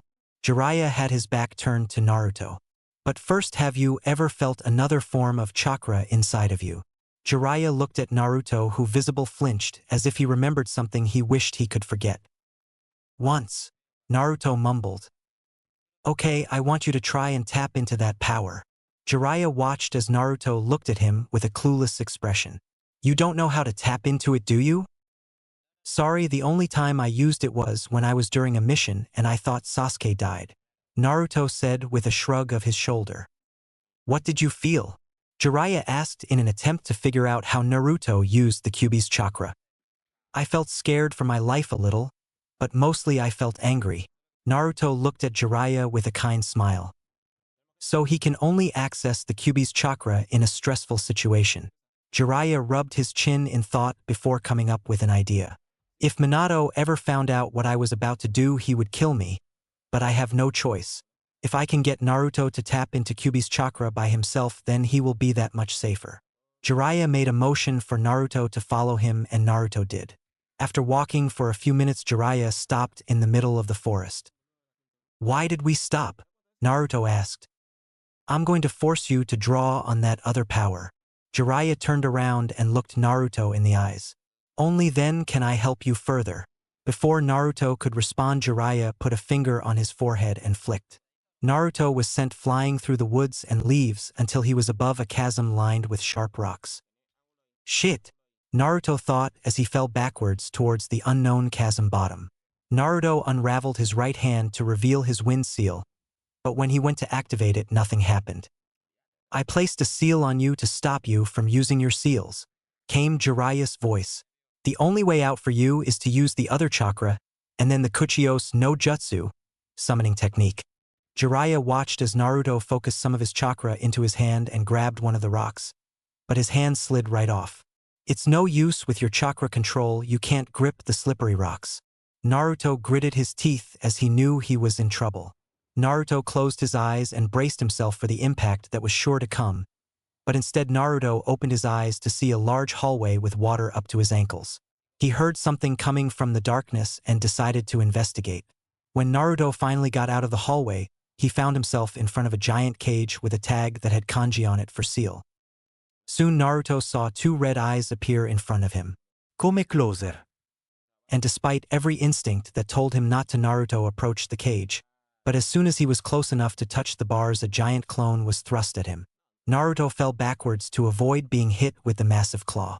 Naruto stood up and heard the giant fox begin to growl in frustration. Damn it, if it wasn't for this seal, I would be devouring you now. Kyuubi growled out, clearly upset about the situation. Seal.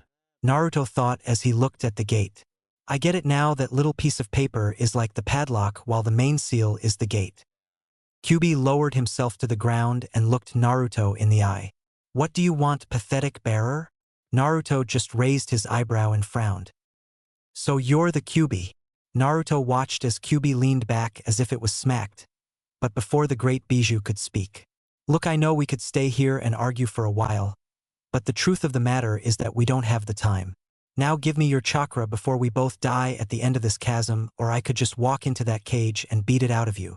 Kyuubi growled, but then turned his mouth into some sort of smile. You have spunk, I'll give you that. Naruto watched as red chakra seemed to flow out from the cage and surround him. As a reward for making it this far, I shall give you my chakra. The chakra slammed onto Naruto and Naruto opened his mouth in a silent scream before he was pushed out of his mind. He has your attitude, Kushina. Kyuubi growled out the name as if it was poison. But I'll be damned before I allow another Uzumaki to subdue me. Naruto opened his eyes again to see the darkness of the chasm, but something else was there. Power was surging through Naruto like wildfire. This is it. Naruto cried out as he bit his thumb and began to throw his arm forward and pushed his chakra out. Naruto and the chasm was consumed in smoke as Jiraiya tried to get a closer look. When the smoke cleared, both Naruto and Jiraiya got one hell of a shock. Naruto was on top of a toad's head, but this one was about the size of a village. What the? The toad looked around confused. What the hell is going on? The toad bellowed this out, which forced Naruto forward and onto the toad's nose. The toad looked at the boy on his nose with a glare. Who the hell are you? My name is Naruto Uzumaki. Naruto stood up and smiled at the toad. And I'm the one who summoned you. The toad continued to stare at Naruto until it began to laugh. What's so funny? You being able to summon me, the toad said in between laughs. Do you have any idea who I am? I'm Gamabunta, the chief toad. There is no way a weakling could dash. Gamabunta stopped when Naruto jumped and sat on his head. What are you doing? Well, there is no point in arguing with you if you believe I didn't summon you. Naruto gripped the toad tighter. But the truth of the matter is that I'm the only one in this deep dark chasm besides you. So unless you want to stay down here and argue, how about we get out of here? Gamabunta opened his mouth to retort, but with a quick look around he noticed the predicament they were in. Fine, but you better hang on. Gamabunta gripped the rock as tightly as he could before jumping. Naruto was slammed by the force of the jump and nearly lost consciousness. Jiraiya jumped back as he watched Gamabunta nearly crush him, but before he could get away he heard Gamabunta's voice. Jiraiya, why did you summon me in that wretched hellhole? Gamabunta's booming voice made the trees shake as Jiraiya turned around with a nervous smile. Well, you see, I didn't summon you. Jiraiya pointed at Naruto. He did.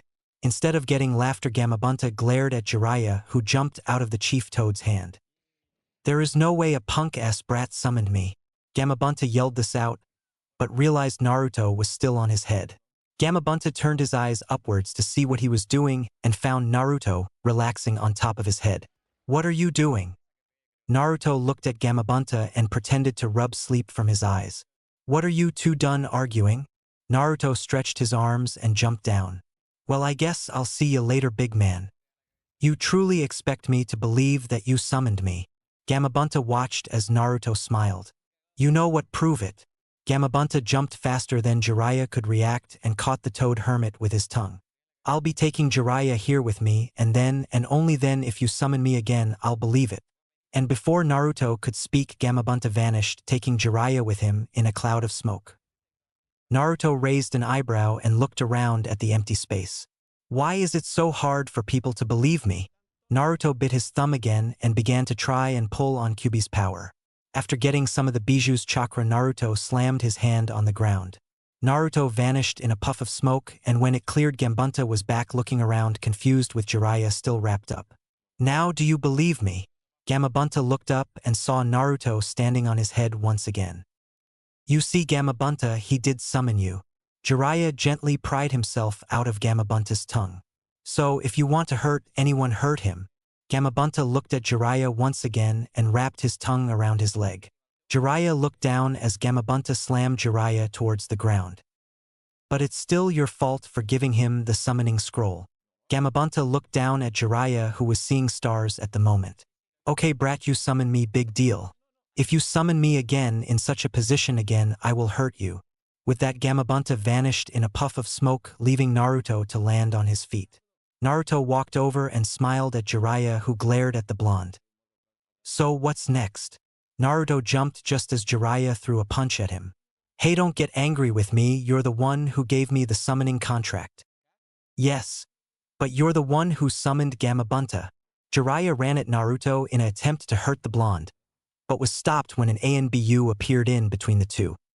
The council wishes to see Naruto Uzumaki immediately. The fox-masked ANBU looked at Naruto, who just stared right back, confused.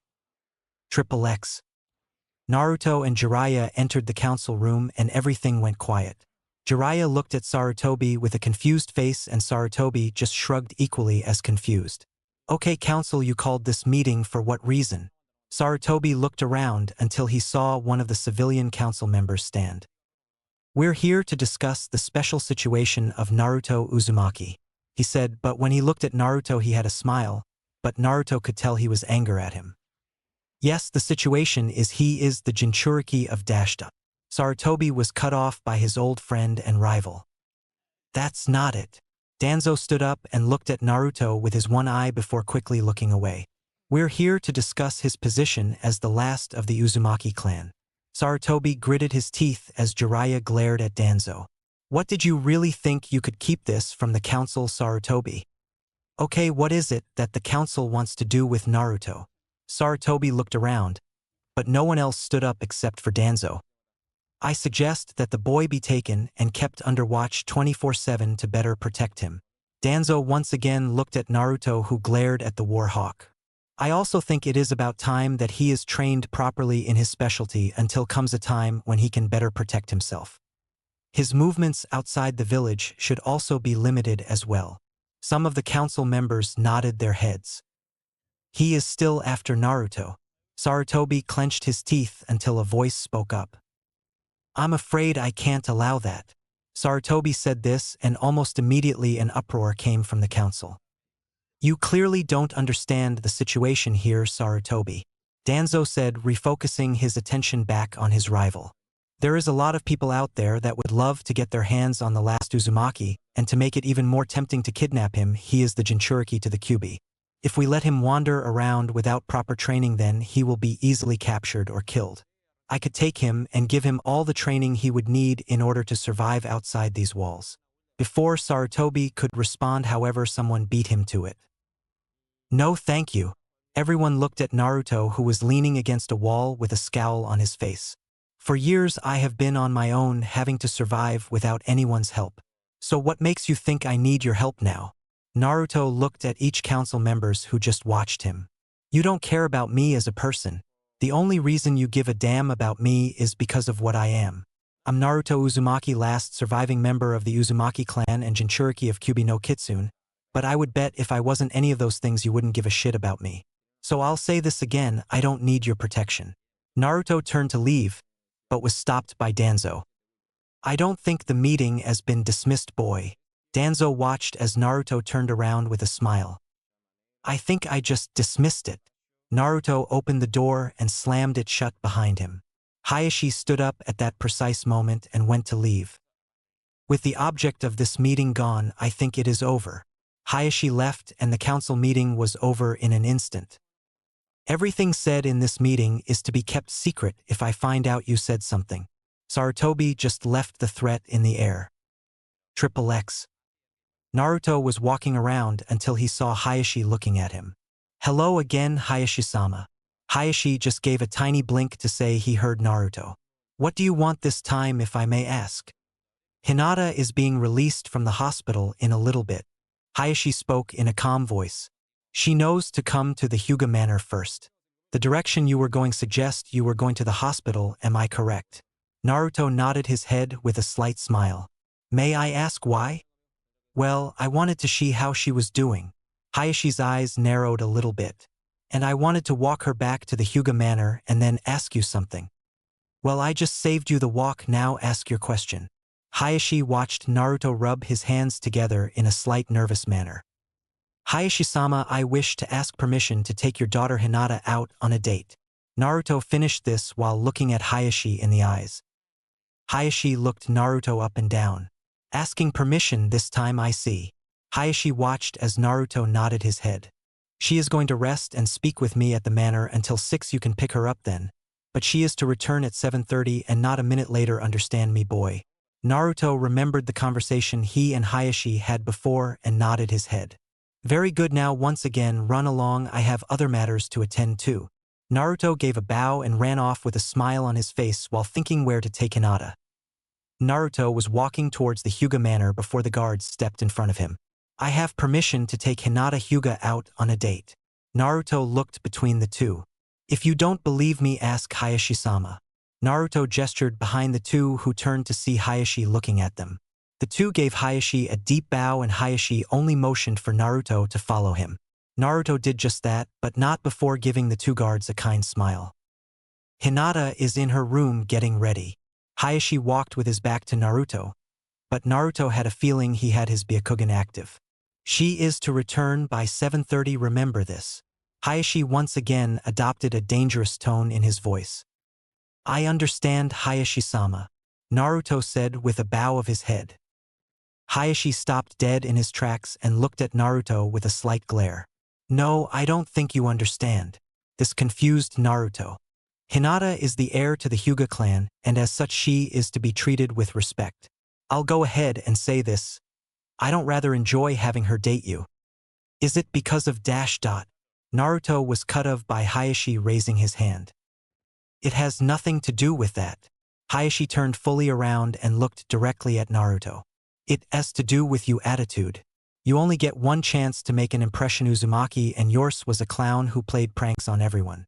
I don't like it that my daughter has a crush on you, but if it helps to get her stronger, then I will stay out of it. Naruto nodded, but stopped when Hayashi grabbed his shirt. But I warn you for the last time. If you hurt her, if she comes home crying, or she has one cut on her, I will make you suffer.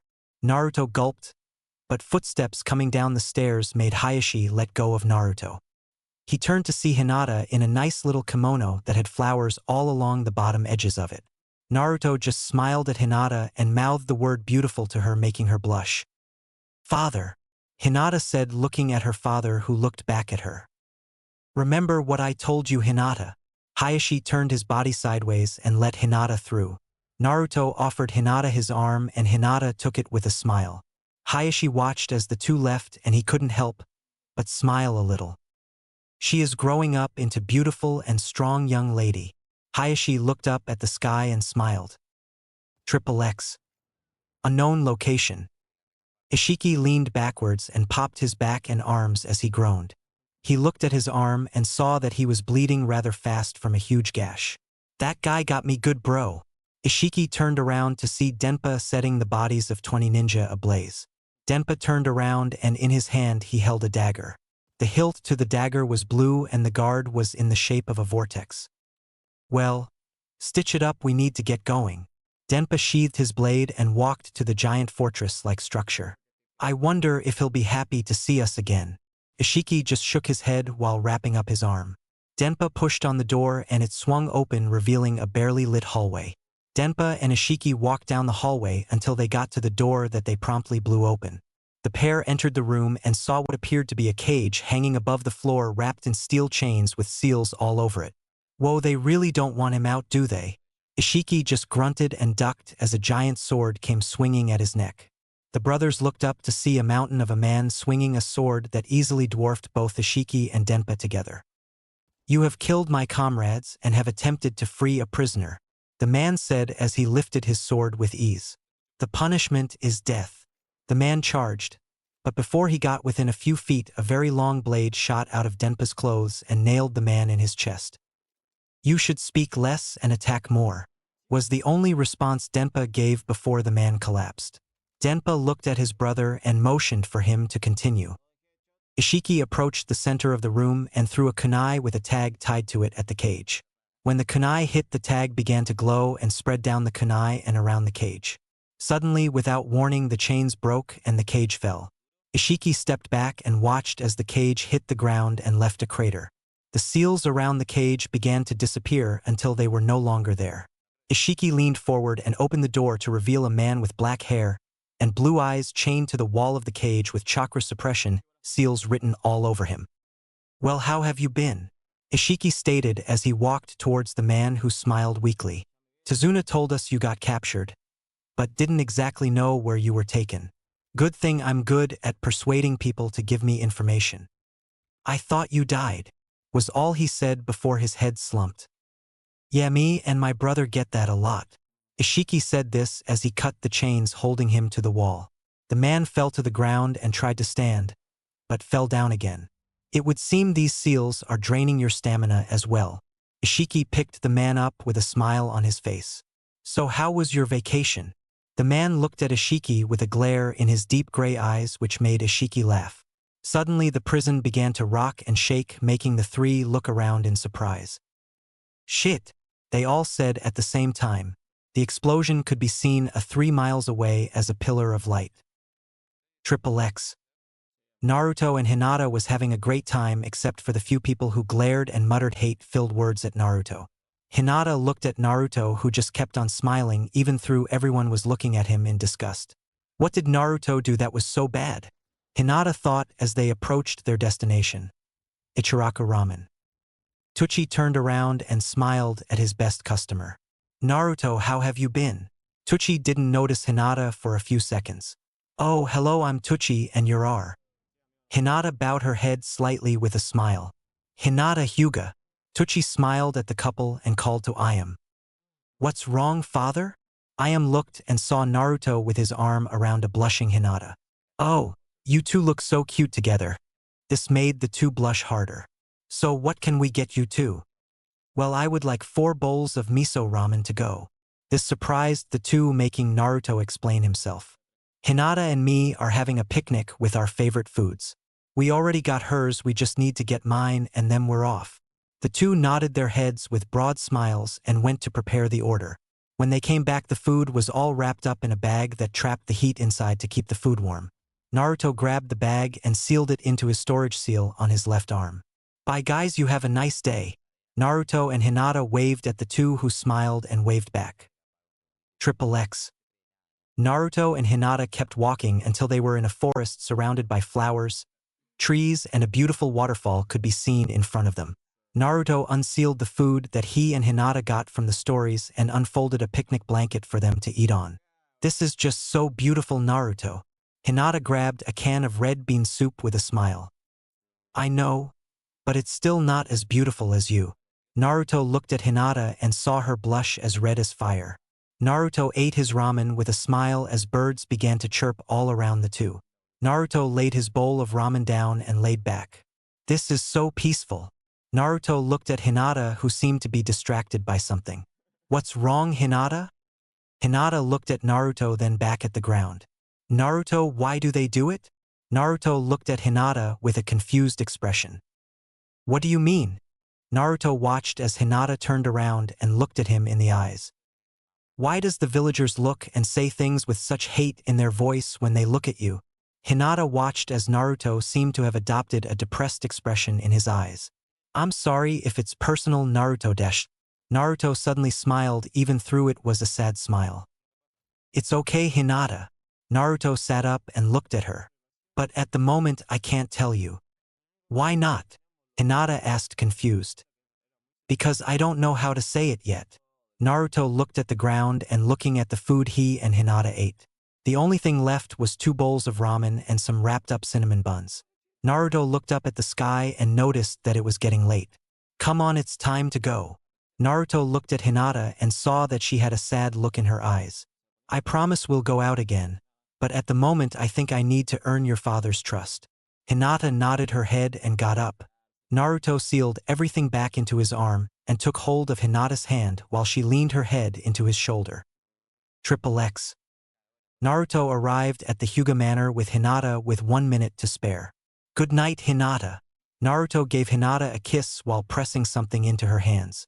Naruto turned and waved at Hinata just as her father came out of the house.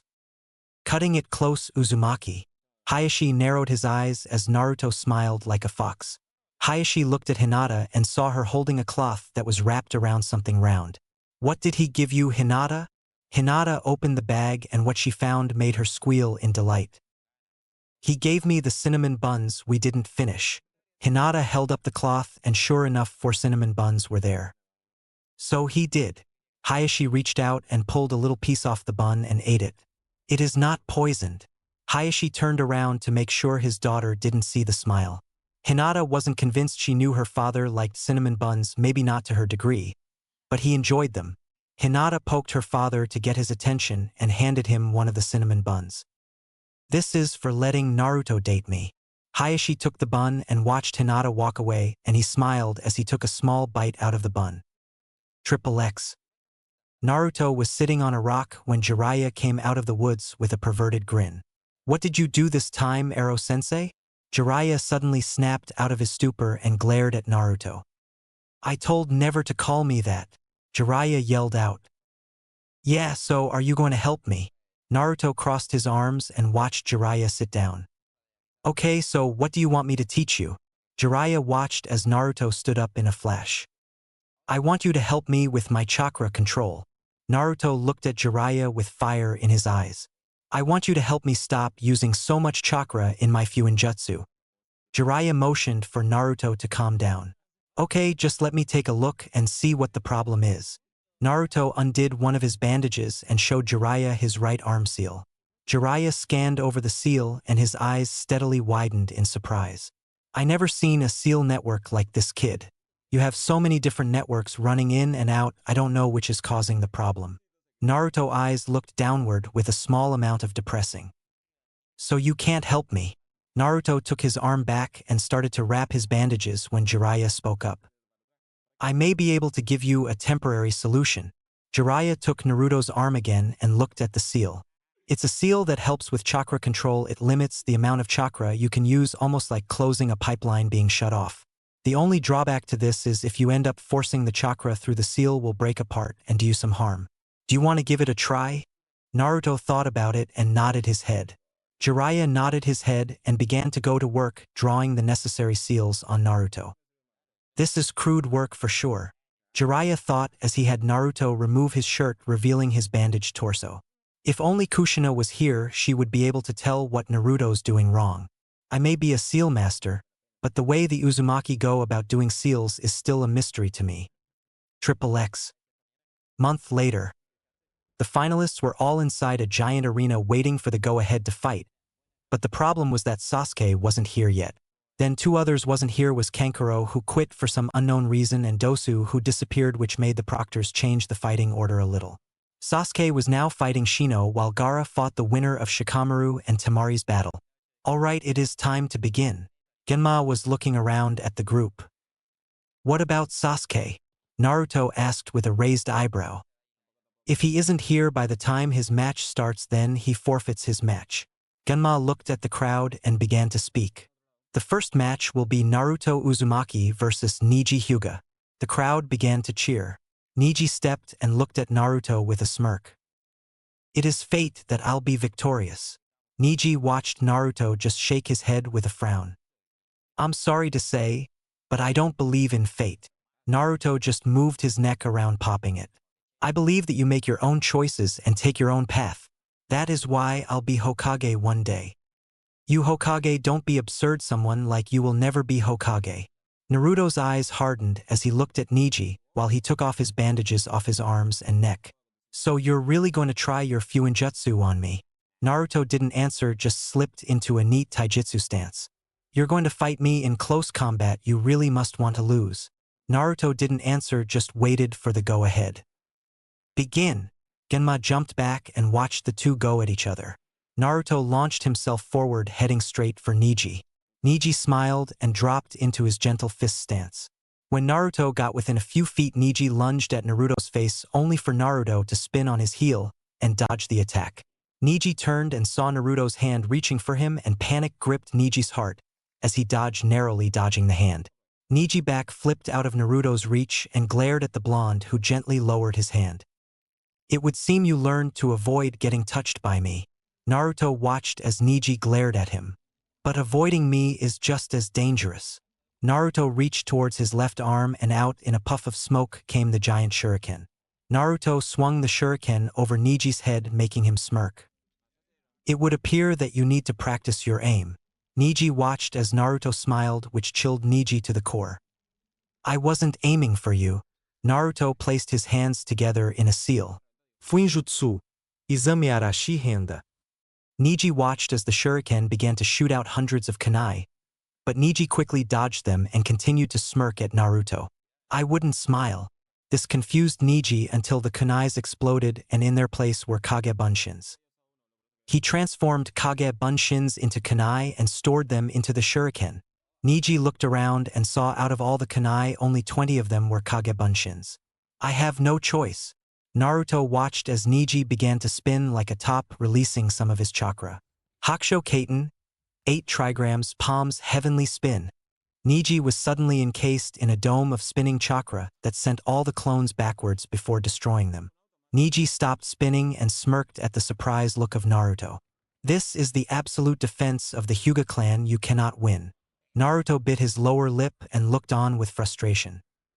Shit, I didn't think that the Hyugas would have something like that. Naruto began to think as he dropped into a defensive stance. But just because it's strong doesn't mean it can't be stopped. Neji was doing his own observation on Naruto as the two seemed to be scanning the other. If I get too close, I run the risk of getting caught with that paralyzing seal. Neji thought as he tried get around Naruto. But if I get too far away, I can't attack and he can blast me with his seals. I'm going to have to go in fast, it is my only option. Neji tightened his gentle fist stance. Triple X. Hayashi leaned forward in shock as he recognized the stance Neji was in. It can't be. Hanabi looked at her father, who bit his lip and looked a little nervous. What is wrong with father? Hanabi thought with a slightly raised eyebrow. Triple X. Naruto looked at Neji with a bit of confusion before Neji spoke up. You're within my field of divinity. This confused Naruto until he heard Neji call out his attack. Hack Rokujion Sho, 8 trigramas, 64 palms. Naruto's eyes widened as Neji spun and was in arm's length within a few seconds. Neji took his chance and launched his attack, nailing Naruto in his chest. Neji kept the attack up, but unknown to him, a kunai behind him erupted and transformed into a clone that jumped at him. Thanks to his Byakugan, Neji saw the clone and turned on a dime and nailed it in the chest, destroying it. Neji turned once more to finish his assault, but Naruto quickly reached forward and touched his arm. Neji placed a fairly large amount of chakra into his palm and slammed it into Naruto's gut, sending Naruto backwards.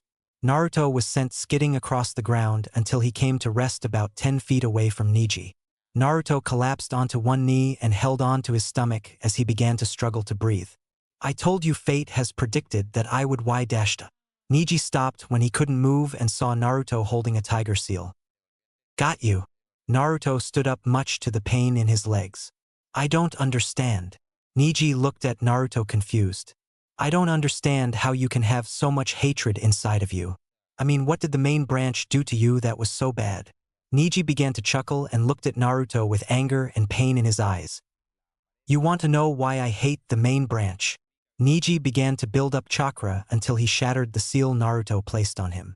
Naruto gritted his teeth. He knew the seal wouldn't hold someone who had perfect chakra control, but he hoped it would hold him off long enough. I will tell you the reason behind my hatred. Neji took off his headband and revealed a seal on his forehead. XXX. The old man was rocking back and forth on his rocking chair when a crack of a twig caught his attention.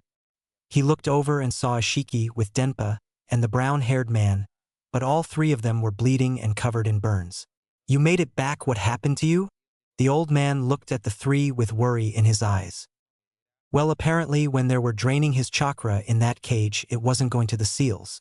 Ishiki laid his brother and the man down and looked at the old man.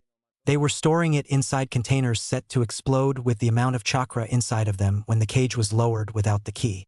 We nearly got disintegrated by the explosion. The only thing that saved us was him making a barrier around us. The two looked at the man, who looked a little bit more pale than before. I hope this guy is worth the trouble we went to get him. Trust me, he is. The old man watched as the man in question opened his gray eyes. Welcome back, Kakahiki, barrier wall. He smiled at him with kindness. Neji told Naruto everything from the cursed seal of the branch family to the day his father died. That is why I will never forgive the main branch for what it did. Neji retied his headband and glared at Naruto. Now give up. He watched as Naruto smiled. What is so damn funny? You think you beat me just because you closed off my chakra pathway. Naruto looked at Neji as he pulled out some tags. You see, seals can work in all sorts of ways. Some need chakra to activate and others just need contact. After your fight with Hinata, I figured out that the Hyuga clan fight by closing off the chakra network, taking away their opponent's ability to fight with chakra. So I put together a few seals that activate on contact. Naruto threw a kunai that had a tag on the end of it. Neji jumped to the side to avoid the kunai, but he got a shock when the kunai hit the ground. It exploded and showered the area with more kunai. Neji began to encase himself in his dome of spinning chakra, deflecting the kunai. I can't use Kyuubi's chakra, not yet. I need to keep it hidden for as long as I can. Naruto pulled out another kunai and threw it just as Neji began to slow down. I can't believe this, Neji thought as he dodged the kunai that exploded. He is fighting with no chakra and he is still keeping me on my guard, but all I have to do is wait for him to run out of kunai, then I can go in for the finishing blow. Neji watched as Naruto slid two kunais out of his shirt and threw them at Neji. Neji jumped and avoided the kunai, but when they exploded they released chains into the sky. Neji looked and saw Naruto holding onto the end of those chains. Naruto yanked downwards and the chains wrapped around Neji, sending him straight to the ground. When the smoke cleared, Neji managed to get on arm free from the chains and was already putting chakra into it to try and cut through the chains. Naruto yanked Neji over to him and ran at him. Neji looked and saw Naruto with his fist raised ready to punch him, but right before he could reach Neji, he managed to cut the chains holding him in place. Naruto ducked just as Neji's chakra-laced hand tried to smack him in the face. Naruto spun around until he was facing Neji.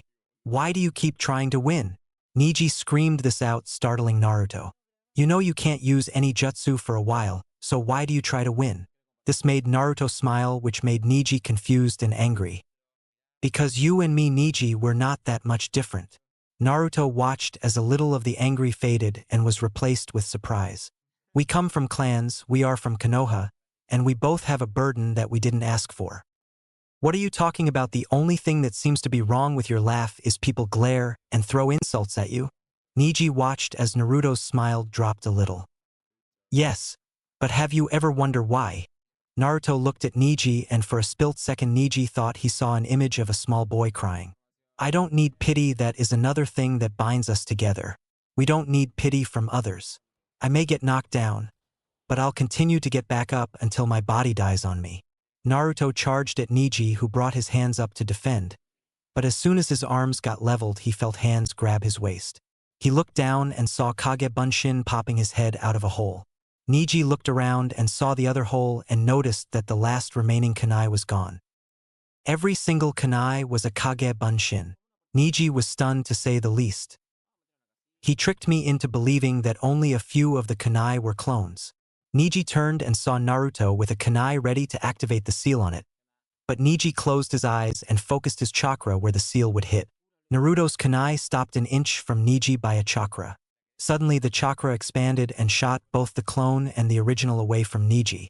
The kunai fell to the ground and Niji was surprised when an orange tendril wrapped around him and pulled him to the ground until he was laying on his stomach. Fuinjutsu, Horin success. Naruto looked exhausted and was breathing hard. This was hard to do without my chakra, Niji. Naruto watched as Niji glared at him before looking away. Looks like fate decided you dashed. Niji stopped when Naruto punched him on the head. What was that? Did it wake you up? Naruto had a stern look in his eyes. Fate had nothing to do with what happened here today, in fact. Naruto stood up and yanked his kunai out of the ground. The orange tendril holding Niji down faded away, leaving Niji confused. I had you beat, but I made the choice to let you go. I failed the graduation exams 3 times, but I never gave up. The reason why I failed was because I couldn't do a single bunshin. My clones were pathetic, so I don't want to hear about destiny and fate. Now if you have the guts, stand up and fight. Naruto watched as Niji stood up and looked at Naruto, not sure how to take this. Fate has nothing to do with this, Niji. You made the choice to stand and fight. You choose when the fight is over. Either you win or lose, you make the choice. Naruto looked at his kunai before throwing it down. I can feel my chakra begin to circulate again, but the question is, what are you going to do about it? Niji looked at the kunai Naruto threw down and noticed it was within his reach. He leaned down and picked the kunai up and spun it around until he caught it on the handle. I'll just have to beat it out of you. Naruto smiled at that and pulled out his own kunai and tag. Naruto looked at the tag and remembered when Jiraiya gave it to him. XXX. Flashback. Naruto, I have something for you. Naruto turned around and Jiraiya shoved a tag into Naruto's hand. I made this tag for you, but use it wisely. It will only stay active for a few seconds. So use it when you have no other option. I still don't understand why you don't want to use the Kyuubi's chakra. Naruto put the tag into his pocket with a sigh. Because if I use it, people will start asking questions and I don't want to answer them. Naruto began to walk away. Besides, it's going to be my ace in the hole. This brought a smile to Jiraiya's face as he watched his student walk away. XXX. Naruto slapped the tag on the kunai and the effect was almost immediate. The tag began to glow and wind suddenly began to encircle the kunai's blade. Alright, no holding back. Niji nodded his head and began to pile chakra into his kunai as well. The two charged, and right before the two got close, Niji spun around, encasing himself in a small dome of chakra.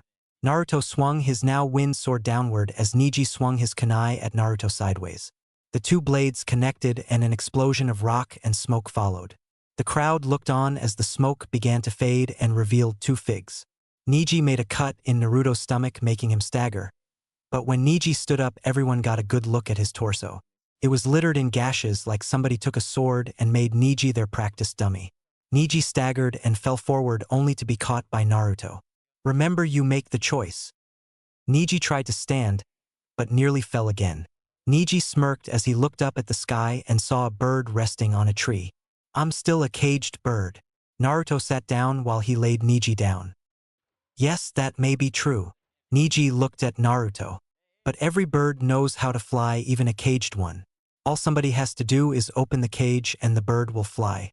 Now you need to ask yourself, Niji, are you ready for the cage to be opened? Niji looked back at the bird and saw it fly away. Winner Naruto Uzumaki. Naruto stood up and heard a few cheers, but some boos. Naruto just smiled and waved as he walked up the ramp. Naruto walked to the rest of the participants with a smile. So how did I do? Naruto said with his arms held open. Troublesome, Shikamaru mumbled out. But you did good. Naruto smiled, but his smile stopped when he saw Gaara looking at him with those eyes. Next match will be Shikamaru Nara versus Temari. Shikamaru was hesitant to go down to the arena, but a quick shove from Naruto changed that. The fight dragged on, which was Shikamaru's plan to extend his shadow's reach to capture Temari. It finally worked after tricking her into backing up next to one of the holes. Naruto made he used the other hole to sneak up and grab her. Then Shikamaru did the strangest thing: he quit. The crowd began to throw things at Shikamaru, who just yawned. Gaara looked at his sister, and that was when she realized she would have to fight him next. But she knew that time was on her side. Okay, the next match will be Shino versus Sasuke. As soon as Sasuke left his mouth, there was a gust of wind and a swirl of leaves. Everyone looked and saw Sasuke standing next to Kakashi with a smirk on his face. So you finally decided to show up. Sorry, we would have gotten here sooner. But Sasuke got lost. Sasuke glared at his teacher, then looked at his opponent, which confused Kakashi. I thought Sasuke was fighting Gaara. Well, both Kankuro and Dosu never showed up, and we were forced to make the people who didn't have matches draw again. Genma looked at Kakashi with a raised eyebrow. Sasuke ended up fighting Shino and Gaara as to fight Temari. Kakashi nodded his head and disappeared in a swirl of leaves. Begin. Genma watched as Shino's bugs began to pour out of his sleeves. Sasuke smiled and ran at Shino, disappearing in a burst of speed. Shino's eyes widened as he looked around, but when he turned to his left, he was punched and sent spiraling towards the ground. He looked up and saw Sasuke beginning to perform hand signs ending in a tiger seal. Sasuke spewed out a stream of fire, but Shino rolled out of the fire's path. The bugs began to crawl back into Shino to avoid the flames. This is the worst-case scenario for me, Shino thought. My hive can't get close or they will get burned, and I also can't catch him. Shino passed different ideas through his head, but he couldn't come up with a plan that didn't get his hive hurt in some way. I give, Shino said as he relaxed. I can't catch you, and even if I could catch you, my hive would be damaged. Shino turned around and began to walk up the steps as the proctor called Sasuke the winner. We will be taking a short break to allow the contestant to rest and relax, Genma said. Next match is going to be Sasuke versus Naruto. The crowd erupted into a loud scream. Naruto smiled as he looked at Sasuke. Looks like we can finally find out who is the strongest. Naruto smiled as he held out his hand. Sasuke smirked. Just bring every trick you got and make sure to fight your hardest. Sasuke turned and walked away, leaving a very happy and confused Naruto. Triple X. Raikage-sama, someone has requested to speak to you. He turned around with a look of confusion on his face. Well, who is it? He didn't say his name, but he said this would be enough. He looked on, getting a little more angry until the man spoke. We are merely pawns to time itself. E's eyes widened as he recognized the quote from someone he had joined with a long time ago. Let him in. The messenger nodded his head and turned and went towards the door. He returned later with a giant of a man. He was a tall man with broad shoulders and a giant white beard. His black eyes held both arrogance and experience, and they seemed to glow with power. Eloi. The man spoke with a chuckle that seemed to freeze the very atmosphere around them. What do you want? He was angry with the man in front of him. I told you never to show your face in front of me again. Yes, you did. But then why did you allow me to see you? The man chuckled when lightning bounced off E. Just answer the question. He growled this out in a very dangerous tone. The man suddenly lost the air of humor and adopted a more sinister attitude to him. Fine. He said with a low growl in his voice. My spy has located a new Uzumaki, and he apparently got into the Uzumaki clan's manor. He flinched at the name Uzumaki, remembering as if it was yesterday what the Uzumaki were capable of. So what, you're the one with the grudge against them? He made a motion for his guards to remove the man in front of him until he began to laugh. You seem to have forgotten you had something to do with Uzushiogakura's destruction. The guards stopped as they saw their leader actually sweat a little. Are you threatening me? He stood up and the ground around him began to crack and shatter. Oh no, why would I ever do that? The man simply walked and sat down on one of the chairs in the room. But Uzushio did survive long enough to do who knows what to that one building. He could have placed an imprint of himself through his chakra inside a seal that would trigger and allow him to come back long enough to tell the Uzumaki in question what happened. The man watched as the wheels inside I's head began to turn. And if said Uzumaki got I don't know help with his fuinjutsu, he might just come after you. I'm not afraid of one man. He sat down, but the hair on the back of his neck stood up when he heard the man laugh. That's what you said about Yuzushio. The man watched as he turned around and saw rage reflected in the Kage's eyes. And just look at what happened to all your men. You had go down there and fight. I forgot how many came back from the battle. He remained silent for a minute until he spoke. Let me convene with the council. The man nodded and stood up. But let me warn you, Senji, wartime. If this is a trick, I will kill you. I helped wipe out the Uzumaki clan because they were a strong ally to Konoha, nothing else. Senji just grinned and turned around. Triple X. All right, we can now begin the next match. Genma yelled out. Naruto Uzumaki and Sasuke Uchiha, please come down to the arena. Naruto and Sasuke walked down to the arena together and stared at each other. Now are the contestants ready? The two nodded, but never took their eyes off the other. All right, begin. Genma jumped back just as both Sasuke and Naruto threw kunai at the same time. Sasuke vanished in a burst of speed, making Naruto bring his arms up just in time to block a kick aimed at his face. Sasuke used his momentum to spin over Naruto and deliver a kick to his back, sending him forward. Naruto turned around and saw Sasuke already running at him. Naruto spun around and dodged a punch aimed at his stomach and brought his own fist down at the back of Sasuke's head. Sasuke turned around just in time to catch the fist in his face. Sasuke was swung to the ground and watched as Naruto jumped and began to spin in a ball. When Naruto came lower, he raised a leg in an axe kick. But thanks to his Sharingan, Sasuke was able to dodge the attack. Naruto hit the ground and left a foot-size indentation in the ground. Sasuke turned and was already performing hand signs. Katon. Kaki no Jutsu. Sasuke spewed out a giant fireball that came sailing at Naruto. Naruto gritted his teeth and pulled out one of his red tags. Fuinjutsu. Shikyaku. The fire stream collided with the fireball and the two exploded, showering the area with flames. Naruto smiled at his friend as he ran at him. Sasuke, on the other hand, frowned. Naruto threw a right fist at Sasuke only to be caught and flung upwards. Naruto used this momentum to spin him around and threw 4 more kunai at Sasuke, who dodged them. Sasuke kept his eyes locked on Naruto just as he used the Kage Bunshin. 3 clones suddenly came into existence. The clones then grabbed Naruto and threw him at Sasuke. Sasuke's eyes narrowed as he dodged and brought a punch down on Naruto's head, making him disappear in a puff of smoke. Sasuke's eyes widened as he looked and saw the rest of the clones falling towards him. Sasuke dodged the clone barrage and unleashed another fireball at them. But when the flames stopped, Sasuke was rewarded with nothing.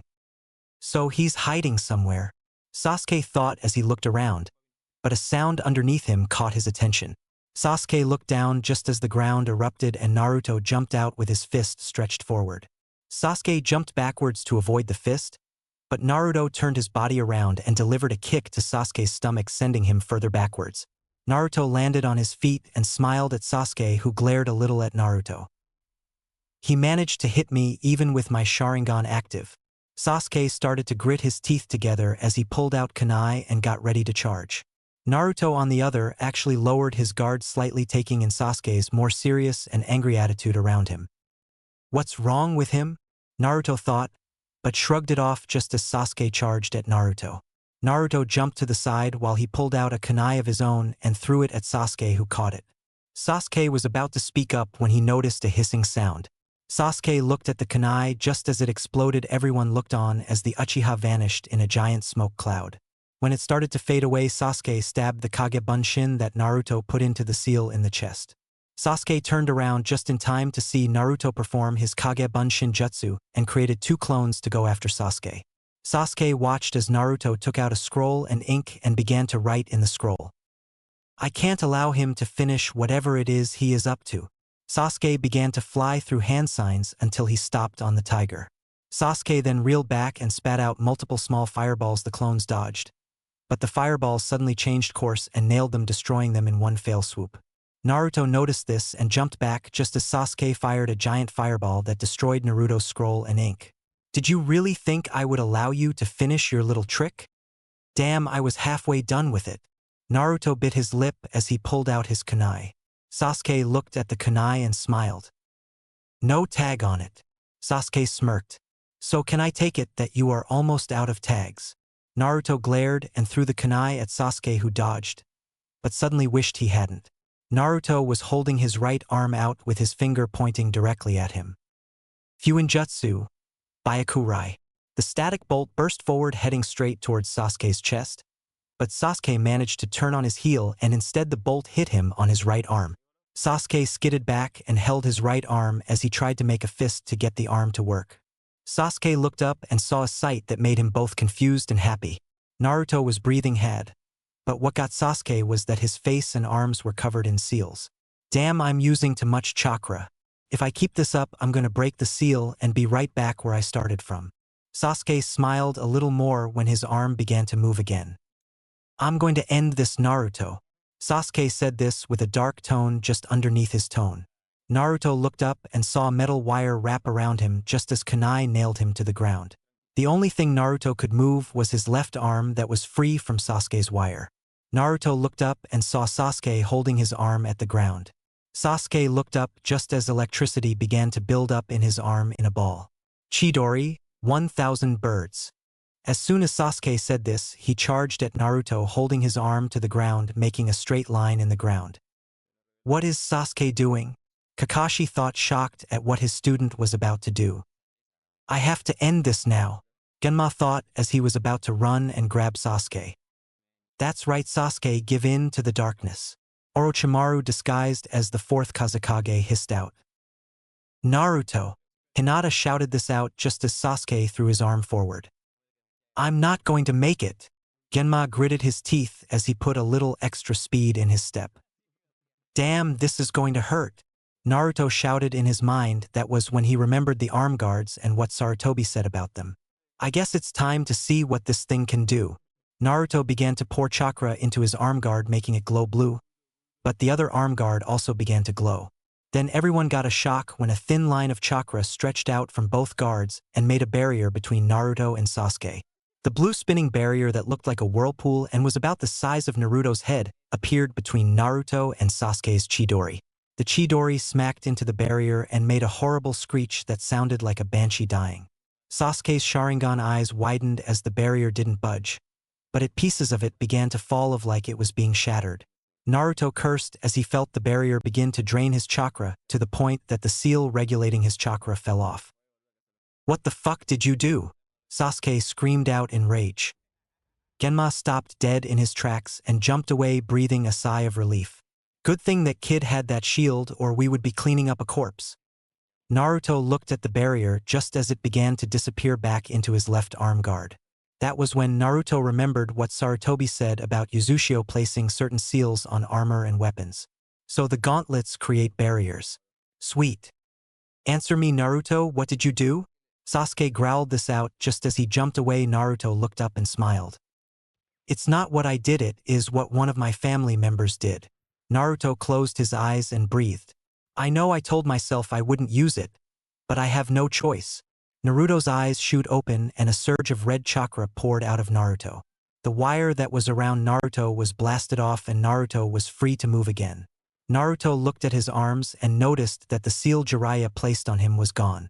It would seem that barrier seal uses up quite a bit of chakra to use, but I don't think that will be a problem, will it, Sasuke? Naruto looked at Sasuke as he clenched his fist and Sasuke just glared. Sasuke looked at Naruto with fear in his eyes as an image of a giant nine-tailed fox appeared behind him. What is he? Sasuke was actually starting to shake out of fear from the power coming off of Naruto. What are you? There is no way a normal person, especially you, should have this kind of power. Naruto chuckled and looked at Sasuke with his silted eyes in a sad gaze. Who said I was normal? Naruto vanished and reappeared beside Sasuke. Sasuke turned and before he could react he was kicked into the trees. The trees fell on top of where Sasuke was kicked to, but before the trees could fall all the way Sasuke managed to jump out of the tree's path. Sasuke looked up just in time to dodge a punch from Naruto. Sasuke rolled out of Naruto's reach before throwing a kunai with an explosive tag attached to it. Naruto watched as the tag fizzled then exploded in a giant fireball. Sasuke scanned the area with narrowed eyes trying to pick up the slightest movement from the fire, but that was when movement to his left got his attention. When Sasuke turned, he saw Naruto looking at him with a confused look on his face. That could have killed me if I didn't dodge. Naruto looked and saw Sasuke's hand clench. What is wrong with you, Sasuke? Ever since we returned from Wave, you've been getting angrier and angrier at me. You want to know why? Sasuke once again had that dark tone in his voice. Because you did nothing. This confused Naruto as he looked at Sasuke. You came from a clan that no one ever heard of, and as soon as you step foot in that place, you're the talk of the town. You did absolutely nothing before the event on the bridge. But even then you would have died if it wasn't for me. Naruto looked and saw Sasuke's Sharingan began to expand and a third tomo appeared. But you know what, those pathetic villagers did, they gave you all the credit. Sasuke, you know that's not true. Naruto said this, trying to reason with his friend. The people of Wave gave us all equal credit. Really, Naruto? Sasuke yelled this out, making Naruto flinch slightly. Did they make us any nifty little cloaks or gifts? But I guess it fits you to have such old and stupid relics from some forgotten clan. Naruto's eyes hardened a little at that. This guards used to belong to an old family member. Naruto looked at Sasuke as he popped his neck. So I ask you not to insult my family again, Sasuke. Sasuke smirked a little. Or what? Sasuke said with sarcasm in his voice. What are you going to do? You may be strong, Naruto, but you are still from a nobody clan. Everyone has heard of the Uchiha clan, and they both respect and fear us. Or what is left of you? Naruto said this without thinking, and almost immediately Sasuke's entire demeanor changed. He got a cold air around him, like he was trying to freeze the very atmosphere with his anger. I am an Uchiha, I am the elite of Konoha, and there is no way a nobody like you can beat me. Sasuke said this and dropped into a fighting stance. That is where you're wrong, Sasuke, I'm not a nobody. Naruto just stood his ground and frowned at Sasuke.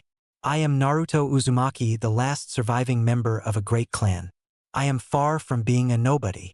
Sasuke just charged with anger in his eyes. Naruto left the ground in a swirl of dust and rock as he ran at Sasuke. But just as he threw a punch, Sasuke ducked and delivered his own punch to Naruto's stomach. Naruto was then kicked in the head, forcing him to jump backwards to avoid Sasuke. Before the third tomo appeared, he couldn't keep up. But now I can't land a hit on him. That was when Naruto heard a deep growl in his head. Would you like some more power, brat? Kyuubi growled this out with sarcasm in his voice. No, I don't trust you, besides I can handle the situation. Naruto heard Kyuubi laugh before he ran at Sasuke. Naruto threw a shuriken at Sasuke, who easily dodged the spinning blade. But he was forced to duck under a kick from Naruto. Naruto spun in midair and dropped his leg in an axe kick aimed at Sasuke's head. Sasuke jumped backwards and spat out a giant fireball that consumed Naruto. Sasuke smirked as everyone watched as the fire began to spread. That was when movement caught everyone's attention. Naruto jumped out of the flames. His shirt was burnt until it was only holding on by one sleeve, revealing a bandaged torso. Naruto cursed and bit both of his thumbs while using Kyuubi's remaining chakra. Naruto slid across the ground and slammed both of his palms against the ground. Cuchillose no jutsu. Everyone in the stadium rose to their seats after the Kyuubi's container uttered those words. Naruto was covered in smoke, and Sasuke brought his hands up to defend against whatever Naruto did. But when the smoke cleared, he nearly laughed. On both Naruto's shoulder were two toads. One was yellow and the other was a reddish-orange. Yeah, Gamatatsu. Naruto smiled at the yellow toad, who smiled back. Yeah, Gamakichi. The red-looking toad was cleaning his ear with his finger, but nodded to say he was listening. So this is your big comeback? Sasuke chuckled at Naruto. A pair of idiotic toads, please don't insult the power of an Uchiha. Gamatatsu looked visible hurt while Gamakichi glared at Sasuke. Let me at him. Gamakichi leaped towards Sasuke only to be stopped by Naruto. I will, but we need to work together. That is when Gamatatsu spoke. What's the point? Naruto looked at Gamatatsu, who looked sad. What he said was true, Gamakichi, and me can't do anything to help you. So why did you summon us when you could have summoned our father? Because I believe we can beat him together. Naruto smiled at Gamatatsu. Besides, I don't think your father would be too happy being summoned in such a cramped area. Gamatatsu chuckled at that. I'll take you both out for snacks after this is over, deal. The brothers nodded and looked towards Sasuke, who was smirking at the three. I hope you're ready to lose, Naruto. Sasuke charged at Naruto, who held out his hands for the toads. Nope, we're ready to win. Naruto threw Gamatatsu and Gamakichi into the air while he charged at Sasuke. Naruto threw a punch that Sasuke blocked just as he threw his own punch. Naruto ducked under and tried to deliver a kick to Sasuke's stomach, only for Sasuke to catch it and throw Naruto. Naruto used momentum to turn himself in the air and land on his feet. But when he landed, he saw Sasuke with a kunai ready to plunge it into his chest. You lose. Sasuke made to kill Naruto, but Naruto smiled. Now Gamatesu. Sasuke's eyes widened when he turned and saw the yellow toad spit out a large glop of oil.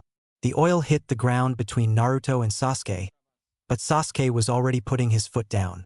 Sasuke slipped and was about to fall when Naruto punched him in the stomach, sending him backwards. Gamakichi appeared once more in front of Sasuke and spat some oil on him. Sasuke made to grab Gamakichi when Naruto kicked him in the chest, sending him backwards once more. What the fuck do you think you're doing? Sasuke stood up more angry than ever. I'm winning. Sasuke's eyes widened when the two toads placed their hands together.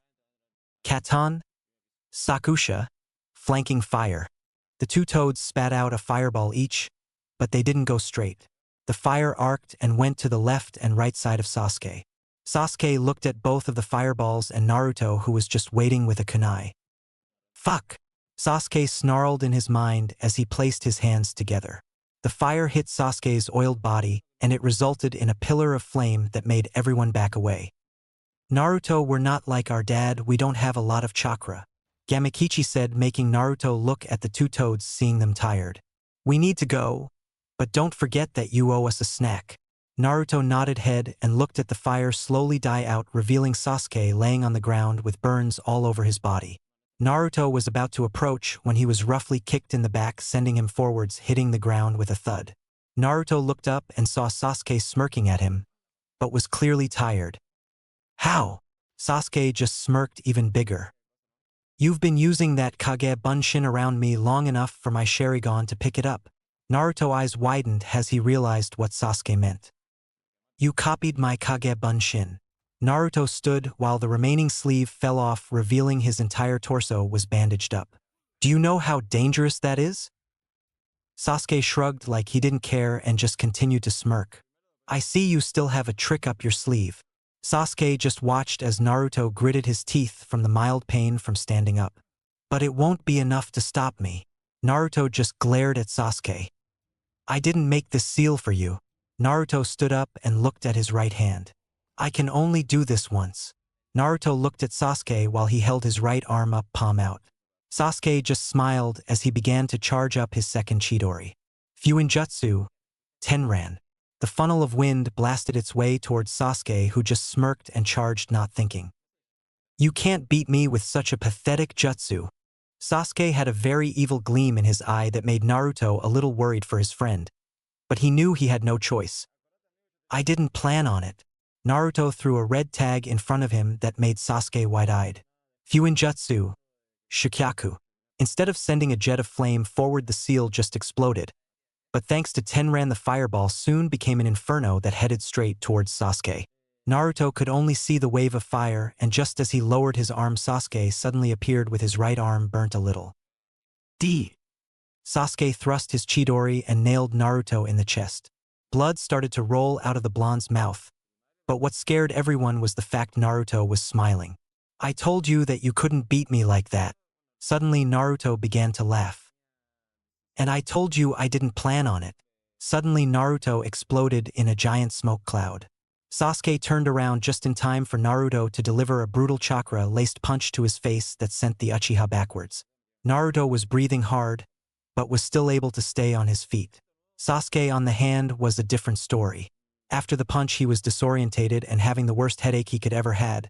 But thanks to his second Chidori, his chakra supply was near depleted, and this only added to the fact he could barely move. When did you switch?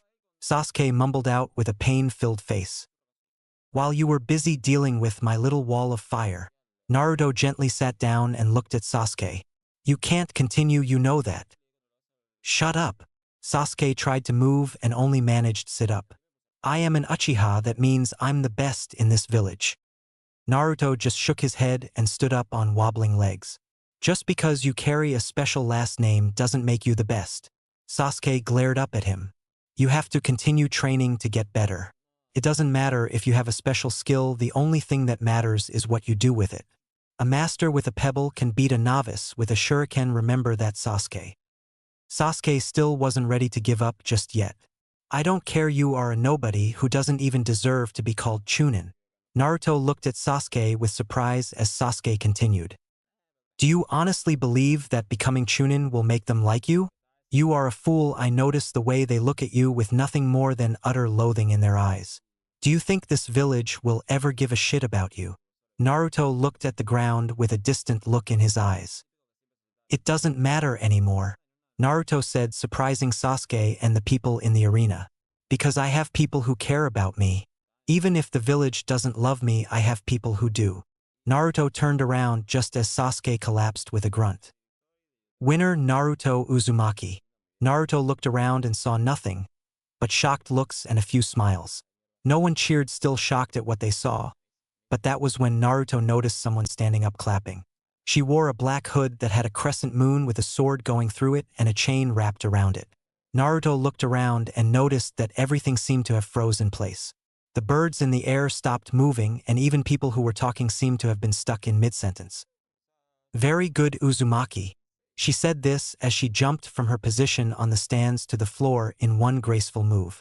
You certainly have a lot of power behind you. Who are you? Naruto demanded as he got into a fighting stance. The woman seemed puzzled by this, but from what Naruto could see, she was smiling. Well, people call me Enmitsuki, Devil Moon. Enmitsuki kept her smile plastered even with Naruto glaring at her. Now, I'm not here to hurt you, I'm here to warn you. This made Naruto relax his stance for a second. Warn me? Naruto asked, confused. Warn me of what?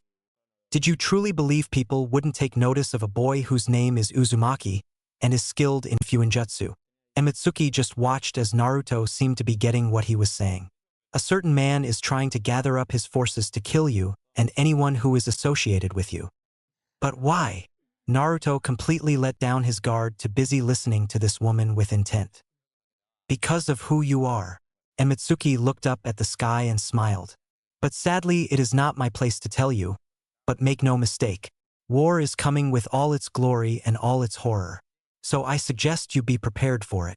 Suddenly Naruto opened his eyes and looked around to see no one in front of him, but Ganma, who was shaking him. You okay? You looked like you zoned out for a minute there. Ganma watched as Naruto nodded his head and looked up to the stands to see a black cloaked figure leaving the stadium. But before Naruto could go after him, a white feathers began to fall on the stands, followed by a giant explosion. We're under attack. A shinobi shouted this out while every other ninja pulled out their weapons. Emitsuki's words rang in Naruto's head. Make no mistake. War is coming with all its glory and all its horror. Naruto looked as the scene around quickly became a battlefield. Is this what he meant? Triple X.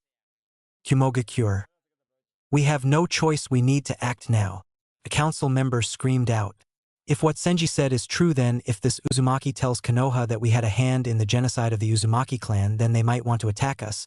But even if they don't, the Uzumaki might take matters into his own hands. The council nodded their heads, but when they looked at the Raikage, they saw concern on his face.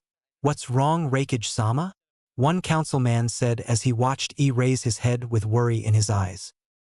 What if Senji is telling a lie? When the words left E's mouth, everyone looked at each other in surprise. I mean, he may have helped us in the past, but we have to remember what his subordinate tried to do. Yes, we all remember that brute, he tried to take over Kumo. The council room got quiet as they remembered the day. But that doesn't mean the same thing is going to happen again.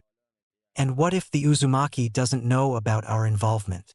He said this as he looked at the council around him. We left no evidence behind to even lead Konoha or a surviving Uzumaki back to us. But what if we missed something? A white-haired councilman said this as he leaned forward. If we missed a single piece behind, it could have a horrible result for us. He leaned back into his chair and sighed. So are we ready to make the vote? He said as he looked at the council and watched them nod. All right then, let the voting begin. Triple X. Naruto was dashing through the forest with Shikamaru, Shino, and Sakura chasing after the Sand siblings. What could they be up to out here? Shikamaru began going through various possibilities when a noise behind him caught his attention. Great, we're being followed. Shikamaru stopped on a branch, which made everyone stop. What's wrong, Shikamaru? Sakura called out, which made Shikamaru sigh. We're being followed, Shikamaru said plainly. Someone is going to have to stay behind and handle things here. Everyone looked at one another. I'll dash dot. I'll do it. Everyone looked and saw Sakura looking down at the ground with a sad expression. Out of everyone here, I can benefit more being here than up there. I'll hold them off and you guys go on ahead. Naruto opened his mouth to protest, but Sakura beat him to it. I don't care what you say, Naruto, I'm staying. Naruto closed his mouth and smiled as he pulled out 3 kunai with seals on them. He handed them to Sakura, who looked at him as he created 3 Kage Bunshins. Where does he get all this energy from? You guys stay here and help Sakura out. The Bunshins nodded and walked over to Sakura. The kunais are made to shoot my Horin seal to ensnare and trap the opponent, but use it wisely, it will only last for 4 seconds. Naruto turned to leave, but looked back and a worried look. Be careful. Sakura nodded and watched as the group jumped towards the direction the Sand siblings went. That was when Sakura let worry flood into her face. I'm so dead.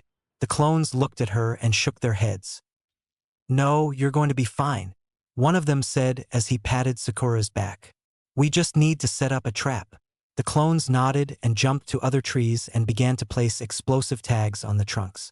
Now remember to use those to restrain them to allow the trees to take them out.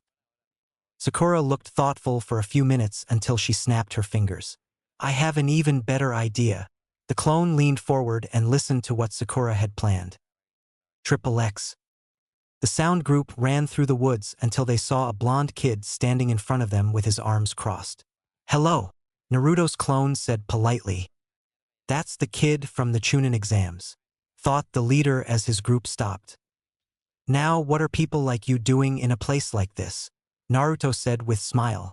The sound ninja smiled, but kept their guard up. Look kid, we're in a hurry, so if you step aside them there won't be any trouble, the leader said. Well, I'm sorry, but you're going to have to deal with me first. The clone lowered his arms and got into a fighting stance. Alright fine kid, you asked for dash. The leader stopped when movement caught his eye. He turned to his left and saw another Naruto, but when he looked the other way he saw another one. Shit, a trap. The clones were holding a kunai each, but before they could stab the leader they were stabbed in the head by 2 thrown kunais, destroying them. The leader smiled, but that stopped when Naruto threw his kunai, which the leader dodged and threw his own, hitting Naruto in the chest. You should have known better than to take on a jonin, the leader boasted, but that too stopped when Naruto began to laugh. What is so damn funny? Because I wasn't aiming for you. The clone raised his hand in a tiger seal. The sound nins looked and saw the kunai begin to glow, and before they could react orange tendrils shot out and wrapped around the group. Now Sakura! The clone screamed out before disappearing in a puff of smoke. The group heard a crack and turned to see tiny explosive seals floating down towards them. Alright, here we go. Sakura threw a kunai with an explosive tag at them. The kunai exploded, which resulted in the tiny explosive tags exploding. Sakura watched as the area was turned into a dome of fire. I did it! Sakura was happy until she heard a noise from inside the fire. She turned and saw that she only managed to hurt the nins severely. Some of them had burns all over their bodies and they were bleeding. You're going to pay for that, bitch, the leader growled out as the Horin wore off. The group tried to make their way over when a swirl of leaves caught their attention. Sakura turned around and saw Asuma standing behind her with a sound nin on his shoulder. I don't think you're in a position to do anything, Asuma said as he dropped the man on his side and pulled out his trench knives. Triple X. Naruto's eyes narrowed as the clone's memories flooded into his, making him look back towards Sakura. Please be okay, Sakura. Naruto turned around just in time to see a puppet charging at him. Naruto ducked at the last second and landed on a tree, looking up to see the puppet retreat back to the user. Kankuro was looking the group with a vague sneer in his face. This is as far as you 3 go. Kankuro said this with determination as he pulled his puppet closer to him. Then I guess we'll just have to go through you then. Naruto said this as he gripped his left arm and brought his shuriken, but was stopped when Shikamaru stepped in front of him. This is so troublesome, but we have no choice. Shikamaru yawned and looked at Naruto with bored eyes. Go, I'll hold him off. What are talking about if we stay together dashed up? Then the enemy ahead of us will have enough time to finish whatever they have planned. Shikamaru began to stretch his muscles as he moaned as he felt his bones pop. Besides that, Temari girl already knows what I'll do if we fight again. This is the best option I can come up with without all of us staying behind. Naruto opened his mouth, but closed, realizing that Shikamaru was right. Naruto reached behind him to pull out something for Shikamaru, but he stopped him. Don't, you'll need all the help you can, get up ahead. Shikamaru just watched as Naruto nodded his head, but didn't look too happy about the situation. But just when Shikamaru turned around, Naruto slipped a seal into his pocket. Just don't die on us, Shikamaru. Shikamaru nodded his head and turned to face Kankuro. Naruto and Shino both jumped towards the direction that the other Sand siblings went. Do you think the others will be okay, Shino? All we can do is hope that they can win their respective fights. Naruto's eyebrows dropped a little and he frowned. That doesn't really answer my question. Shino looked at Naruto and Naruto quickly shut his mouth. I wonder if I went down the wrong path, would I ended up like Yugara?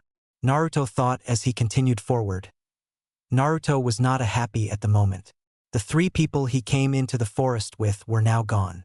Sakura stayed behind with some of his clones to hold off some sound neens. Shikamaru is fighting Kankuro at the moment, and not just a few seconds ago Shino said he would hold off Temari.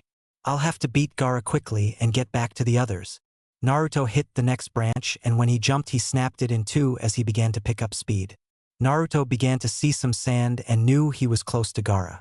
Just then a wave of sand tried to catch Naruto, but he created Kage Bunshin, who grabbed his arm and swung him to a nearby tree. Naruto turned and watched as the clone was consumed by the sand and crushed. Naruto flinched as he almost felt what the clone felt. He looked towards the source of the attack and saw something that would give him a nightmare for days. Gaara looked like something that came out of the darkest nightmare. Half of his body was covered in sand, making him look deformed. Uzumaki, I was waiting for this moment. Gaara crouched as his single tail swung behind him. Naruto readied himself just as Gaara jumped from the tree branch and went after Naruto. XXX. Shikamaru was currently hiding behind a tree, while Kankuro's puppet was hovering in the middle like a phantom trying to find him. This is so troublesome. Shikamaru thought this as he looked up at the sky with bored eyes. I just wanted to marry a girl who wasn't super pretty or super ugly. Have 2 kids, a boy then a girl, retire when my son becomes a ninja and my daughter marries. But I guess life is too troublesome for that. Shikamaru stood up, but then stopped when he heard the puppet clanking right next to him. Shikamaru ducked just in time to avoid a blade from giving him a close shave. You think you can run from me? Kankuro called out as he pulled his fingers and sent his puppet after Shikamaru. Shikamaru looked back and saw the puppet aim one of his arms at him, which then went back on a hinge and revealed a hole in the puppet's arm. Shikamaru's eyes widened when the puppet shot a black sphere at him. Poison! Shikamaru thought as the sphere exploded and surrounded Shikamaru in a black cloud of poison. There is no way he can survive that poison cloud, Kankuro said with a laugh, but was forced to dodge when 3 kunai came sailing at him. Kankuro jumped and landed on another tree, and looked to see Shikamaru attached to a tree above the poison with ninja wire wrapped around his left hand. That is correct, I wouldn't have been able to survive that poison, but nothing said I couldn't dodge it. Kankuro gritted his teeth and twitched 2 of his fingers, and his puppet fired off a barrage of senbon. Shikamaru let go of his ninja wire and jumped out of the attack's way, but all the while Shikamaru kept a close eye on both the puppet, but mostly the puppet master. If I can figure out the finger movements, then I can figure out when I need to dodge. Shikamaru thought to himself as he dodged the puppet once again, barely getting out of the way of a poisoned kunai. I can't allow Kankuro out of my sight. Shikamaru at that moment saw that Kankuro had vanished, making the Nara curse. Stupid fool, he didn't think I knew he was trying to figure out my puppet's movements. Kankuro thought this from his hiding place under a bush. He is a fool if he thinks he can do that by watching me. Shikamaru began to think through his different ideas as he tried to avoid being stabbed by the puppet. I need to find a way to find him. Shikamaru continued to dodge until he managed to jump behind a tree and throw a smoke bomb to hide himself. He has to have a good enough view to see me, but it also has to be well hidden so I don't see him. Shikamaru took out what little ninja gear he had left and glared at it. Damn, I told him that he would need all the help when he got to Gaara. All well, it's too troublesome to stay mad at him, but I might as well get this over with. Shikamaru stood up and prepared to put his plan into ran out from behind the tree. He was behind while he threw a flash bomb into the air, blinding the entire area with a bright flash. Kankuro blocked, saw the bright light, and nearly fell out of the tree, which gave Shikamaru his location because of the leaves falling. Found him.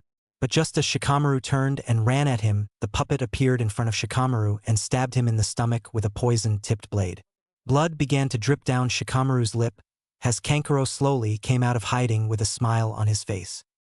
And that is why you should have never messed with M-. Kankuro stopped talking as he felt his body grow stiff.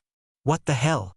Kakuro looked and saw that Shikamaru was smiling with his fingers together in a rat seal. Kankuro looked at the ground and saw a shadow line that attached to him.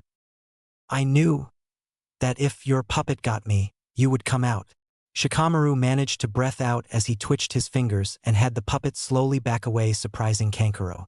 The puppet fell out of the trees and crashed to the ground with force. Shikamaru began to walk over to Kankuro and Kankuro did the same. When Shikamaru got within arm's reach of Kankuro, he pulled out the seal Naruto gave him. Whatever this thing is, I won't make it through today. The poison is spreading faster than I anticipated. Shikamaru brought the tag up and placed it on Kankuro's chest. Suddenly the seal began to glow bright blue. Shikamaru had his shadow detach from Kankuro's as he collapsed along with Kankuro. Damn, this is a chakra seal, Kankuro said as he tried to reach for the seal, but could barely move his arm. At least you're still going to die here, Nara.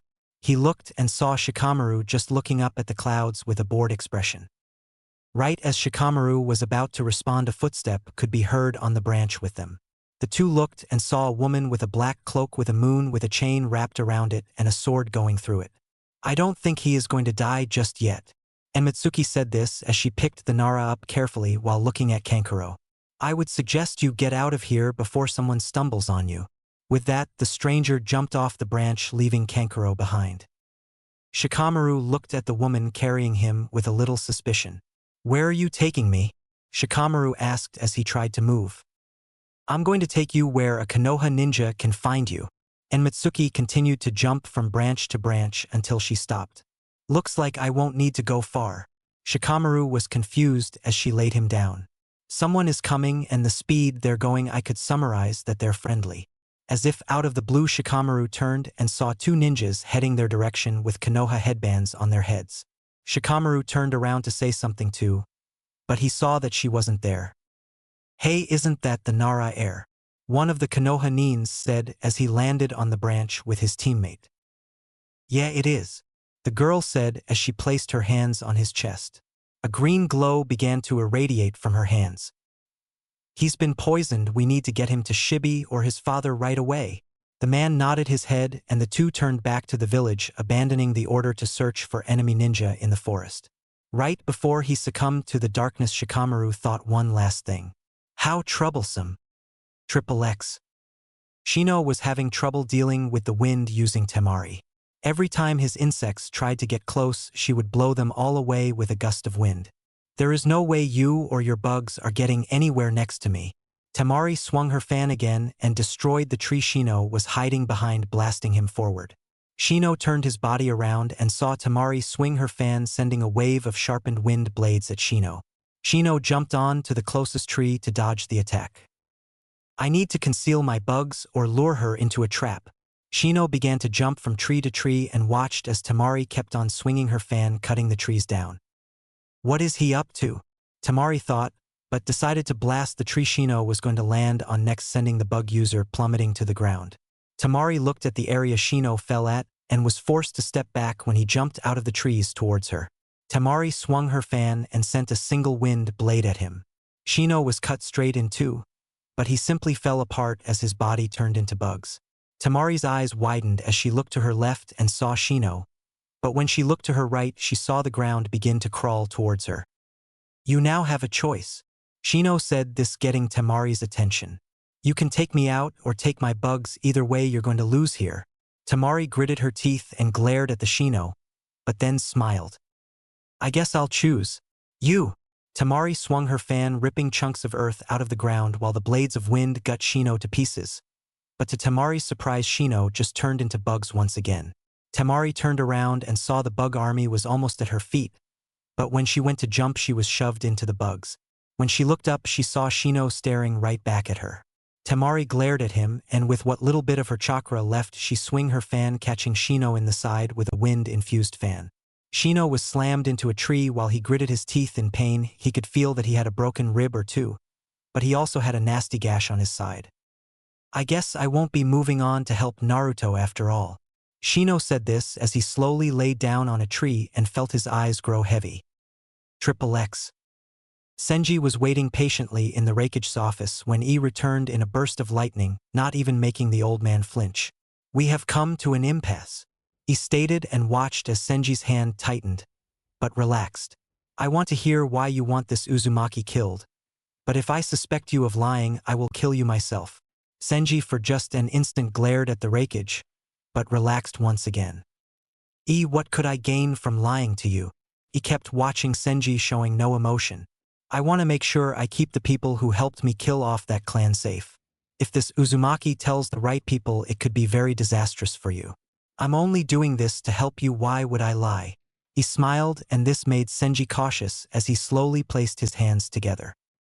The problem is that you subordinate that assisted us tried to kill me, he said, and watched as Senji stood up. And he said the craziest thing, that you were the one who gave the order. He disappeared in a burst of lightning, making Senji narrow his eyes as the area he was standing on exploded from a lightning-charged punch from he. He jumped backwards and watched as the smoke and dust slowly vanished. But when it cleared, that was when he got the shock of his life. Senji was an inch from the crater with not a single scratch on him. You just made the biggest mistake of your life, you stupid bastard. Senji lost any calm tone in his voice, and it was replaced with anger. Suddenly, out of the corner of the office, an ANBU jumped out of the shadows with a sword, swinging it at the man's head. Senji, despite his old age, spun on his heel and dodged the blade.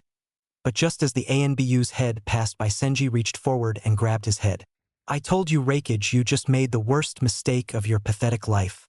I don't need your help to wipe out this nuisance. They are other who would be more than happy to help. He gave the ANBU's head a squeeze, and the ANBU began to try and clutch at anything that he could use to get away. But almost instantly the man stopped moving and Senji released his grip.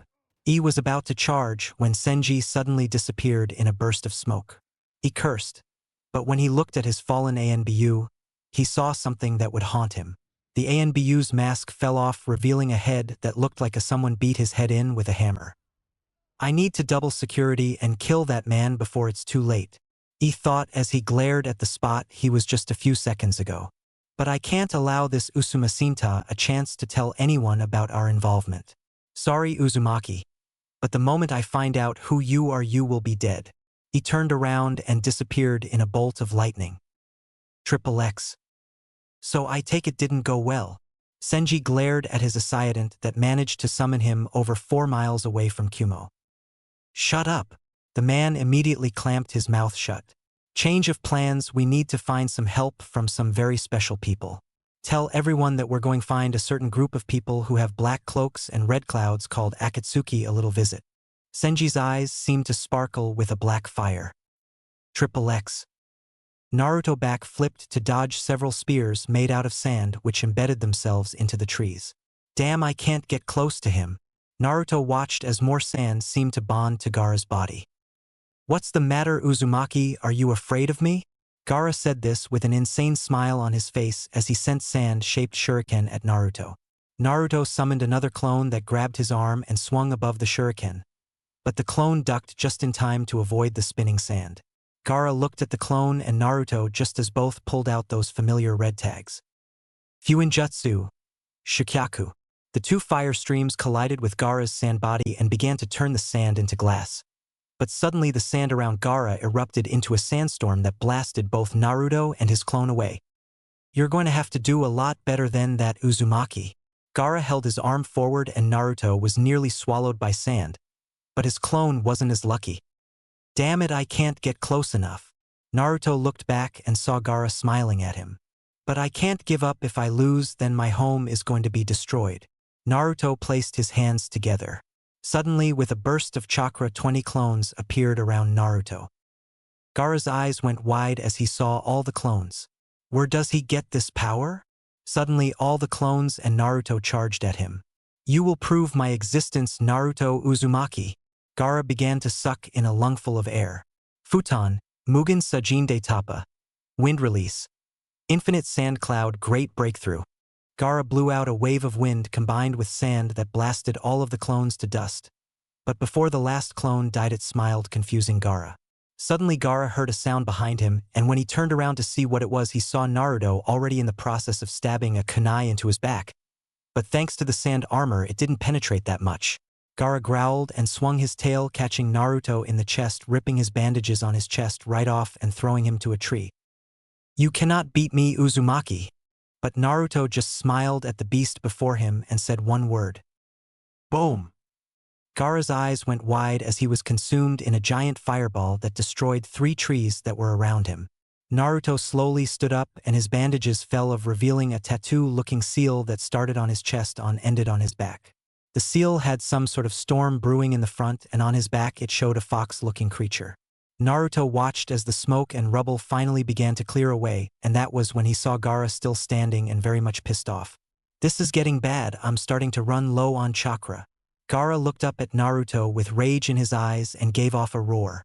Suddenly Gaara was consumed by a pillar of sand that shot upwards, forcing Naruto to jump backwards. Naruto looked up and saw a sight that he swore he never wanted to see again. A giant raccoon dog-looking thing appeared with Gaara on his head. Ichibi no Sukaku, Kyuubi said with an amused growl. So this is the first tail, Naruto said as he narrowed his eyes. But when he tried to move, he found that sand was wrapped around his ankles. Shit! Naruto looked up and saw more sand falling towards him, ready to crush him. I have just one chance. Naruto bit his thumb and began to go through hand signs as fast as he could. Kuchiyose no jutsu. Naruto slammed his hand down just as the sand above him fell right on top of him. Suddenly, in a giant cloud of smoke, the sand was blasted away. Naruto, on the other hand, was on top of the smoke cloud with his legs bent and his arms resting on his knees. When the smoke cleared, Gaara saw a giant elderly toad was what Naruto summoned. What do you want, brat? Gamabunta growled this out as if he wasn't happy about being summoned. My sons told me what you had them do. Sorry, Gamabunta, but I couldn't summon you or I would have destroyed the stadium. Naruto said this with a smile as he looked down at the chief toad. But I need your help now.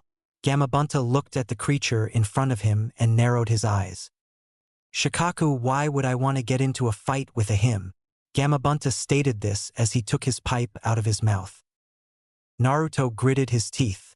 Because I really need your help here, Naruto said in an almost begging voice. But why should I fight for you? Gamabunta looked at Naruto. Because if you don't help me, then Konoha will be destroyed, and I don't think you would want that. Naruto looked back at Gamabunta, who sighed. Fine, but the next time you summon me, you better have sake. Gamabunta pulled his dagger out of its sheath just in time to see Gaara put his hands together in a tiger seal. Suddenly Gaara went limp, which made Gamabunta curse. Naruto was confused until he looked and saw Shikaku's eye begin to spin and change color. I'm free! Shikaku screamed this to the sky as he began to laugh like a maniac. Oh, goody, someone to slaughter. Shikaku reeled backwards while sucking in a massive amount of air. I'm going to jump. Gamabunta warned Naruto, who applied chakra to his feet and hands to stay on the toad. Futon. Rankuden. Wind release. Drilling air bullet. Shikaku spat out a compressed sphere of wind at Gamabunta, who jumped over it. Gamabunta put his hands together. Suetun. Tepidama. Water release. Gunshot. Gamabunta spat out his own sphere, but instead of being wind, it was water. Shikaku looked up and spat out his wind sphere, and when the two attacks connected, the area was drenched in the water.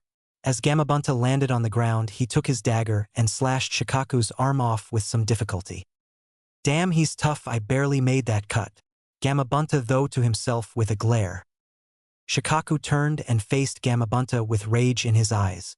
You fucking bastard, I'll kill you. Shikaku began to suck in more air, forcing Gamabunta to try and dodge his attacks. What should we do? Naruto shouted as he tried to stay on the moving toad's head. You need to wake up the medium, Gamabunta said as he dodged yet another bullet of air. The what? Naruto looked at Gamabunta, who let out a sigh. The kid on his head, wake him up, Gamabunta said as he saw Naruto smile with a glint in his eyes. All right, just get me close enough, Naruto said as he began to draw on Kyuubi's chakra. Gamabunta nodded his head and began to charge at Shikaku while dodging his air bullets. Shikaku's eyes widened as he saw an image of a giant fox behind Naruto. When Gamabunta got close enough, Naruto jumped off his head with the added chakra, and before Shikaku's sand could stop him, Naruto delivered a punch to Gaara's head. No, I just got here. Shikaku screamed this out just as his body began to break apart. Gaara woke up and found himself falling out of the sky with Naruto with him. They landed on the ground with a loud thud, but the two surprisingly got up despite their injuries. How are you so strong? Gaara asked as he gathered what little bit of his chakra and made his sand come to him. Because I fight for everyone who was ever close to me? Naruto said this as he took out a kunai and slashed his hand open and smeared the blood on the seal. I know what it's like through Gaara. I've been in that dark and lonely place. But I'm telling you that fighting all by yourself is not true strength. Fighting with others is. Naruto then put his hands together and began to concentrate. I only have 3 seconds, I better make them count. Suddenly the seal on Naruto's body began to glow and spread until Naruto's entire body seemed to shimmer like wind. Fuinjutsu. Makazite. Storm caused by the devil's hand. Naruto charged at Gaara as the sand came at Naruto. But instead of moving out of the way, Naruto ran straight towards it. As soon as the sand came into contact with Naruto, it vanished, surprising Gaara. But before he could react, Naruto punched Gaara in the face, sending him skidding backwards. Gaara managed to stop himself from going any farther back and willed his sand to surround Naruto. Naruto looked around as he saw the seal begin to fade away. I have to end this, and now. Naruto watched as the sand came pelting at him with force. Suddenly the sand vanished once again. Gaara watched as Naruto disappeared, and then reappeared in front of him, delivering a devastating kick to the side of Gaara's head that sent him smashing straight into a tree. Gaara fell to his back and was gasping for breath as blood dripped from his head. Gaara looked up and saw the seal begin to disappear, leaving behind a tired Naruto. How? Simple. My clan developed a special seal that allows us to manipulate the states of matter, Naruto said as he collapsed on the ground. In short, it allowed me to turn your sand into dust, but it only lasts for 3 seconds. I can tell you don't have anything left either, Gaara. But please don't live this life anymore, it will only bring sadness. At that, Naruto blacked out from exhaustion. Gaara looked at Naruto and held his hand towards the boy. What remained of his chakra was infused into the remainder of his sand that slowly crept towards the boy, ready to end his life. But that was when it stopped. Don't live that life, it will only bring sadness. Gaara began to shake his head, trying to get rid of Naruto's voice. His strength comes from the love of others, is that why he is strong? Love. Gaara lowered his hand and looked up at the sky as he slowly closed his eyes. Naruto slowly opened his eyes to see the white ceiling of the hospital. But when Naruto turned to his left, he saw Hinata with her head on his bed asleep and Jiraiya standing at the doorway with his arms crossed. So you're finally awake. Jiraiya smiled as Naruto nodded his head, but was still confused. What happened? Naruto asked as he rubbed his head, trying to get rid of the cobwebs blocking his memories. Jiraiya's face suddenly got a depressed look about it. We won the fight, but we lost some good men and women. Jiraiya looked at the ground and said the one thing that he knew would hit Naruto hard.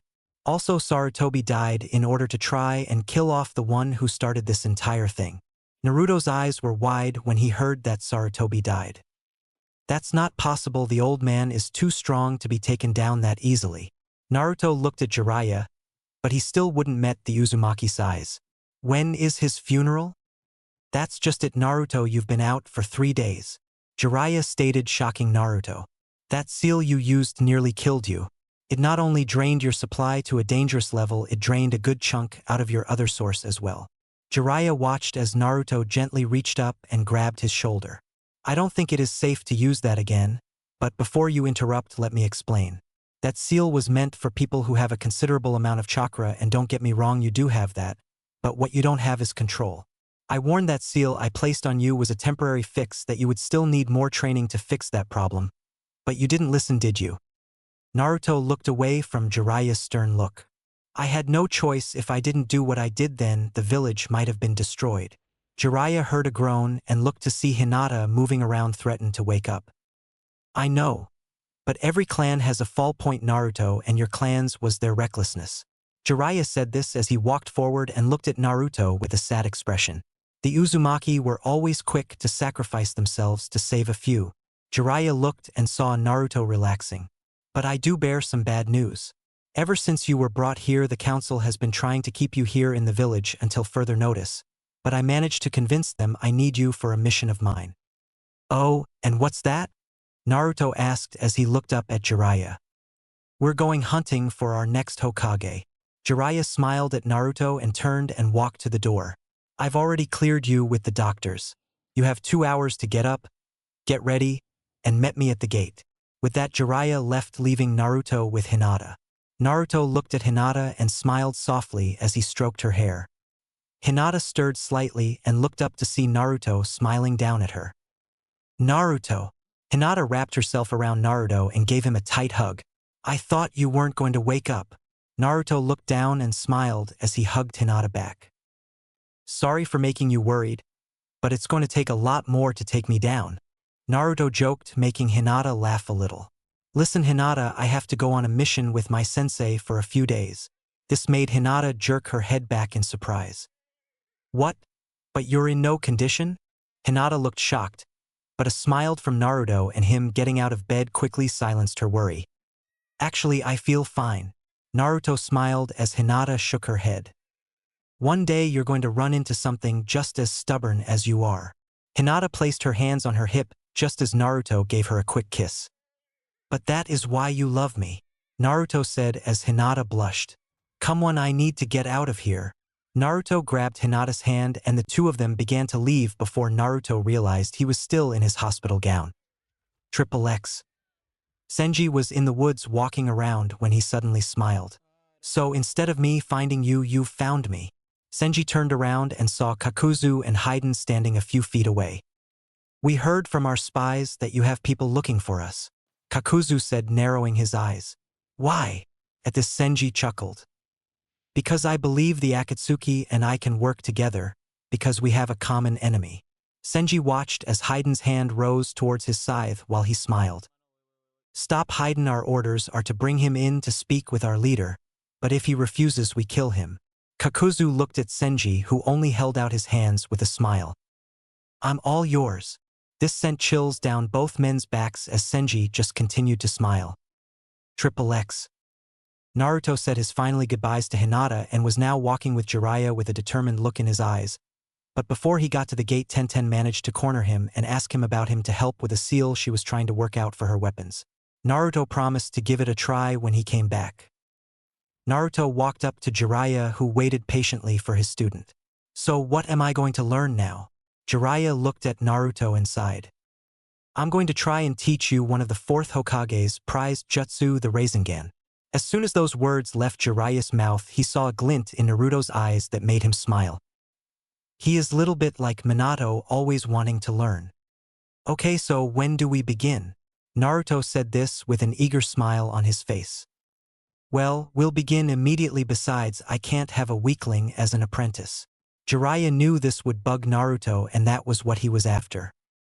Just you watch, Ero-sensei, I'll master this jutsu in no time at all. Naruto smiled as he saw Jiraiya glare at Naruto slightly.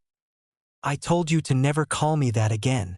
Jiraiya began to chase after Naruto, who decided he enjoyed life too much to get beaten to death and ran for the hills. XXX.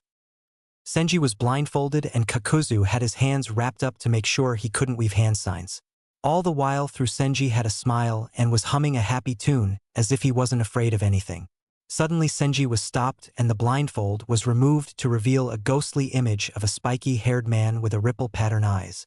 So I came all this way for a ghost image. Senji said this with some sarcasm in his voice. This is as far as you get to see me now speak, Pain said in a commanding voice. Alright, I'll just cut straight to the chase then. Senji said this with no sarcasm. I think we can help each other out. You see, I know that you're capturing Bijou and you just so happen still need to catch the Kyuubi's host. Pain's eyes narrowed slightly. I'll help you capture what remains of your little collection if you promise that I can handle the Kyuubi's Jinchuriki alone. This surprised everyone in the area as they looked at the man as if he was insane. Why would I grant you that? Pain questioned as he looked at the man more closely. Because I know who he is and what he is capable of. Senji smiled bigger as he saw the leader's eyes shine with interest. I can have him to you in a few minutes if you promise that after I bring him to you that you kill him. Pain took a thoughtful look on his face as he looked at the man in front of him. I will consider this offer, but until then you will be held until further notice. Senji smiled as he was taken away from the area. Soon the Uzumaki clan will be history.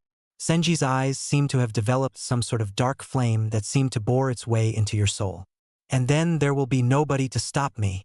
Senji began to chuckle at the thought as his smile got even bigger. XXX. Naruto was in the apartment that Jiraiya managed to rent for the day while he went to do research, leaving Naruto to finish his Rasengan training. So far Naruto made it to the final stage, surprising the sage, but was having trouble getting his chakra control. Suddenly someone began to knock on the door leading into the apartment Naruto was in. Ero-sensei wouldn't be back this soon. Naruto's eyes narrowed as he placed his hands together and created a clone. Naruto jerked his head to the door and hid behind a corner, waiting with a kunai with an explosive tag. The clone opened the door and was greeted with two men looking down at him. Both of them were wearing black cloaks with red clouds, but they were different in their appearance. One looked like a shark with sharpened teeth and a sword behind his back wrapped up in bandages with a skull on the handle.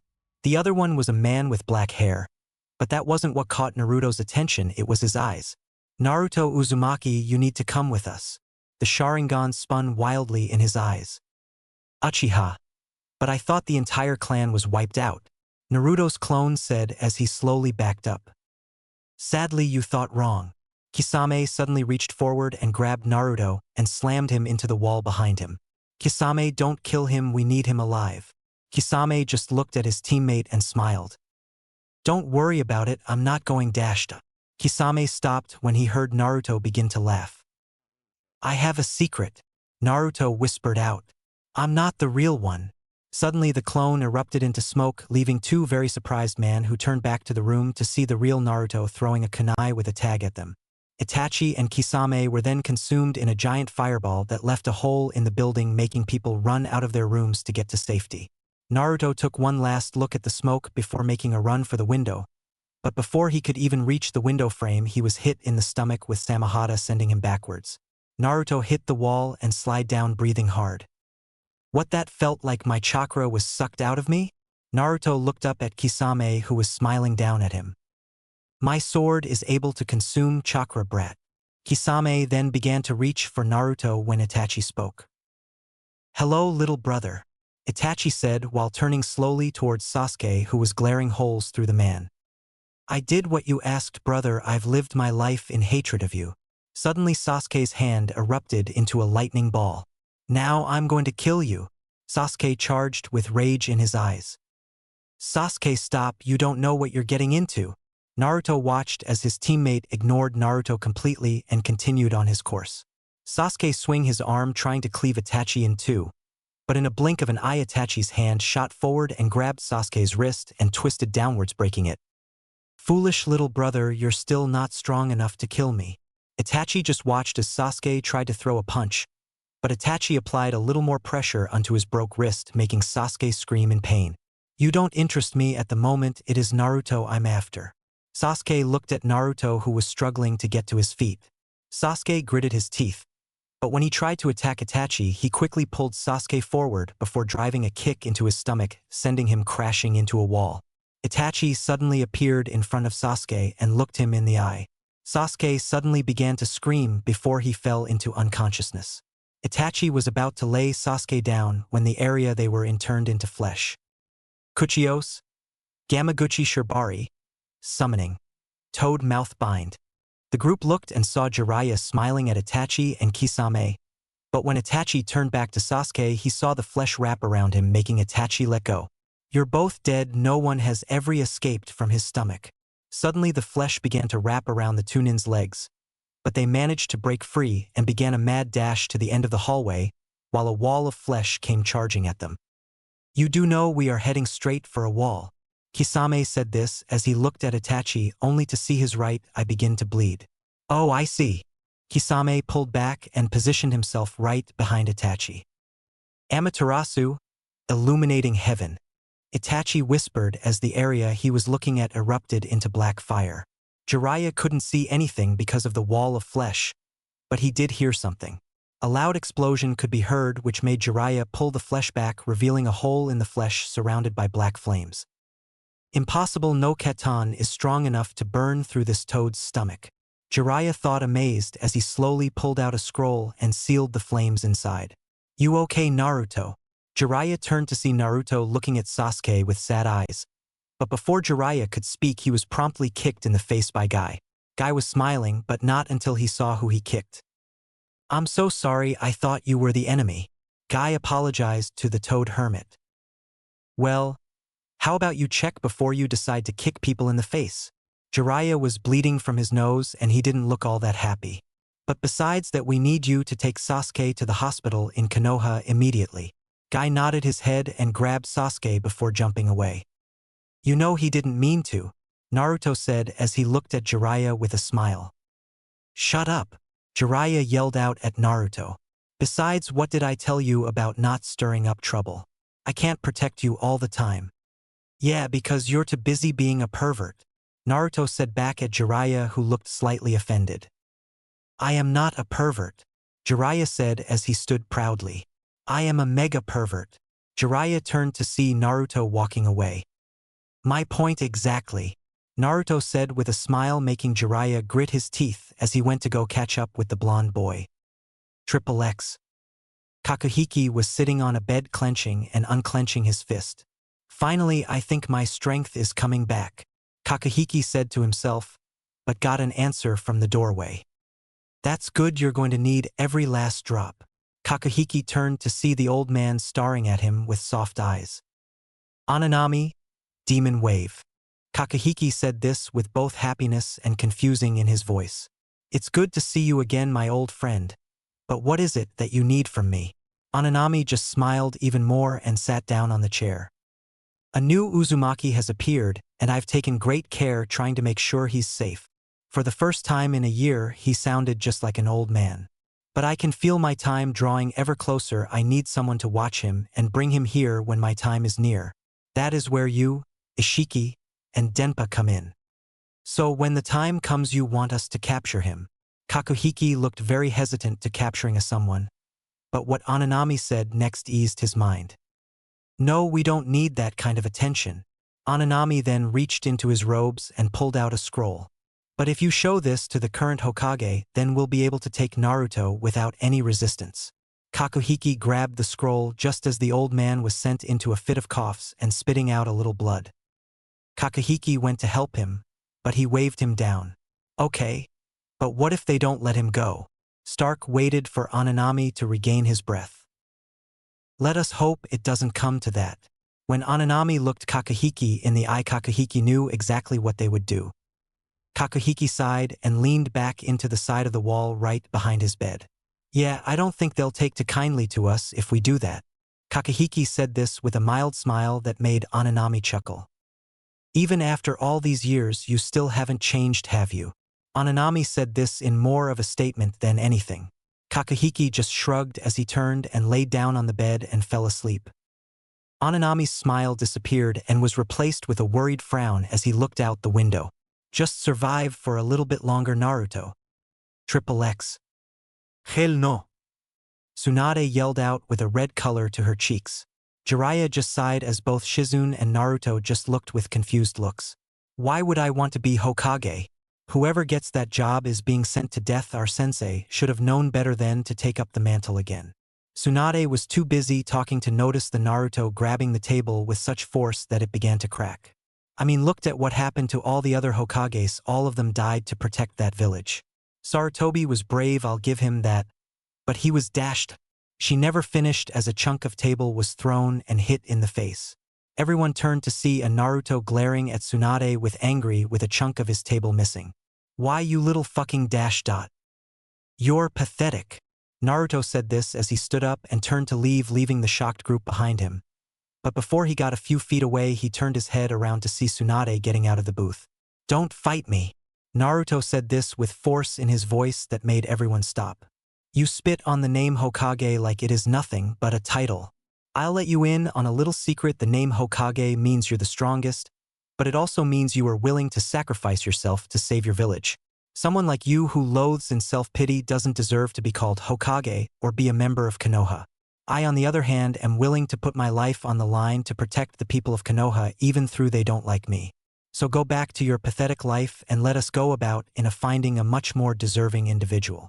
Jiraiya and Shizen both looked at Naruto as if he just lost his mind. Tsunade actually glared so hard at Naruto everyone in the bar thought he was going to burst into flames. Take that back, you brat. Tsunade approached Naruto, who turned fully around and glared back. Fine, let's make a bet since you're so fond of making them, Naruto said and didn't give Tsunade enough time to speak. If you beat me then I'll apologize, but if I win then you come back to Konoha. I thought you said I wasn't worthy, Tsunade said with smirk. Our mission is to bring you back to Konoha. What happens next is up to the council, Naruto stated plainly. Tsunade just shook her head and smiled. Fine. But just to prove I'm not going to lose, I'll throw in my necklace. Naruto looked at the necklace and just shrugged. So do we have a deal? Tsunade glared and walked outside, making sure to hit Naruto in the shoulder with a chakra-infused arm. Naruto was spun, making him turn completely around, facing the door, surprising him. She is strong. Naruto actually began to sweat as he followed the woman outside. Naruto, you fool. Jiraiya gritted his teeth as he literally threw himself at the door to get outside to make sure his student didn't die. Jiraiya got outside just as Naruto was thrown into a side of a building, leaving a crater in the wall. Why don't you give up? You can't beat me. Tsunade smirked, but frowned when Naruto just picked himself out of the rubble and glared at her. Because I don't know how to give up. Naruto stood up fully while he spat out some blood. I am Naruto Uzumaki and I'm going to be Hokage one day. Tsunade's eyes widened as she saw an image of both Dan and her brother. Naruto noticed this and decided to act. He placed his hands together and created 2 clones and charged the distracted woman. But just as he got within range and was pulling out his seals, she blasted both the clones and Naruto with a punch to the ground. She looked up and watched as the 2 clones disappeared into smoke. But what shocked her was when Naruto disappeared as well. Where did he?